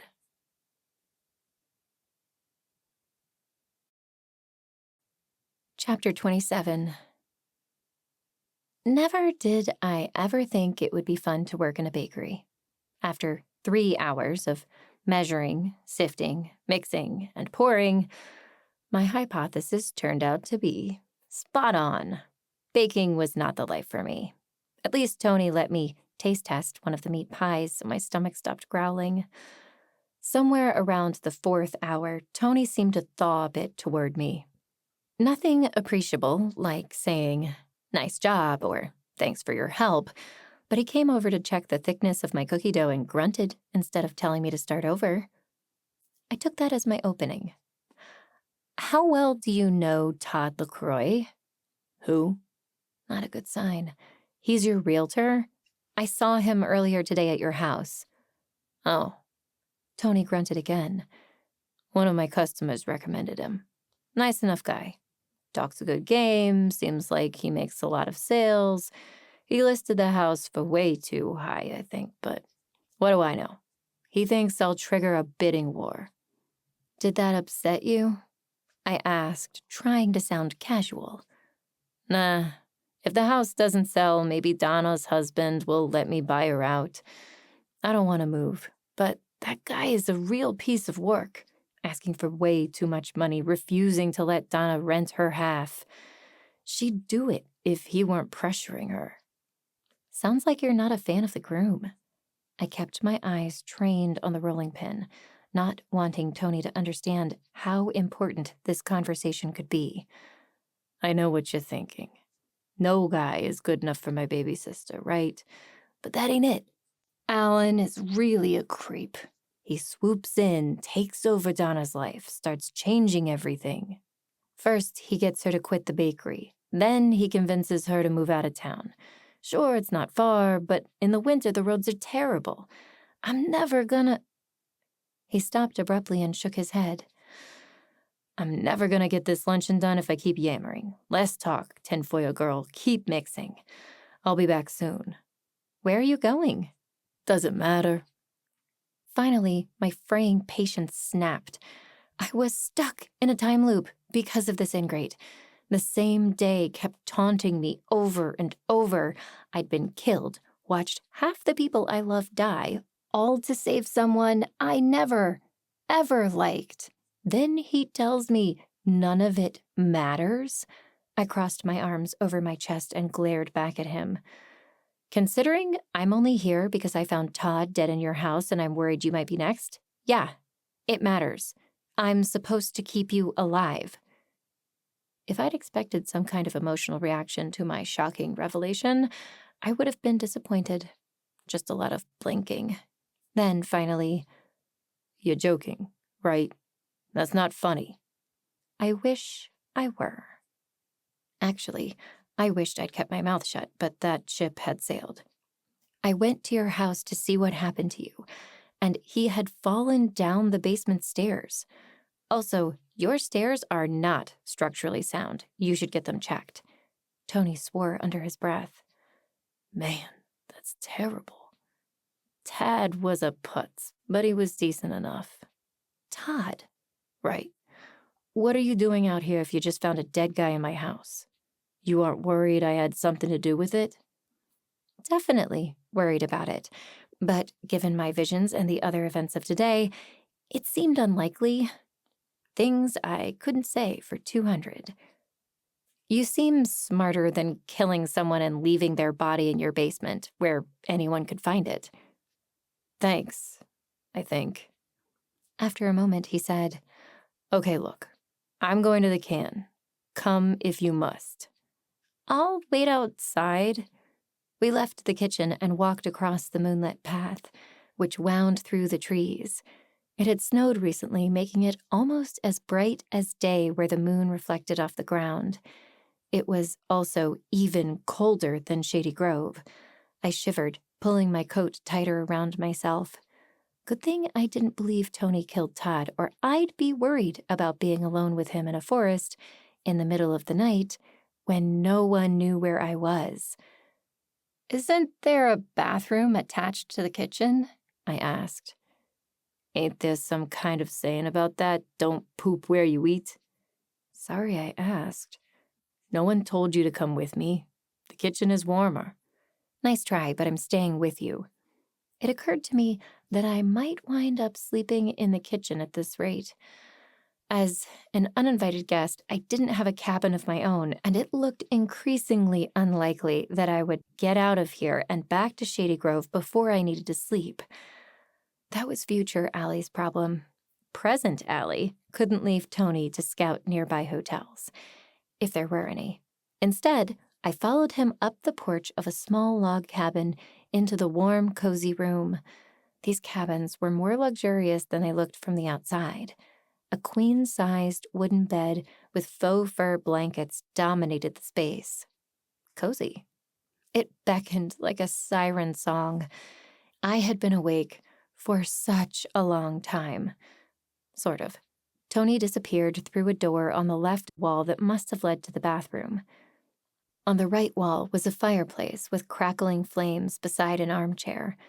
Since Tony wouldn't appreciate me stretching out on his bed until he finished his business, I settled into the chair. Oh, this was nice. Softer than it looked. Warm. Leaning back, I closed my eyes. A clattering made me bolt upright. The cabin's exterior door flew open. Before I could react, a black-clad arm tossed something through the door. What the? A bottle rolled across the wooden planks, headed straight for the fire. Leaping to my feet, I grabbed it. A glass bottle, soaked rag sticking out of one end. Smelled like gasoline. Someone had chucked a Molotov cocktail at Tony's fireplace. If he had been the one sitting in the chair, it would have killed him. It would have killed me if I hadn't grabbed it in time. I raced for the door but skidded to a halt at the doorway. Anyone could have thrown that bottle. They also could be armed. Running after an unknown killer to confront them when no one knew who or where I was struck me as a terrible idea. Even knowing time should reset again if they killed me, that wasn't a chance I was prepared to take. Dying twice today was enough, thanks. With my luck, the time loop had ended already, and I just didn't know it. For now, I dropped the bottle in the snow beside the porch and pulled out my phone to call 911. Still no signal. Grr. Something banged inside the bathroom, and a moment later the door swung open. Tony stalked across the cabin, face purple with rage. What do you think you're doing out here?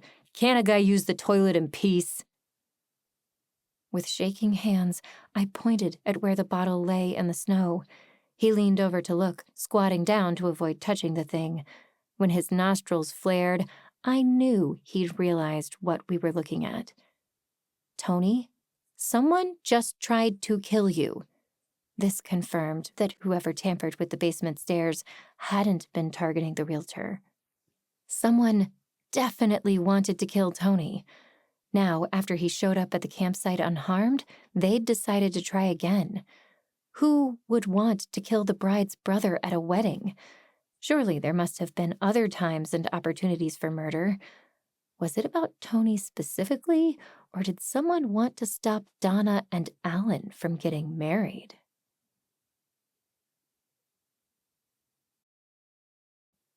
Chapter 28. Pushing me out of the way, Tony started down the steps, intent on following the person who threw the bottle. Immediately, I went after him. About 15 feet down the path, it split into two, and he paused. Each cabin was secluded by design, surrounded by a copse of trees. Following either path would lead to multiple other offshoots and probably a half-dozen cabins on either side. Under normal circumstances, cozy. Right now, irritating. It was impossible to see where our attacker had gone. Tony shook his fist into the night and yelled, "You're not gonna get away with this!" Do you know who might want to hurt you? Sure I know. Donna's pissed I won't give her my recipes. Her fiancé wants to sell them. She thinks he hasn't ruined our lives enough by taking her away from the business and making me sell my house. I keep trying to tell her she's got another think coming. Hearing Tony say another think instead of another thing raised my opinion of him more than it probably should have. #nerd problems. His comment reminded me of something. Why are you selling if you don't want to? She's not giving me a lot of choice. She's demanding more than the house is worth, which I'm pretty sure is his doing. We could split it into two separate deeds, but who wants to share a basement and a driveway with a stranger? There aren't a lot of houses in my price range unless I move to Willow Falls. I don't want to leave the area. Shady Grove is a nice place. I do good business. On a warm day, I walk to work. On a snowy day, I go skiing. It's the best of all worlds. Or it used to be until he came along. Tony strode down the path and I followed. We weren't headed back toward his cabin or the kitchen, so he must be going to find his sister. My first inclination was to march straight to the lodge and call the police. There had to be a landline at the reservation desk. Someone needed to fingerprint the bottle, run tests, and figure out who was behind this. Tony absolutely refused. We're not ruining my little sister's big day by bringing a bunch of police in to run around and mess it all up. You don't think it would ruin her wedding when your cabin exploded and you turned up dead? That didn't happen, did it? Listen, we just need to be vigilant. We call the cops, they come in, they track snow and salt all over my kitchen. They stop us from baking, and next thing you know, the meat pies aren't ready for the rehearsal tomorrow. Not happening. Not on my watch. If we were in Shady Grove, I would ignore this mandate, pick up my phone, and dial 911. But there still wasn't any reception up here, and I'd never gotten the password for the lodge's Wi-Fi so I could make a call that way. Note to self, if time resets, call the lodge for the password on the drive up. Breaking into the lodge to get the password was likely to get me in trouble, and if I got dragged away by police officers, there was no one to help Tony. For now, I was stuck being his unwilling yet perky bodyguard. You're welcome, by the way, I said pointedly. What if they try again? He grinned. That's what I've got you for, right? My nitrous in shining armor? Nitrous? That wasn't a word, but I liked it. Right, sure, but still, I don't want to hear another word about it, or I'll ban you from the kitchen. Worse, I'll ask Donna to send you home. If you want to help me, grab your apron. Frustrated, yet unwilling to see another option while my toes were freezing and I hadn't slept in days? Hours? I wasn't sure. The stress of the day made it hard to think. Rather than continue standing in the snow and getting nowhere, I followed him back to the kitchen. On the way, my mind went back to the conversation I'd overheard in the stable earlier. Alan needed money. Donna was selling the house she and Tony shared, forcing her brother to move. The sale of the house would give them money unless they'd heavily mortgaged it. As a private investigator in training, Rusty could probably look that up for me, but loaning me his car was risky enough. The best way to protect my best friend was to avoid him as much as possible until this was all over. What else did I know? Tony didn't want to move. Tony didn't like Donna's fiancé. Donna didn't like Tony meddling in her relationship. Would she kill her own brother? They'd lived together for years. They'd worked together for ages. By all accounts, they were tighter than me and Rusty. Even knowing Alan wanted to sell Tony's recipes to a grocery store chain, it didn't make sense that Donna would kill to get them. Unfortunately, I hadn't seen enough at the cabin earlier to tell anything about the person who'd thrown the bottle. Donna was tall with long, curly black hair, but that could easily be concealed with a hat. This time of year, between the hats, the bulky coats, and the boots, everyone looked the same. The person I'd seen could have been her. It could have been Alan. It also could have been Jason Momoa. Whoever it was, they'd been smart enough to stay on the stone path, meaning it didn't get any footprints to help narrow it down. Maybe we could fingerprint the bottle? Unless it came from the lodge's refrigerator, in which case we'd have to eliminate the prints of Tony and the entire kitchen staff before getting any useful information. Curling my fingers into fists, I kicked the snow. It made me feel about 1% better. I kicked it again. Given my ability to point at Tony and show him as alive, I felt less worried about calling the police than earlier in the day, but I wanted to be sure I wouldn't get tossed into jail. Now they'd probably add fleeing arrest to the list of made-up charges against me. Could a person flee an arrest they were only aware of in an alternate reality? When we got there, I donned my apron as instructed, picked up a rolling pin, and got back to work. At least rolling out dough gave me a target for my frustration, and I liked stabbing the cookie cutters into place. Once the warmth from the kitchen seeped back into my bones, I decided to try again to figure this whole mess out. Tony, who hates you enough to want you dead? I'm good-looking, I'm smart, I'm Italian. Someone always wants me dead.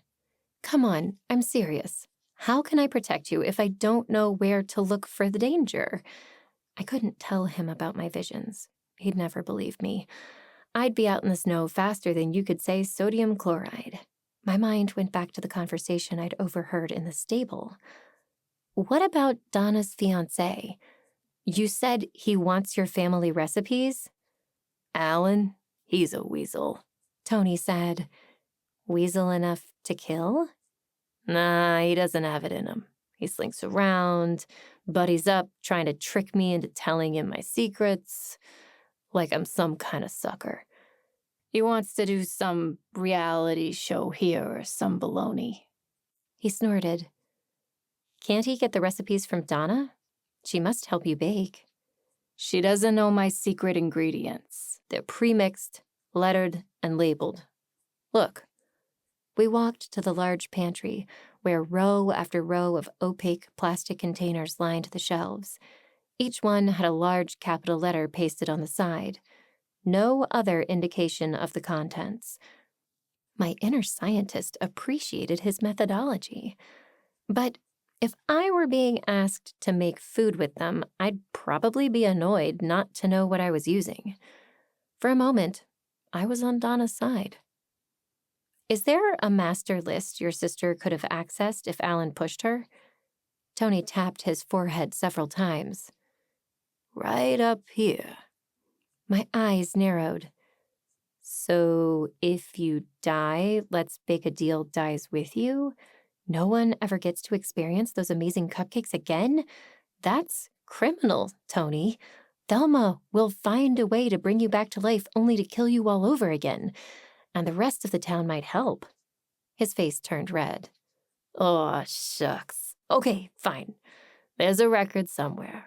Only my lawyer knows where it is. Neither one of us is talking.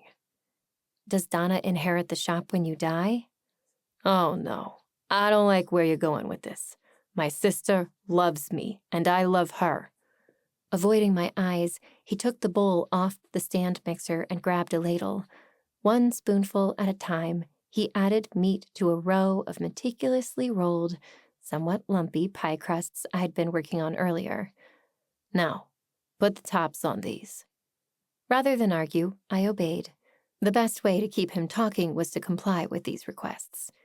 Slowly and steadily, we moved down the row of pies. I waited until 4 or 5 crusts had been filled, letting him think about our conversation. Finally, I took a deep breath and asked the one thing I most needed to know. Does Donna love you more than her future with Alan? For the first time since I arrived, Tony stopped and met my eyes. He looked like he'd been punched in the stomach. Since meeting her fiancé, Donna had quit her job with Tony and decided to sell the house they owned together. She was moving away from him. Realization dawned as he put the pieces together. No, she couldn't. But the look in his eyes told me that maybe, just maybe, she could.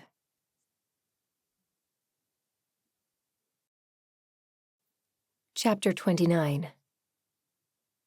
When Tony realized his sister might be the one behind the attempts on his life, he looked so forlorn I almost wanted to hug him. It was like he'd just been told he had to switch to gluten-free, sugar-free, all-vegan ingredients in every recipe. Maybe she didn't have anything to do with it, I suggested. She loves you. The two of you worked together for years. You lived side by side, after all. He shook his head. No. My baby sister believes romantic love is stronger than anything else, including family. She'd do anything for her man. About 10 years back, she gave some boyfriend $5,000 to get an inheritance in Africa. I told her it was a terrible idea, that it wasn't real. She refused to talk to me for a month, even after it turned out I was right. Tony, we need to call the police. Not yet, we don't. Donna wants her dream wedding, and she's going to get it. You're just stirring up trouble. He grunted. Enough yammering. We need to get this done. The fact that he still wanted to finish the desserts raised my opinion of Tony another notch. But maybe he thought better when his hands were busy. I did. As badly as I wanted to call the police, I couldn't shake the feeling that we weren't quite done yet. I determined that Tony was alive. I'd saved Todd, but I was missing something. Doug and Sheriff Matthews were certain Tony was dead. Jeff had seen a chalk outline. Was it of someone who looked similar? A glamour? Or did Mary fabricate an entire fake crime scene? Better to stick by Tony until I figured it out. How was I going to help Tony? Leaving and going back to Shady Grove would leave him vulnerable to whoever wanted to hurt him. He obviously wasn't going anywhere with me. Dude was stubborn as a mule and strong as an ox. No, the only way to fix this was to finish the job, then appeal to whatever good side Tony had. If he loved his sister, he shouldn't want her to marry the guy who tried to kill him. Unless we were making treats to celebrate Alan's pending arrest. This was all very confusing. Was Tony under some kind of spell, too? An act completely against your own interests spell?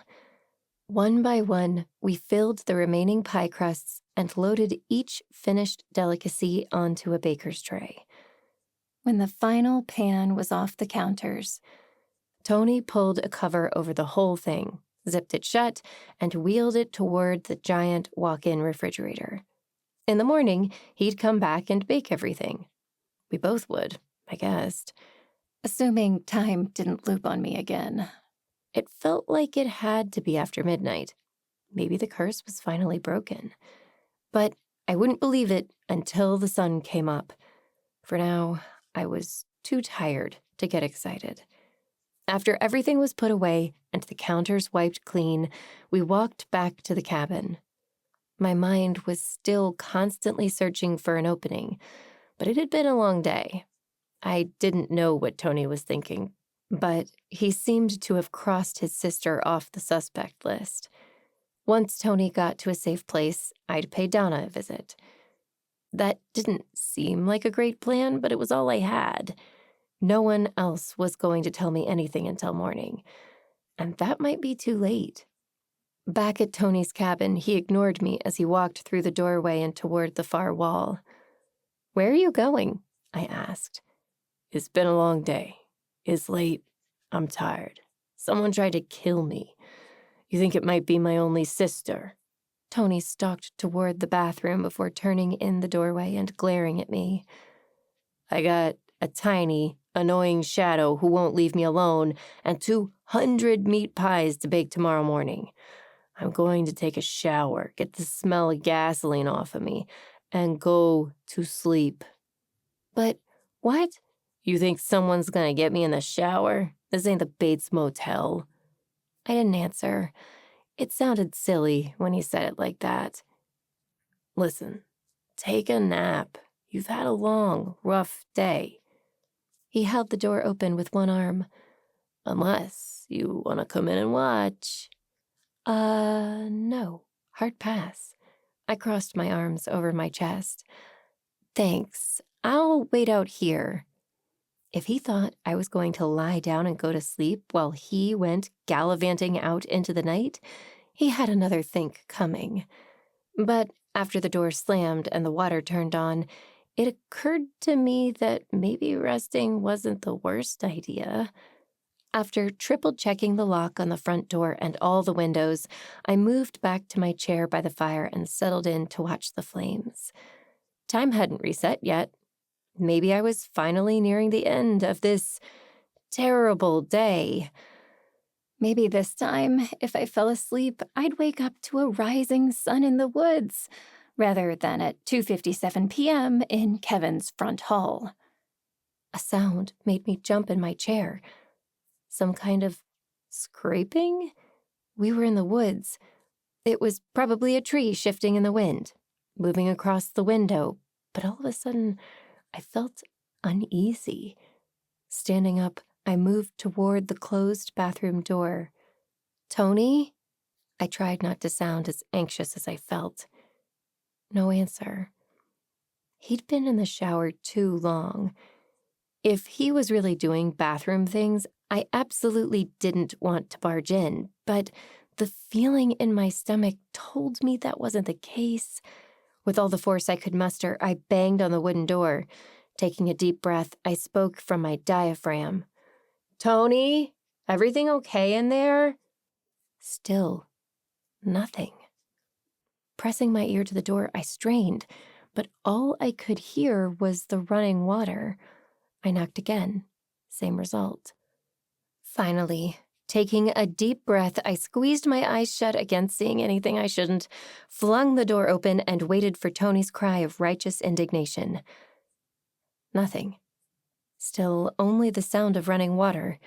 Bracing myself for the sight of a possible collapsed Tony, I opened my eyes. The window was open, and Tony was gone. For a moment, I worried that someone had opened the window, grabbed Tony, and dragged him out of there. But surely that would have caused quite the racket. Tony wasn't the kind of guy to go meekly with someone who was kidnapping him. He was the kind of guy to ditch me. Silently, I cursed myself for letting him out of my sight. I should have known he would sneak away. He'd been acting so calm, but all this time, he'd intended to go back and confront Donna. I needed to find him. After turning off the shower, I checked the ground outside the window. Only one set of footprints marked the snow.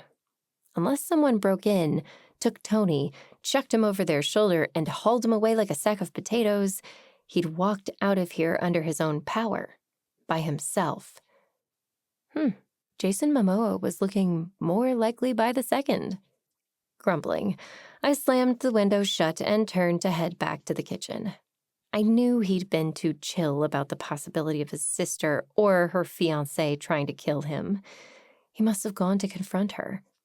The trail left in the snow took me back through the trees. Thanks to the full moon, I managed to navigate through the woods without breaking an ankle.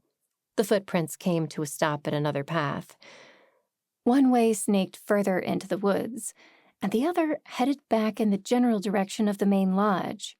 A wooden signpost sat about 20 feet to my right, so I went over to read it. That way, the path would take me to the reception area, the stables, and the parking lot.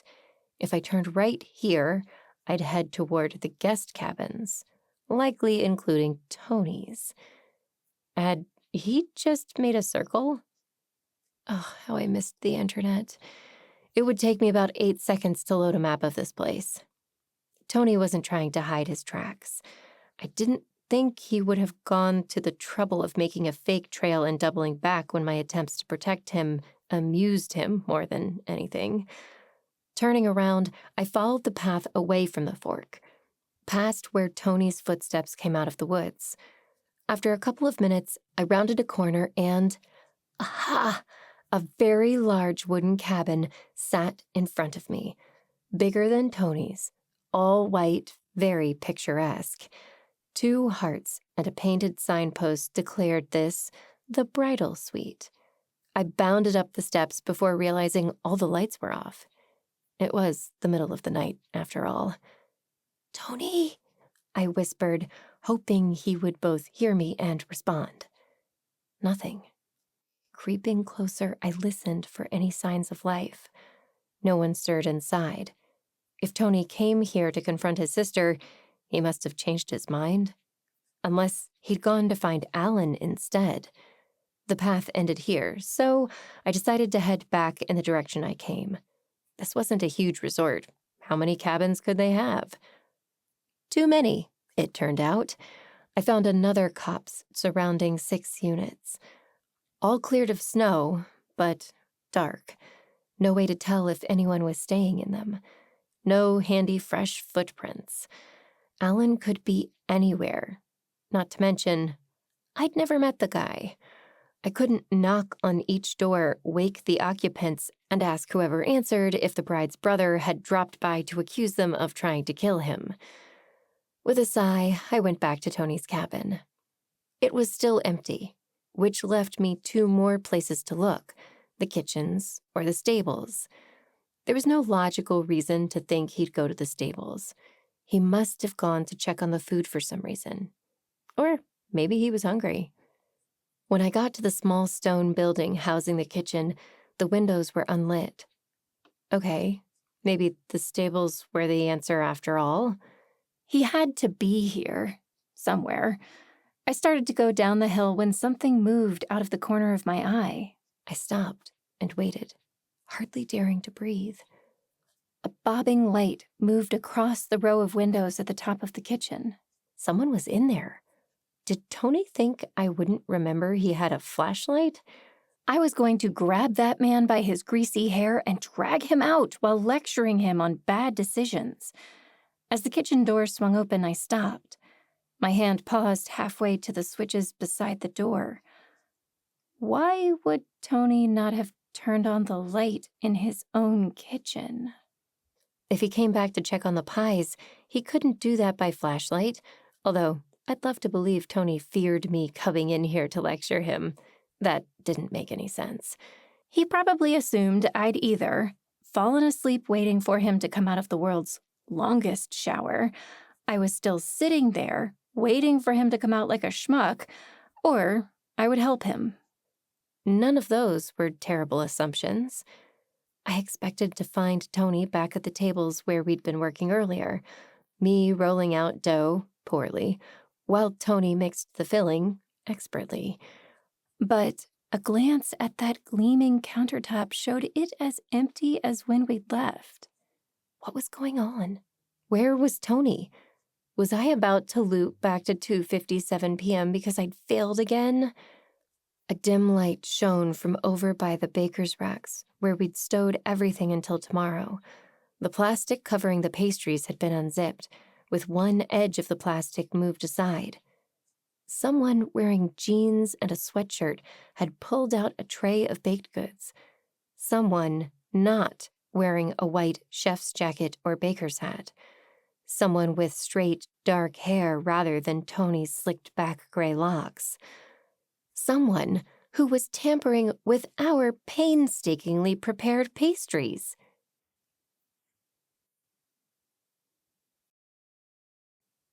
Chapter 30. My heart pounded. I'd been looking for someone out to get Tony, but not our pies. There was only one person it could be. Only one person who would want to hurt Tony badly enough to sabotage his baked goods for the wedding luncheon, which would destroy his relationship with Donna once he hinted that Tony had ruined the meal on purpose. Stop! I tightened my grip on the rolling pin. Game over, Alan. We know what you're doing. The man spun around. While he had dark hair like the man I'd seen earlier, his face was oval, with long features and a pointed nose. Even in the dim light, it seemed clear he didn't have a long, jagged scar across one cheek. Or maybe he did, somewhere under the full beard and mustache. It wasn't the guy I'd spotted through the stable window. Whoever this was, I'd never seen him before in my life. Who was he, and what was he doing here? The intruder laughed at my obvious confusion. Guess you don't know as much as you think you do, little girl. Nothing made me want to chuck a rolling pin at someone's head more than them calling me little girl. I resisted, only because this guy couldn't tell me anything if he were unconscious. Or if he caught the rolling pin and came after me, which was a much more likely scenario. Through gritted teeth, I said, "Who are you?" "Oh, I'm sorry. I should have introduced myself.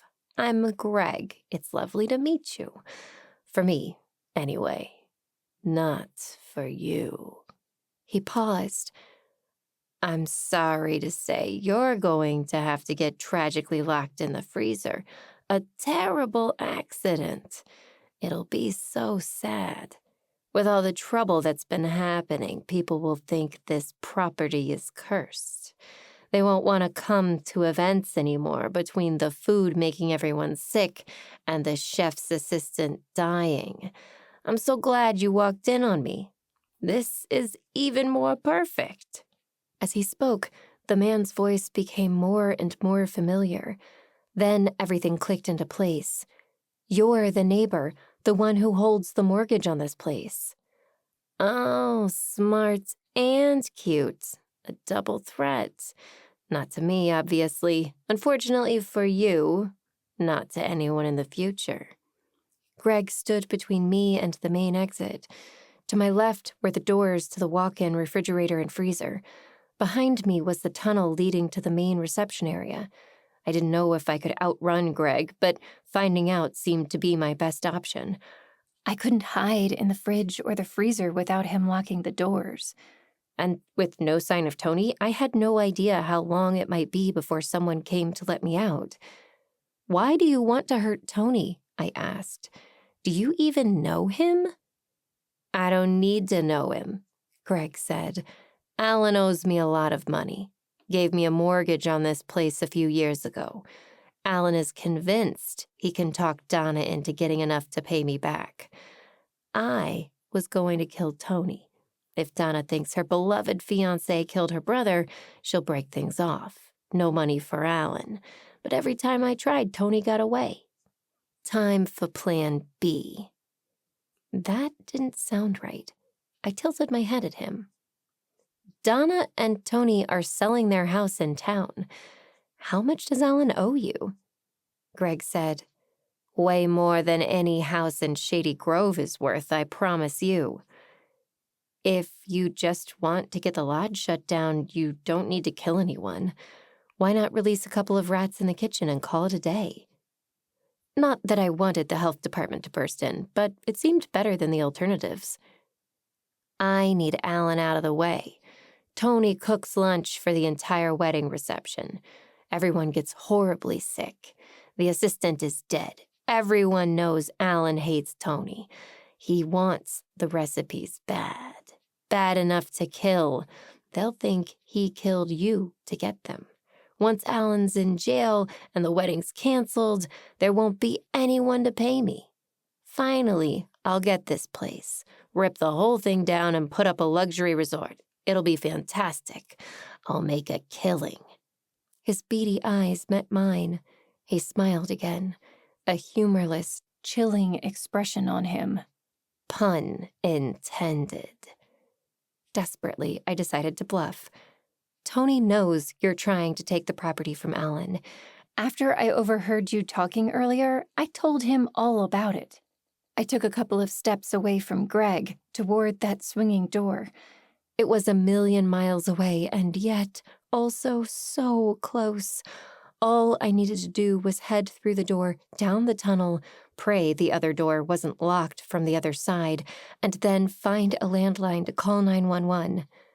Nice try, little girl. Greg took a step toward me. It was now or never.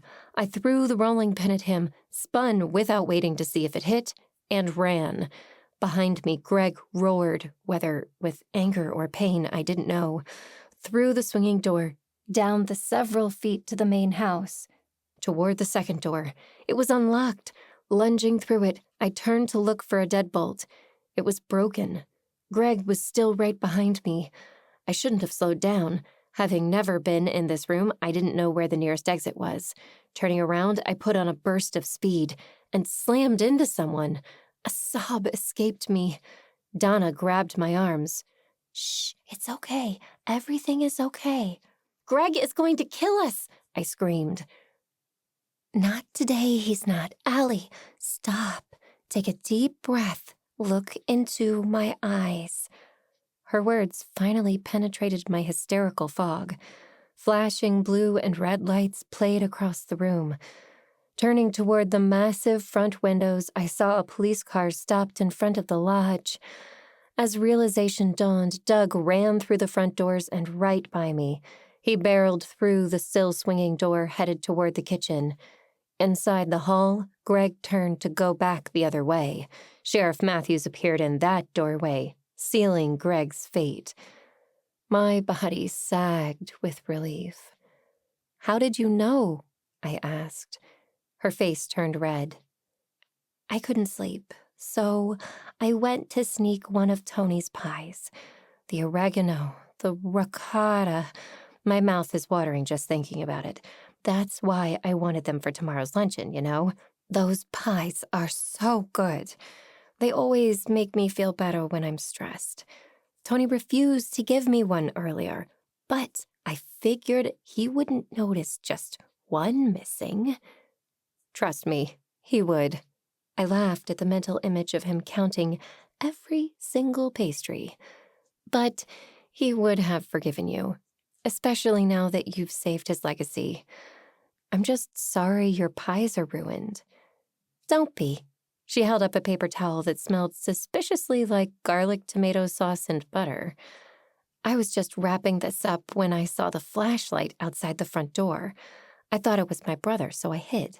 By the time I realized what Greg was doing, you'd caught him. At least I got one. And I'm glad I was here to save you." Me too. Me too. Behind me, Tony spoke. I jumped, not having realized he was there. "I'd hate to lose my assistant, especially now. We've got 200 new pies to make." You were there the whole time? I put my hands on my hips. What was the plan? Let Greg kill me instead of you? His face turned red. "I was in the fridge, where, incidentally, I would have died with you if you hadn't gotten away." "Gee, thanks for coming to my rescue." "You were doing fine on your own. I would have jumped in if you needed me. Someone needed to catch his confession to give to the cops." He nudged me with one elbow and lowered his voice. If anyone asks, you authorized me to record that conversation on my phone, okay? My lawyer brother would probably have pointed out that he should have asked for permission before making a recording. I simply nodded. Hey, Allie? Turning around, I found Doug standing behind me. My first instinct was to give him the finger, but he wasn't the bad guy here. Yeah? Look, we owe you an apology. No, your uncle, maybe, but not you. I should have tried harder to convince him you didn't do anything. He said. Listen, this one wasn't your fault, I said.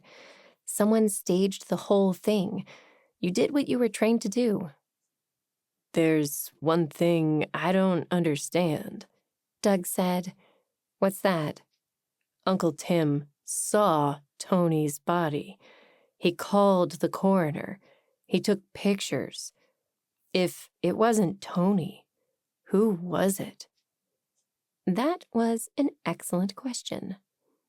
Does Tony have a brother? No, Donna said. Just me. One sister's enough, Tony said. Not a relative?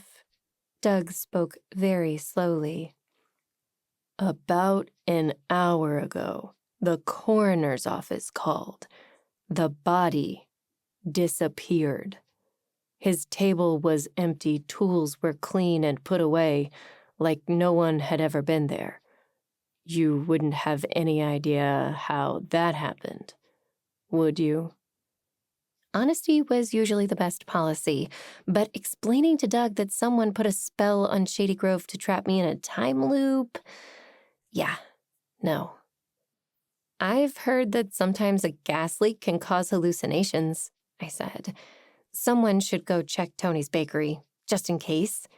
Beside me, he started to protest, but I elbowed him. This wasn't a hallucination. This was something else. Doug sighed and shook his head. Another inexplicable happening in Shady Grove, I guess. Don't go anywhere, okay? We need to get your statement after I get this guy in the car. After we agreed, albeit begrudgingly on my part, Doug headed through the far end of the tunnel, presumably to where his uncle had taken Greg. Donna said, I've got to go tell Alan what happened. Thank you so much, Allie. You saved our wedding. We'd love to have you as part of our big day. Will you stay to celebrate? Thanks, but I've got to get home. I'm beat. If my hypothesis was correct, my task today had been to either keep Todd alive or save Tony and prove my innocence. After everything that happened here, the time loop spell should be satisfied, which meant Sam would be arriving at my house in a few hours. The place probably looked like the police had tossed it searching for evidence. Besides, I still had a spell to perform. If this day taught me nothing else, Mary needed to be contained immediately. She was too dangerous. For the first time, I worried the spell wouldn't contain her, even if she were in jail. What would we do then? If there was some kind of magical police force, I didn't know how to contact them. Mrs. Patel's binding spell would have to be enough. Tony paused in the doorway to look back at me before following his sister. You're not a terrible assistant after all. Considering the source, that was high praise. Aw, that's sweet, Tony. And I'm glad you're not dead. I guess I owe you one. Listen, next time you come in to buy cupcakes, I'll consider negotiating with you. He stabbed one finger in my direction. Just don't insult me with your opening offer. I snorted, but he was gone before I could reply. Gloating at the handcuffed guy being loaded into the back of the police car wasn't a great look, but since Greg had tried to kill Tony at least twice, killed Todd by mistake, and lobbed a Molotov cocktail at me, who could blame him? My sympathy was limited. According to the clock on the wall, it was almost 2 o'clock in the morning. What now? Should I wait here until morning? Look for a place to sleep? Should I head back to Shady Grove and see what was waiting for me? Maybe I should pick up the phone and call Kevin. If he was outside the range of the time loop and the loop had ended, I should be able to reach him. But it also seemed silly to wake him in the middle of the night, and Kyle, just to tell him that, hey, everything is fine. All I wanted was to go home. But Sheriff Matthews would stop me unless I gave my statement first. Maybe I should insist they talk to me before any of the other witnesses. After all, I got the confession. I almost died. That should get me some special treatment, right? I desperately wanted to go home. My stomach growled. Other than one small meat pie, I hadn't eaten in a very long time. While I waited to give Doug my statement, I might as well find something to eat. The pies may be ruined, but the caterers had been preparing food all day, not to mention the cookies I'd been rolling and cutting. Inside the fridge, I found a bin of leftover meatballs from the cocktail hour earlier. Just looking at them made my mouth water. I didn't care that they were cold. At that point, I barely cared if they were poisoned. After cramming about 20 of them in my mouth, I felt much better. Time to find Doug and see if they were ready to talk to me. I put the meatballs back where I found them and headed for the outside door. A few feet from the refrigerator, my foot hit something and I stumbled. The rolling pin I'd chucked at Greg earlier skittered across the floor. Ow. So that's where it landed. Rather than leave it for someone else to trip over, I'd better put it in the sink. I refused to do dishes in the middle of the night, though. You had to draw the line somewhere. I picked up the rolling pin and headed for the large double basin against the wall. Suddenly, the door flew open. It bounced off the wall with a loud crash. Spinning around, I jumped and raised the pin. A second later, Kevin raced into the room. What was my brother doing here? I was so surprised I couldn't speak. His eyes moved wildly around the room until he spotted me. Then he raced toward me and wrapped me in a massive hug. Oh, thank goodness you're okay. Kevin, what are you doing here? Is Kyle okay? He pulled me closer for a moment before letting go. Kyle is fine. He's with Mrs. Patel. In Boston, presumably? No, we came home. We had to. I texted you when we got to the hotel as promised. You didn't respond. That didn't feel right. I called and it wouldn't go through. I tried calling Amira or Olive or Sam, and all 3 numbers gave me the same "your call cannot be completed" message. Emma answered her phone, but she said she couldn't get in touch with you. When Regina couldn't reach her daughter either, we turned around and came straight back. My brother's care both touched and infuriated me. Kevin, this whole weekend is about protecting Kyle. How could you? Shh, he's fine. He's with Mrs. Patel. They're both fine, he said. But I needed to make sure you were okay. How did you even find me? I didn't. Kyle found Rusty's car. Rusty didn't know where it was after you took it. Of course. A handy skill, my nephew's power to find lost things. I opened my mouth to say so, but the room flickered around us. Hopefully not the electricity. I'd had enough of that at Amira's shop earlier. No, wait. This was different. All the light rushed out, then came back in a brilliant white flare. For a second, I couldn't breathe. Then everything flashed back to normal. What was happening? My heart thundered. In a way, it felt like the times I reset to the beginning of the time loop. But I was definitely still here, in the kitchen. To convince myself, I patted the counters, then my apron, my hair, my arms. Did I have a seizure? An amused voice cut into my thoughts. Well, well, well. I see the police have made an arrest, and our crotchety baker is alive. Looks like you figured it out. Good job. I knew you could do it. I whirled around, brandishing Tony's rolling pin like a sword. There she was, just as I'd suspected, one of the town cousins. Mary and Priscilla were nearly identical, a fact that never escaped me. 3 women with very similar features. 1 dead, 2 alive. 1 with slightly more hazel eyes, the other a slightly squarer face. After examining lots of pictures and meeting them each in person, I was fairly certain I was staring into the face of a murderer. my brother stepped forward. He spoke with 100% certainty. "Hello, Mary."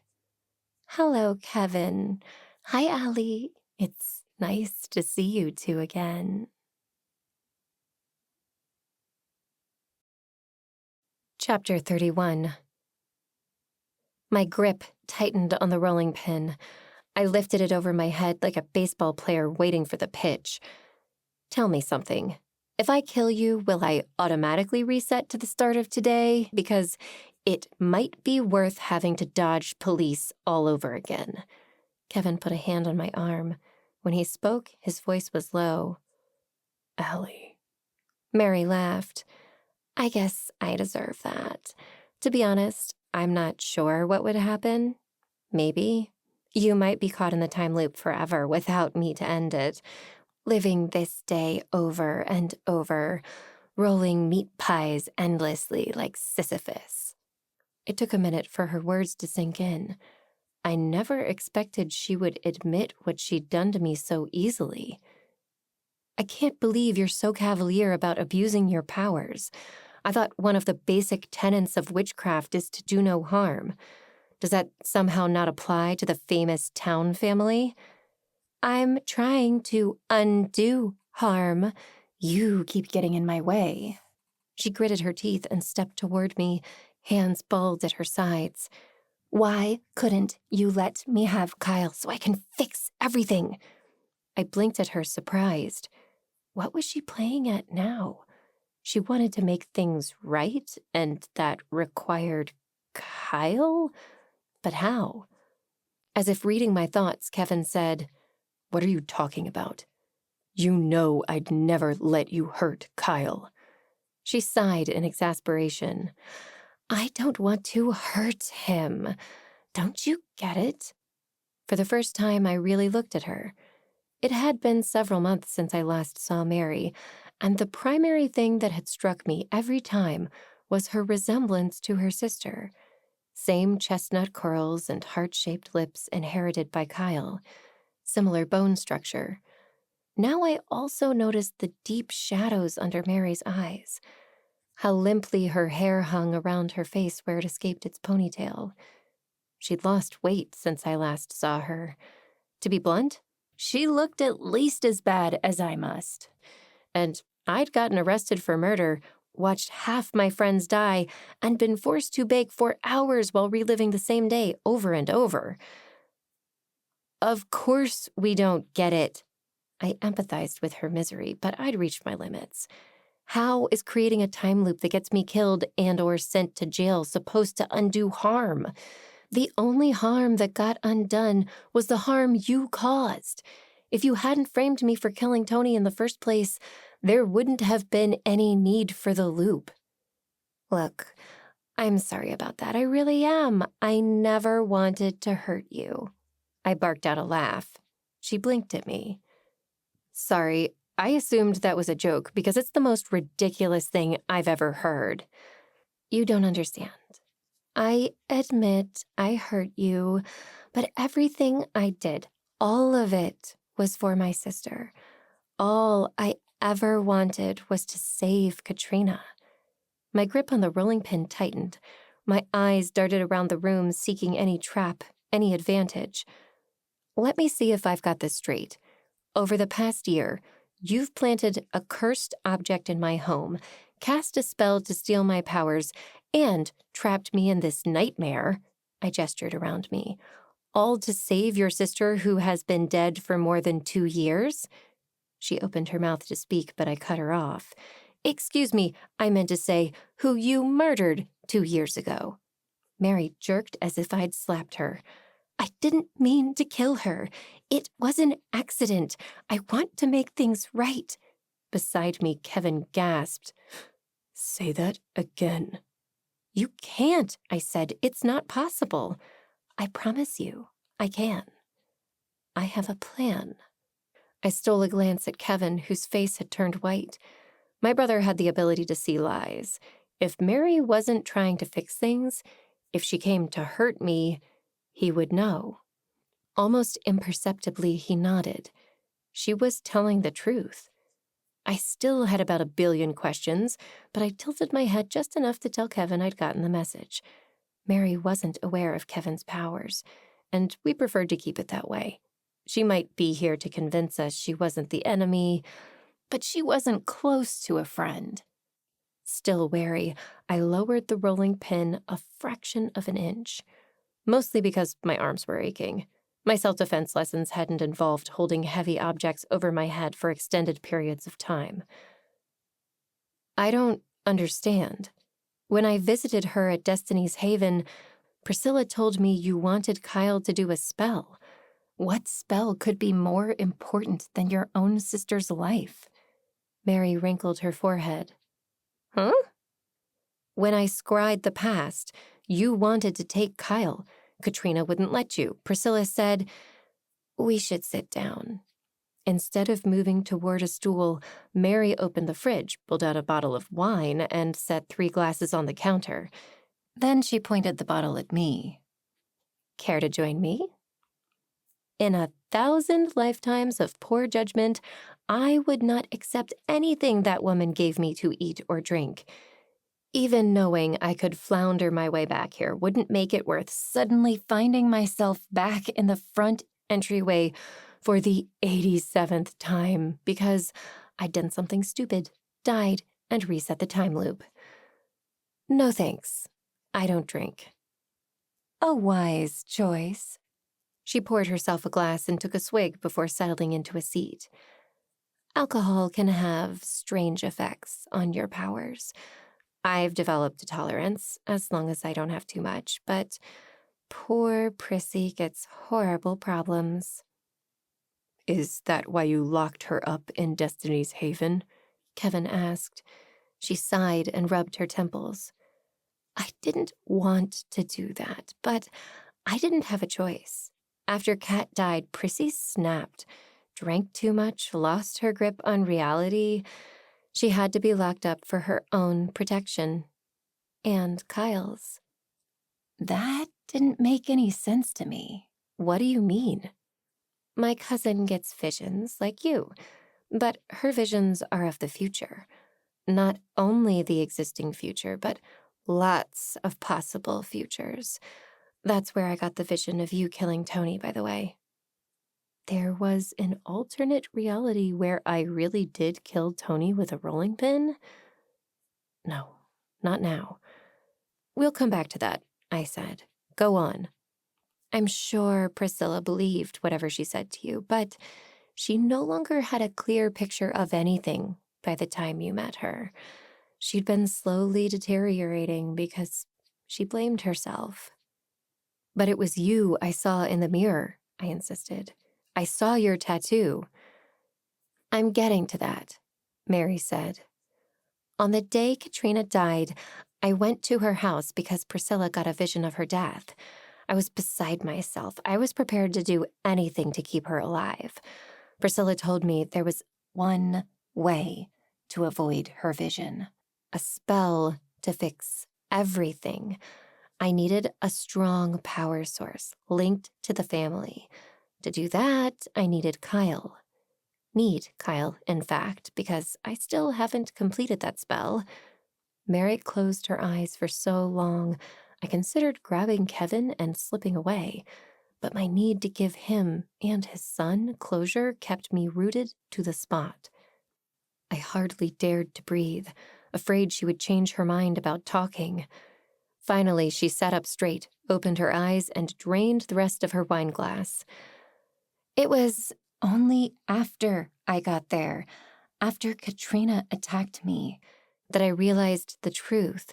Katrina thought I'd come to hurt her son, In sending me to their house to stop her from dying, Priscilla inadvertently made it happen. She didn't mean to, but she did. Kevin let out a choking sound and fell back against the counter. That revelation stunned me into silence. Oh, man. Imagine that someone told you the person you loved most in the world was going to die, and you believed them. You thought you could save them, and then you killed them instead. What a tragedy. Part of me wanted to give her a big hug, stroke her hair, and tell her everything would be okay. But my inner scientist remained skeptical. Sure, Kevin said she wasn't lying, but this was so out there, so beyond my comfort zone, I needed to hear something reassuring from Mary's lips. "Why should I believe you?" I asked. "For one thing, if I really wanted to hurt you, I would." She snapped her fingers. The rolling pin in my hand turned to floppy rubber. It melted away from me, oozing through my fingers and dripping onto the floor. Ew. I went to wipe my hand on my pants. She snapped her fingers again, and suddenly I sat on top of the kitchen counter, 10 feet away from where I'd started. Kevin sat beside me, looking as shocked as I felt. At least the goo on my hands was gone. "How did you do that?" he asked. "I've spent the past 2 years growing my magic. I tried to do the spell last year, but I wasn't strong enough yet. Now I should be able to manage." "Does that mean you're not going to steal my powers again?" I fired at her. "Sorry about that. I needed the boost. The rocking horse should have been enough. If you'd given it to Kyle, I would have received a temporary transfer of his abilities, but you gave it to someone else, apparently. The powers I got weren't of our blood. I couldn't use them." Olive, I'd asked my boss to test the rocking horse with her magic before giving it to Kyle. It attacked her. She'd recovered, thankfully, just like Jeff recovered after Mary trapped him in rabbit form a few weeks ago. If she wanted to hurt me and my family, she was almost comically inept. Score 1 point in the "her heart was in the right place" column. And the time loop? Why did you make me relive this whole day over and over? I get if you wanted to save Todd's life, but maybe you could have given me a heads up? "Who?" Kevin asked. "Todd LaCroix," I said, "Tony's realtor." Mary's cheeks turned pink. "When you put it like that, it seems so obvious." "Yeah, communication, talking, cooperation, all things you might want to look up." "Listen, I'm sorry," she said. "I've been looking for a house in Shady Grove. I wanted to be nearby if things worked out. Todd's my realtor. Tony's place would be perfect because it's got a unit for me and one for Prissy. We could be together, but separate." "So Priscilla killed the realtor?" Kevin asked. "I'm so confused." "No. We were at a showing when she had a vision. She said the house was booby-trapped, and I was going to die on the basement stairs. She got nervous. Todd went down there to show us it was perfectly safe." She blinked and looked away. I felt terrible. I wanted to fix it. Again, I ask, why not just talk to me? She shrugged. I was hyper-focused on finding Kyle so I could do this spell. I wanted to save Todd, but I needed to be sure you didn't get in my way. I'd been thinking about how to distract you all morning. If I'd called and told you to go to Tony's house, you wouldn't.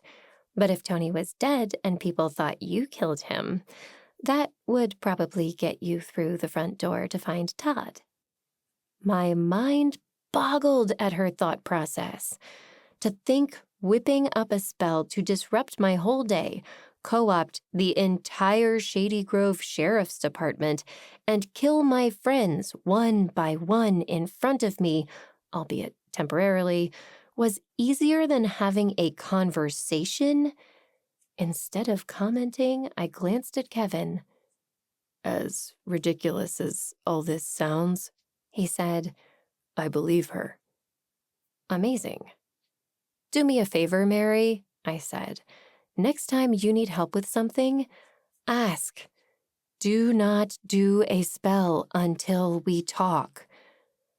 I'll agree for now, but Only because I still need your cooperation. Kevin let out a low sound that sounded dangerously close to a growl. You will never do anything like this again. If you touch Kyle, I will break your arms. I will help you, I said, but you need to leave us alone after this, and I'm still furious with you. I completely understand. I'm furious with myself, but you should know, nothing I've done to you compares to the misery I've put myself through. It was hard to feel sorry for her, but I felt a twinge deep inside. Mary had done a lot of terrible things, but she was suffering too. She wasn't evil, just incredibly misguided. Why not talk to me? Kevin asked. We were family. Right after Katrina died, I would have trusted you. For one thing, I figured you would think I was crazy. You didn't have a psychic sister and son back then. Katrina told me you didn't know about our family, and I guess part of me wanted to make things right on my own. Like, if I could fix this, I might deserve to be forgiven. And you could finally forgive yourself, I said. There's still one thing that doesn't make any sense to me, I said. What about your accusations attacking my brother? Her face turned red as she averted her eyes. I couldn't have people wondering if I'd done it, could I? You could have kept your mouth shut and commiserated together, I pointed out. Okay, fine. I made a mistake there. I wasn't thinking clearly, remember? But I had a plan. A plan that involved me going to jail? Kevin asked. His tone was almost conversational, but from the set of his jaw, the way he held himself so still, I knew he was furious. Yeah, or what if he got fired? I asked. Did your plan consider any of those things? Again, it shouldn't matter. We do the spell, Katrina comes back. Kevin can't get in trouble because she's not dead. We were changing the world. That gave me pause. In the past 2 years, I'd moved to a new town, made new friends, strengthened my relationship with my brother several times over, developed a close bond with my nephew, fallen in love, met an amazing mentor, discovered my psychic powers and how to use them. Would any of it matter? What if I lost it all? On the other hand, because of my bonds with Kevin and Kyle, I would give anything to bring Katrina back, even if that meant never meeting Olive or Sam. Wow, that thought hurt. Tears sprang to my eyes. In whatever future arose, I could move back to Shady Grove, meet Olive again. Kevin would still be nearby. Olive would still own the antique store. We could talk. We wouldn't have the same relationship, maybe, but how could I trade my sister-in-law's life for a bond with a stranger that could be reforged? The thought of losing Sam hurt more. He was the yin to my yang. He picked me up when I was down, brightened every day, and helped me without question any time I asked. I loved him, and I liked who I was when we were together. The thought of giving him up. But Sam was alive. Katrina was dead. No one was asking me to trade his life for hers. How could I go on raising Kyle, knowing that I could have brought his mother back to life? But I didn't, because I wanted to spend more time with my boyfriend. We'd only started dating a few months ago. If we were meant to be, we'd find each other again. I had to believe that. We'd also be taking away Kevin's current relationship. Oh man, that couldn't be my call. Kev, what about Julie? He paused. I care about her. I don't want to hurt her. But Katrina was my person. If she could be alive again, how can I possibly say no? You won't hurt Julie, Mary cut in. She'll never know you started dating unless you met and fell for her in that world. He shook his head firmly. I wouldn't. I'd never stop looking for Katrina. But Allie, what about your life? I'll still have a life, I said, sounding more sure than I felt. I was already looking at transferring to Maloney College. If Katrina's missing, all the more reason to enroll. Mary, will I remember all of this? You will. I will. Only the people doing the spell, though, She said. no one else. I could live with that. I had to live with that. We could go around and around in circles all day, but I'd never be able to look myself in the mirror if I had a chance to make my sister-in-law not dead, and I walked away from it. Kevin turned to me. Allie, are you sure? I can't ask you to give up everything for me. You're not asking, I said. I'm offering. I know how you feel about Sam. And I know how you felt about Katrina. Kyle deserves to know his mother. My brother's eyes filled with tears. I can never repay you. I'll put it on your tab, I said. Mary, I will help you on 2 conditions. Anything. First, we don't tell Kyle what we're doing. Not now, not ever. I don't even want to think about how he'll feel if we fail. I can't do that to him. That's impossible. We need Kyle to work the spell. Actually, I don't think you do. The skeptical side of my brain screamed at me not to tell Mary what I was about to say. But I'd already decided to trust her. She had more power than I could dream of, and if she wanted to hurt me, she could. The orb protected Kyle, not me. Before I could change my mind, I said, I've got something to tell you. She narrowed her eyes at me. Don't think for a second you can trick me into believing you've got that kind of power. I shook my head. Oh, no, not me. I have something better. Before she died, Katrina created an orb and put her essence into it. It was supposed to protect Kyle, and as far as I know, it has. Mary swore under her breath. I knew it.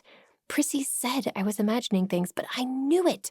That's why my last spell backfired. Backfired?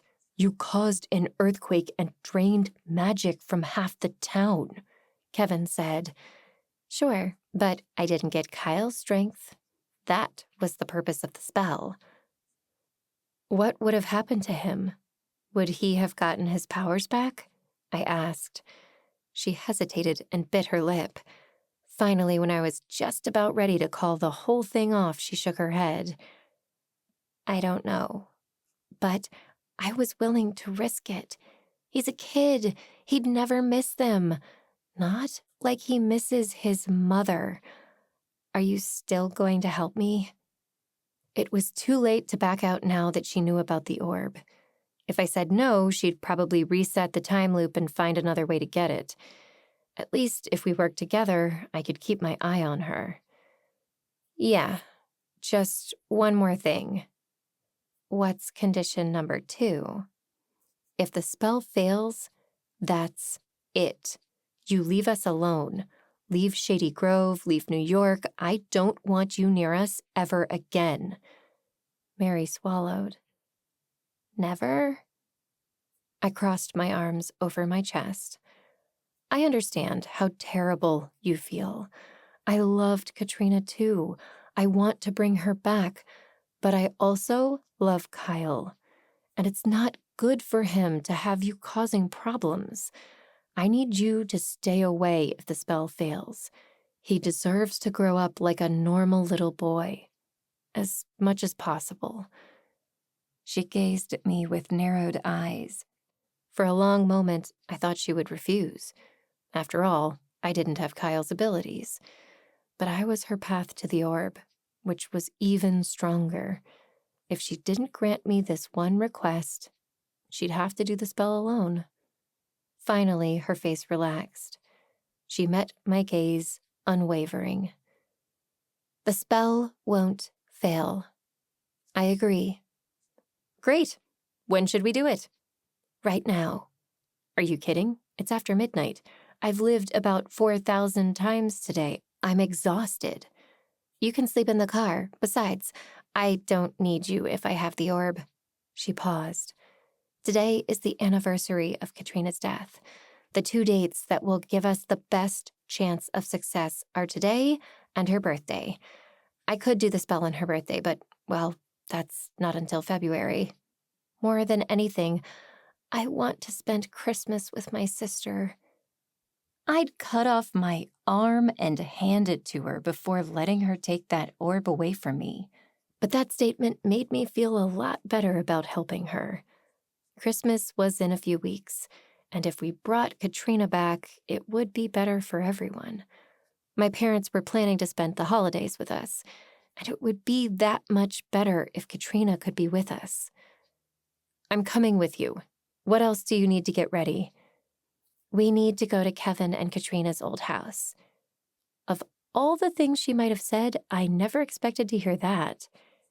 In Stars Ridge, that's 3 hours away. Then I guess you'll get plenty of time to nap in the car. As if I'd trust you to drive me anywhere. I grumbled. You don't have a choice.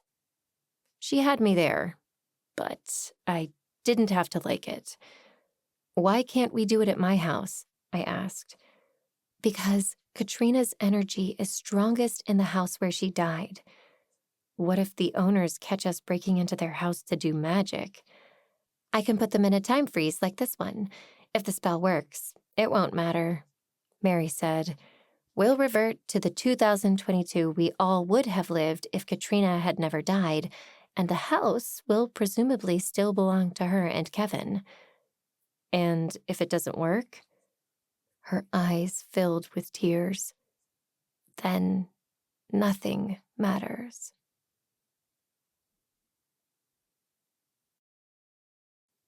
Chapter 32. Since I hadn't brought anything to the resort with me, it only took a minute to get ready to leave.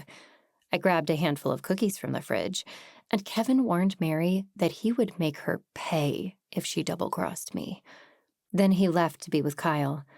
I waited until he was out of sight before taking Mary to Rusty's car. Despite my better judgment, I climbed into the passenger seat. It wasn't safe for me to get behind the wheel while this tired, and we couldn't stick around while I slept. Once we turned out of the parking lot and onto the road, Mary lifted the time freeze she'd put on everyone else at the resort. Won't the police wonder where I disappeared to? I asked. I was, after all, their key witness. Oh, don't worry. You're still there, waiting to give a statement. What? Everyone here sees a copy of you. A memory, really. It will answer their questions and then fade away. I probably should have been outraged that she'd copied me, but I didn't have the energy. My first reaction was a massive wave of relief. After the day I'd had, I didn't want to talk to anyone, especially not the police, even if Doug was a friend. If I turned around now, we'd be stuck there for hours. All I wanted was to go home. Which reminded me, I needed to make a call. When I pushed the phone button on my dashboard, Mary grabbed my wrist. Hold on, what are you doing? Sam's going to be at my house in a few hours expecting to see me. I can't let him show up and find everything the way the police left it. She thought for a moment before letting me go. When is he due? Why, are you going to send a copy of me to meet him? For a second, she looked like she was considering it. I was joking. Don't you dare. No, I was going to say it shouldn't matter. If he's arriving after lunch, we will have already done the spell. Talk of Sam reminded me of something else I wanted to ask her. Hey, I've got a question. Earlier you blocked me from calling Kevin, right? And Mrs. Patel, Emma, everyone. Yeah, you could only reach people in Shady Grove. Then how could I call Sam? You couldn't. But I did, I said firmly. She stopped the car and looked at me. What are you talking about? My boyfriend lives in New York City. Earlier today, I called him. After the time loop started. After I'd looped a bunch. Her brow furrowed. That shouldn't be possible. She was quiet for so long I almost fell asleep. I can think of two possibilities, she said finally. The first is that your boyfriend has his own magic, something that lets him protect you. Although I'd considered many times that Sam might have some inherent abilities like his mother's and mine, the idea of him being magic and not telling me didn't feel right. What's the other? She smiled. He must truly and deeply love you. If your connection is more powerful than my spell, he could reach you through it. Oh, wow. Yeah, he's really something. The thought filled me with warmth. Then I remembered that if this spell worked as planned, I might be throwing that connection away. That thought punched me in the gut. No, I had to believe we'd find each other again. To keep from dwelling on the possibilities, I asked, how does this work anyway? Is this like in the Avengers where they go back in time and create new realities? So we're living in a time where Katrina never died, but there's another Allie and Kevin and Kyle who are without her now? No, I don't believe that's how it happens. Going back in time to change things would create a paradox, and nature doesn't like paradoxes. If we try that and fail, I won't have the strength to try it again. Then we'll miss our window and have to wait another year. Her voice cracked. I can't wait another year to see my sister. I just can't. I understand. What's the plan? We're going to fold the fabric of reality. I'm going to bend time and reach into the past to find Katrina before she died and bring her into the present. To everyone living in 2020, including you and me, it will seem as if she went missing. Then, voila, in 2022, she's been found. And no one will remember the last 2 years? She'd mentioned this earlier, but I hadn't fully processed it. Would I be living in Shady Grove? I had been thinking about transferring to Maloney College before Katrina died, but nothing had been set in stone. What if we did this, and I found myself magically transported back to Sacramento? You and I will. She paused. Whether the spell works or not, we should be finished before Sam gets to your house. There's no need to call him yet. Briefly, I considered asking him to meet us at Kevin and Katrina's old place, if for no other reason than to make sure Mary couldn't pull a fast one. But she had every opportunity to kill me, first at the resort and now that we were alone in the car. Which reminded me, how did you get to the resort in the first place? You don't have a broomstick, do you? She laughed. Don't be ridiculous. I took an Uber. Quite the bill, let me tell you, but by tomorrow it should be erased. According to that philosophy, maybe we should stop and buy a Porsche or two before heading south. We could travel in style and avoid a massive monthly payment. We need to make one stop on the way, she said. No matter how I pressed, she refused to say any more about our detour. Eventually, I leaned against the window and closed my eyes. It was easier not to argue, and I was exhausted.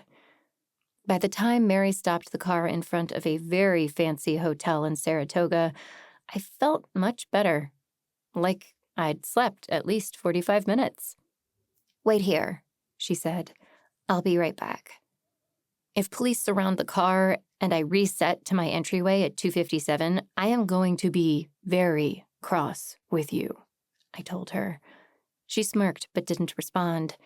I watched her in the side view mirrors as she disappeared into the lobby. A moment later, she returned. Except now there were two of her. Did she make a copy of herself too? No, of course not.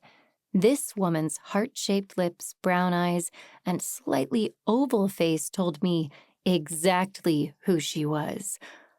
"Priscilla," I said when she opened the rear car door. I should have known. "How have you been, Allie?" she asked. "To be honest, I'm rather displeased with you at the moment. I trusted you. We were supposed to help each other, and then you ditched me." "We are," she said. "I'm here to help Mary with the spell.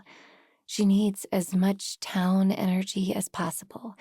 Besides, the two of us have always been stronger together." "Why didn't you tell me that when we met at Destiny's Haven?" "I didn't know if I could trust you." These women were so frustrating. If this worked, it would be worth it, but I thought she lost her mind, I said to Mary when she climbed back behind the wheel. "Isn't that what you told me?" "Feel free to talk about me like I'm not here," Priscilla muttered. "I don't mind." Mary shushed her. "My cousin had a hard time after Katrina died, but we've been working together, and she's doing much better. We need her to work the spell, even with the orb." The sun was beginning to peek over the horizon, filling the air with pink streaks.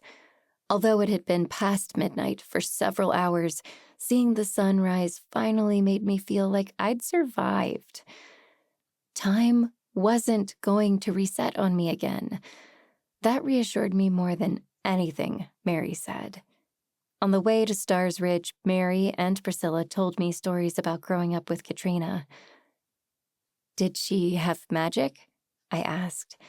For some reason, I thought no, but then she made the orb and left it with Mallory. "She went through a period where she tried to deny it," Mary said. "We all did," Priscilla added. "Katrina's lasted a long time. I think she met your brother and wanted to try living a normal life." That seemed odd, because my brother also had psychic powers. But maybe he'd never gotten a chance to tell her. It could have been a part of himself he wanted to hide, especially if he didn't know she had magic too. But it also explained why they were drawn to each other. I didn't mention that.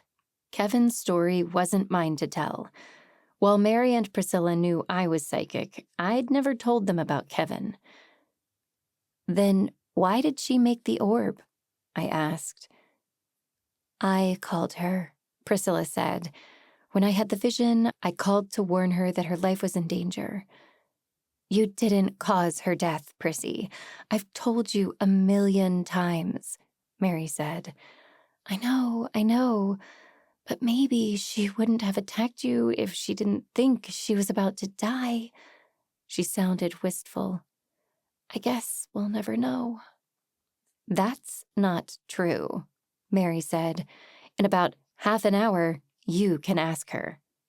She turned into the massive circular driveway of a modern-day McMansion. It looked the same as I remembered it, right down to the statue in the middle of the front yard and the white columns on either side of the front double door. It was beautiful, but I preferred our Shady Grove house. This was much too formal for my tastes. "Did anyone steal a key?" Priscilla asked. "No, I was just going to break a window," Mary said. "No need. I said, pointing at the front door. "They've got a coded entry. I can open it." "Very handy," Mary said. If I didn't know better, I'd have thought she was impressed. "You swear the owners won't jump out and call the police?" "Cross my heart," she said. "Time is frozen for everyone but us." The two of them unloaded the trunk while I went up to work on the front door. Kevin's old code didn't work, not surprisingly, but it only took a minute to call up a vision and get the new one. Mary directed us to set up in the foyer, in the spot where Katrina died. We placed candles around the room and lit incense. Priscilla spread petals in a large circle around the three of us, then added a second layer of sand. At Mary's direction, I set a mirror in the center of everything, then placed the orb on top of it. "Does it always glow that brightly?" Priscilla asked. "Usually it's more of a shimmer," I said. "I think this place gives it power." "That's a good sign." Mary took a deep breath. "Everyone ready?" The three of us sat on the floor, being careful not to disturb the circle of salt. One by one, we lit the candles. Mary unfolded a large piece of fabric and handed one corner to me, one to Priscilla. With a start, I recognized it as Katrina's wedding dress. Mary must have gone into Kevin's storage unit. The fourth corner of the white silk fluttered in the air above the orb. Mary looked up to the ceiling, took a deep breath, and began to speak rapidly in Latin. I didn't understand all the words, but I recognized a few from my studies with Olive. "As we fold this fabric, so to fold the fabric of reality," Mary said in English. "Take us back to the person who made this orb. Use her essence." Priscilla handed her corner of the dress over to Mary, who folded them together. She reached for mine. I put it in her hand, feeling a tug of magic. Something was definitely happening. "Show me, Katrina," Mary called to the sky. Priscilla clapped her hands loudly. Thunder cracked around us. A flash of light streaked out of the orb, opening a doorway in the middle of the circle. The orb vanished. In its place stood Katrina.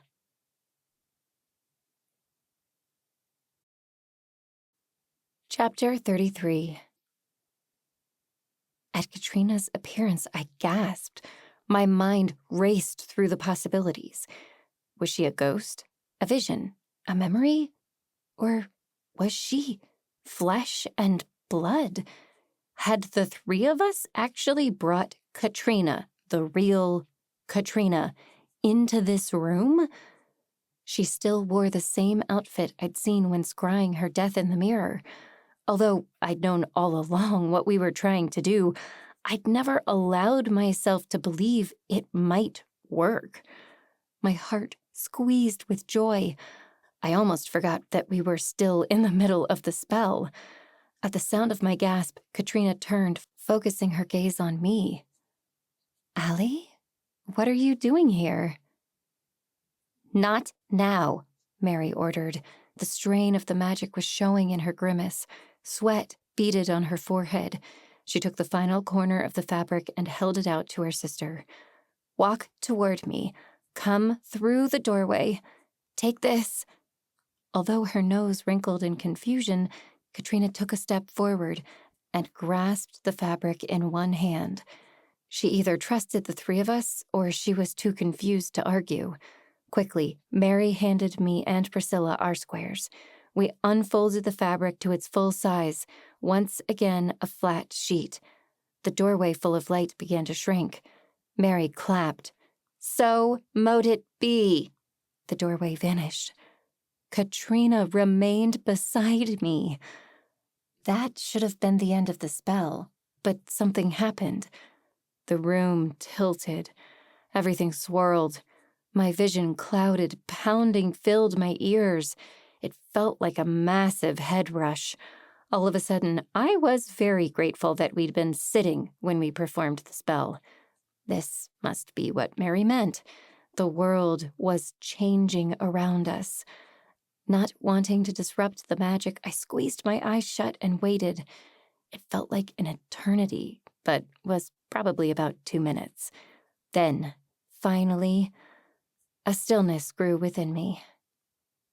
When I opened my eyes, I found myself sitting at a dark wooden table that had definitely seen better days. It wasn't the highly polished, gleaming mahogany in Kevin's dining room. Then again, this place also didn't have the damask wallpaper installed by Kevin's builder or the framed photos of Kyle and Katrina on the wall. Nothing but a blank, white wall stared back at me. Where was I? The spell worked. It absolutely worked, but what did that mean for me? I didn't know where I was, but I wasn't in Kevin's house. Not the old one, not the one where we'd lived together for the past year. Panic rose in my chest. I tamped it down by reciting the first 15 elements. Everything would be okay. This was good news. If I were here, Katrina should be in her house, alive and well. I'd seen her. I'd spoken to her. We'd actually done it. We'd saved her. I needed to call Kevin. Well, he probably knew, since Katrina was in his house on an early Saturday morning. All she'd had to do was walk up the stairs. They must be reconnecting right now. He might not appreciate me interrupting. That thought cheered me enough to return to my immediate problem. Where was I? The table in front of me held a variety of textbooks, all of which looked vaguely familiar, but none of which I recalled owning. Stem cell biology, recombinant DNA technology, biotechnology. These were master's level courses, and I wouldn't finish my bachelor's degree for another few months. What was I doing? Did the books belong to someone else? As I gazed around, I spotted a tablet lying on the other side of the table. I grabbed it, hoping it would tell me something. Pressing a button on the front, I waited for it to light up and show me a background image. Instead, a low battery icon popped up. To be honest, that suggested it wasn't mine. I rarely left things like running out of power to chance. But that didn't tell me much. A quick survey of the room found a charger plugged into an outlet behind the chair against the far wall. Standing up, I scuffed my toes against the cheap beige carpet, as if I'd needed more proof that this wasn't Kevin's house. After attaching it, I pushed the power button a second time. Nothing. This thing was really dead. Better to leave it for a few minutes and come back. I racked my brain trying to figure out what was going on. "Toto, I don't think we're in Kansas anymore," I said to no one as I walked around. The table sat in a nook beside a small galley kitchen. It was perfectly functional, with a refrigerator, stove, and sink. Not much else. No dishwasher, no massive island where Kyle and I lovingly prepared food, no mother's helper stand where Kyle could climb up to see what I was working on and stick his fingers in the pancake batter. I worried that meant my nephew didn't spend much time here. The living room contained a couch, a chair, and a TV, much like virtually every living room I'd ever been in. A Star Wars poster hung on one wall. Was I living here with Gabby? Before moving to Shady Grove, I'd roomed with my longtime best friend. She loved all things science fiction and fantasy, but especially the new Star Wars trilogy. We'd been Rose and Ray for Halloween the year after the first one came out. When Katrina died, Gabby and I had shared a 2-bedroom apartment not far from our community college. Was I still going there? It had been 2 years. I should have transferred to a 4-year university by now, but that didn't mean we weren't still roomies. We could have moved to another building. "Gabby?" I called tentatively. No one answered. Through an opening between the dining area and the living room, I found a hall with 3 closed doors. The sound of running water reached me through the middle one. I had a roommate, and she was taking a shower. Progress. Since I couldn't talk to Gabby until she'd finished, I decided to see which bedroom belonged to me. First, to the right, I knocked, and no one answered. No surprise there. Turning the knob, I pushed the door open. Chaos greeted me. A tumble of green bedsheets, clothes everywhere, a dresser with all kinds of crumpled papers and stuff on top. Although the slight probability should have alarmed me, it actually filled me with relief. This bedroom didn't look all that different from Gabby's space in her old apartment. What had happened? Mary's spell pulled Katrina out of her house on that fateful day before she died, in the same spot now. If Katrina had been pulled from 2020 to 2022, then Katrina never died in 2020. If Katrina never died, she disappeared? Mary would have shown up at the house to find her sister not there. The Katrina we ripped from the past would be returned to her foyer. Could Mary plan to be there? Or had her world rearranged the way mine had? My brain was still spinning, trying to figure out the potential ramifications, when my phone rang. Mary's name and face showed up on the display. Praise Newton. Apparently, in the reality we'd created, I had her number saved in my phone. I didn't even care why or how that happened. But what if this Mary didn't know we'd done the spell? What if... My questions didn't matter at the moment. I needed to answer the phone before it went to voicemail. No time to plan what to say. "Hi, Mary," I said with false cheer. "Allie." She sounded happy, but when she paused, her uncertainty filled the silence. "Where are you?" "An excellent question," I said. "Some apartment somewhere?" As we spoke, I walked toward the window. Wherever I'd wound up, it was early December. About 3 seconds of cold air should tell me whether I was in the chilly Northeast or the more temperate climate where I'd grown up. "There's no way to ask this without sounding crazy," she said. "Do you remember the spell we just did?" "There's no way to answer without sounding crazy," I replied. "Yes, I do." "Are you trying to tell me that Katrina's alive?" Mary's relief was palpable. "She is. We're all here together." Sheer joy filled me. Never in my life had I felt such enormous relief. "Great. Where's here?" "Stars Ridge, the old house. The house where you and I were with Priscilla about 4 minutes ago." Thank goodness. Everything was starting to make sense. "We pulled her through that doorway. Did Katrina move forward in time?" "She did. She's here with me. A little shaken, but alive.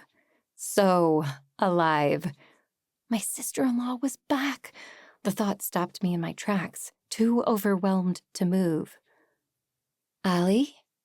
All of a sudden, Katrina's voice filled my ear. I didn't even try to stop the tears of joy streaming down my face.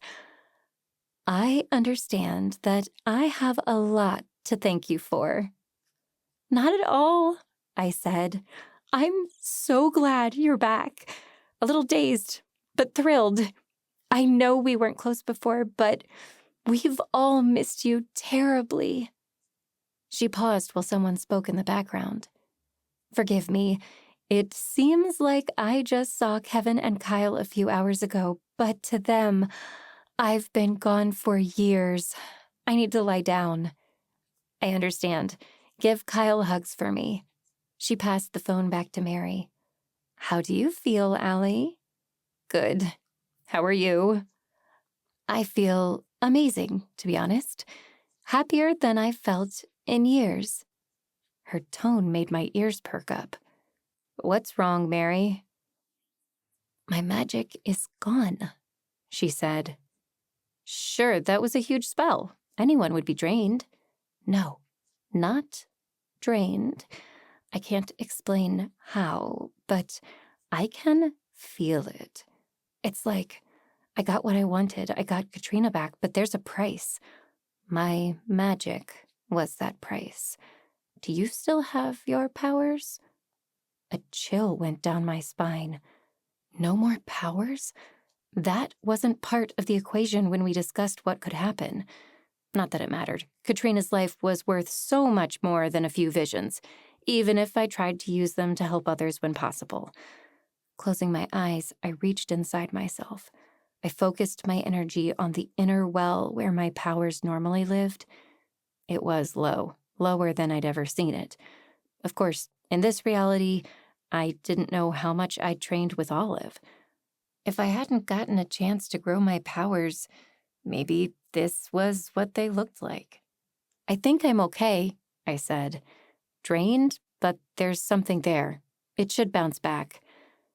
We'll know when you have another vision, I guess. I can't thank you enough. And you don't need to. We're family. I looked around the apartment yet again. But if you wanted to do something for me, you could answer a question. Where am I? You're in the place you would be in 2022 if Katrina had lived. Imagine that she disappeared instead of dying. What would have happened in your life? Wouldn't I still have moved to Shady Grove to help Kevin and Kyle? You didn't need to. Kevin didn't want to move because he wanted Katrina to find him when she returned. He never gave up hope that she would come home alive. They still own their house. On the day she disappeared, I had already been coming to visit. When I got here, my sister was missing. I called the police. I've been helping Kevin with Kyle ever since. They didn't need me. Weird how much those words punched me in the gut. Although I'd never planned to move in with my much older brother and help raise his child, in my world, it had happened. We'd become closer than I ever imagined, and the thought of not seeing Kyle's little face every day hurt. Even though, of course, I was ecstatic that his mother was alive. They'll always need you, Allie. We're family. You're welcome here any time. What about school? Did I decide not to go to Maloney College? You enrolled in Maloney to be near family. You drive to Kevin's every weekend to help. The two of you are very close, and Kyle adores you. That made sense, at least. I was so relieved to hear that this spell hadn't ruined my relationship with my nephew. But something tickled the back of my mind. Do I have an apartment in Shady Grove? Who was my roommate? You live in an apartment not far from campus, and you work at Missing Pieces 2 days a week. Thank goodness for small favors. I still had Olive in my life. And Sam. I'd been so afraid I wouldn't know Sam anymore. Somewhere to my left, the door slammed. A male voice called out, "Hello? Anyone here?" It wasn't Sam's voice. Did my roommate have a boyfriend? Or maybe I'd found a male roommate? Living with Rusty would be cool, except he should be living with Doug. And that guy didn't sound like Rusty. "Hello?" he called again. If I wasn't going to answer him, I needed to leave. Something I couldn't do without shoes and my car keys, assuming I owned a car. "Mary, I'll have to call you back." The words were barely out of my mouth before I slid my phone into the side pocket of my leggings. At least my fashion sense hadn't changed. "Allie, is that you?" Before I could respond, a red-headed stranger stepped into the doorway, his shoulders almost filling the doorframe. When he saw me, his face broke out into a smile. His brown eyes crinkled at the corners. A smattering of freckles made him immediately look friendly. Good thing he didn't look threatening, since he wore only a towel wrapped around his waist. I didn't have the faintest idea who he was. My first instinct was to back away, but clearly this guy was a friend of mine. Or possibly my roommate. As my brain whirled, trying to process everything that was happening, the guy stepped forward and cupped my face with both hands. Before I could even process what was happening, he kissed me. Warm lips pressed against mine, gently. I stiffened. Instantly, the guy let go. He took a step back, eyes searching mine. "What's wrong, babe? You don't look happy to see me." Oh, Florine. Whatever else was happening in this universe, apparently I had a boyfriend. One who wasn't Sam.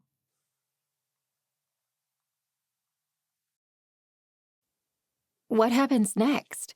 Keep listening for a sneak peek at the next Shady Grove Psychic Mystery. Waking up in a completely unknown location was bad enough. But that spell set my whole mind spinning. Nothing made sense anymore. I knew I was Allie Reynolds, a psychic biology major with an unfortunate predisposition for stumbling across dead bodies. Other than the basics, I had a brother, pretty cool parents, and the world's best nephew. I didn't remember much about my life. The last 2 years created a gaping hole in my memory, or at least the memories I cherished so much were no longer accurate, even though they felt real. Mary had warned me we'd be rewriting history, and I'd agreed to do the spell anyway. After years of searching for answers about my sister-in-law's death, we'd had a chance to bring Katrina back. How could I say no? The consequences hadn't seemed important, or maybe the whole thing never seemed real. Part of me hadn't truly believed we'd be able to bring Katrina back to life, so I agreed to try. Now I questioned everything. 10 minutes ago, I sat cross-legged in the front hall of my brother's house with his dead wife's sister and cousin. Mary had done the spell while Priscilla and I acted as anchors. We'd pulled Katrina out of the past into the present, rewriting history. My sister-in-law hadn't been killed after all. Suddenly, I found myself where I would have been if Katrina had gone missing in 2020 instead of being murdered, which meant Katrina was alive. Yay! But I'd been transported to an apartment I didn't recognize. Boo. And some guy I didn't know was kissing me. Uh-oh. Mary hadn't mentioned how disorienting it would be to have the world change around me. I would have done it anyway, but geez, notice, please. As if sensing my hesitation, the unknown guy stepped back. Whoever he was cute.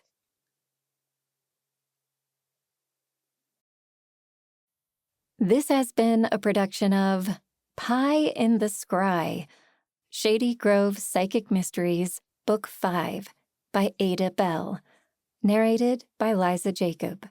Copyright 2023 Ada Bell. All rights reserved.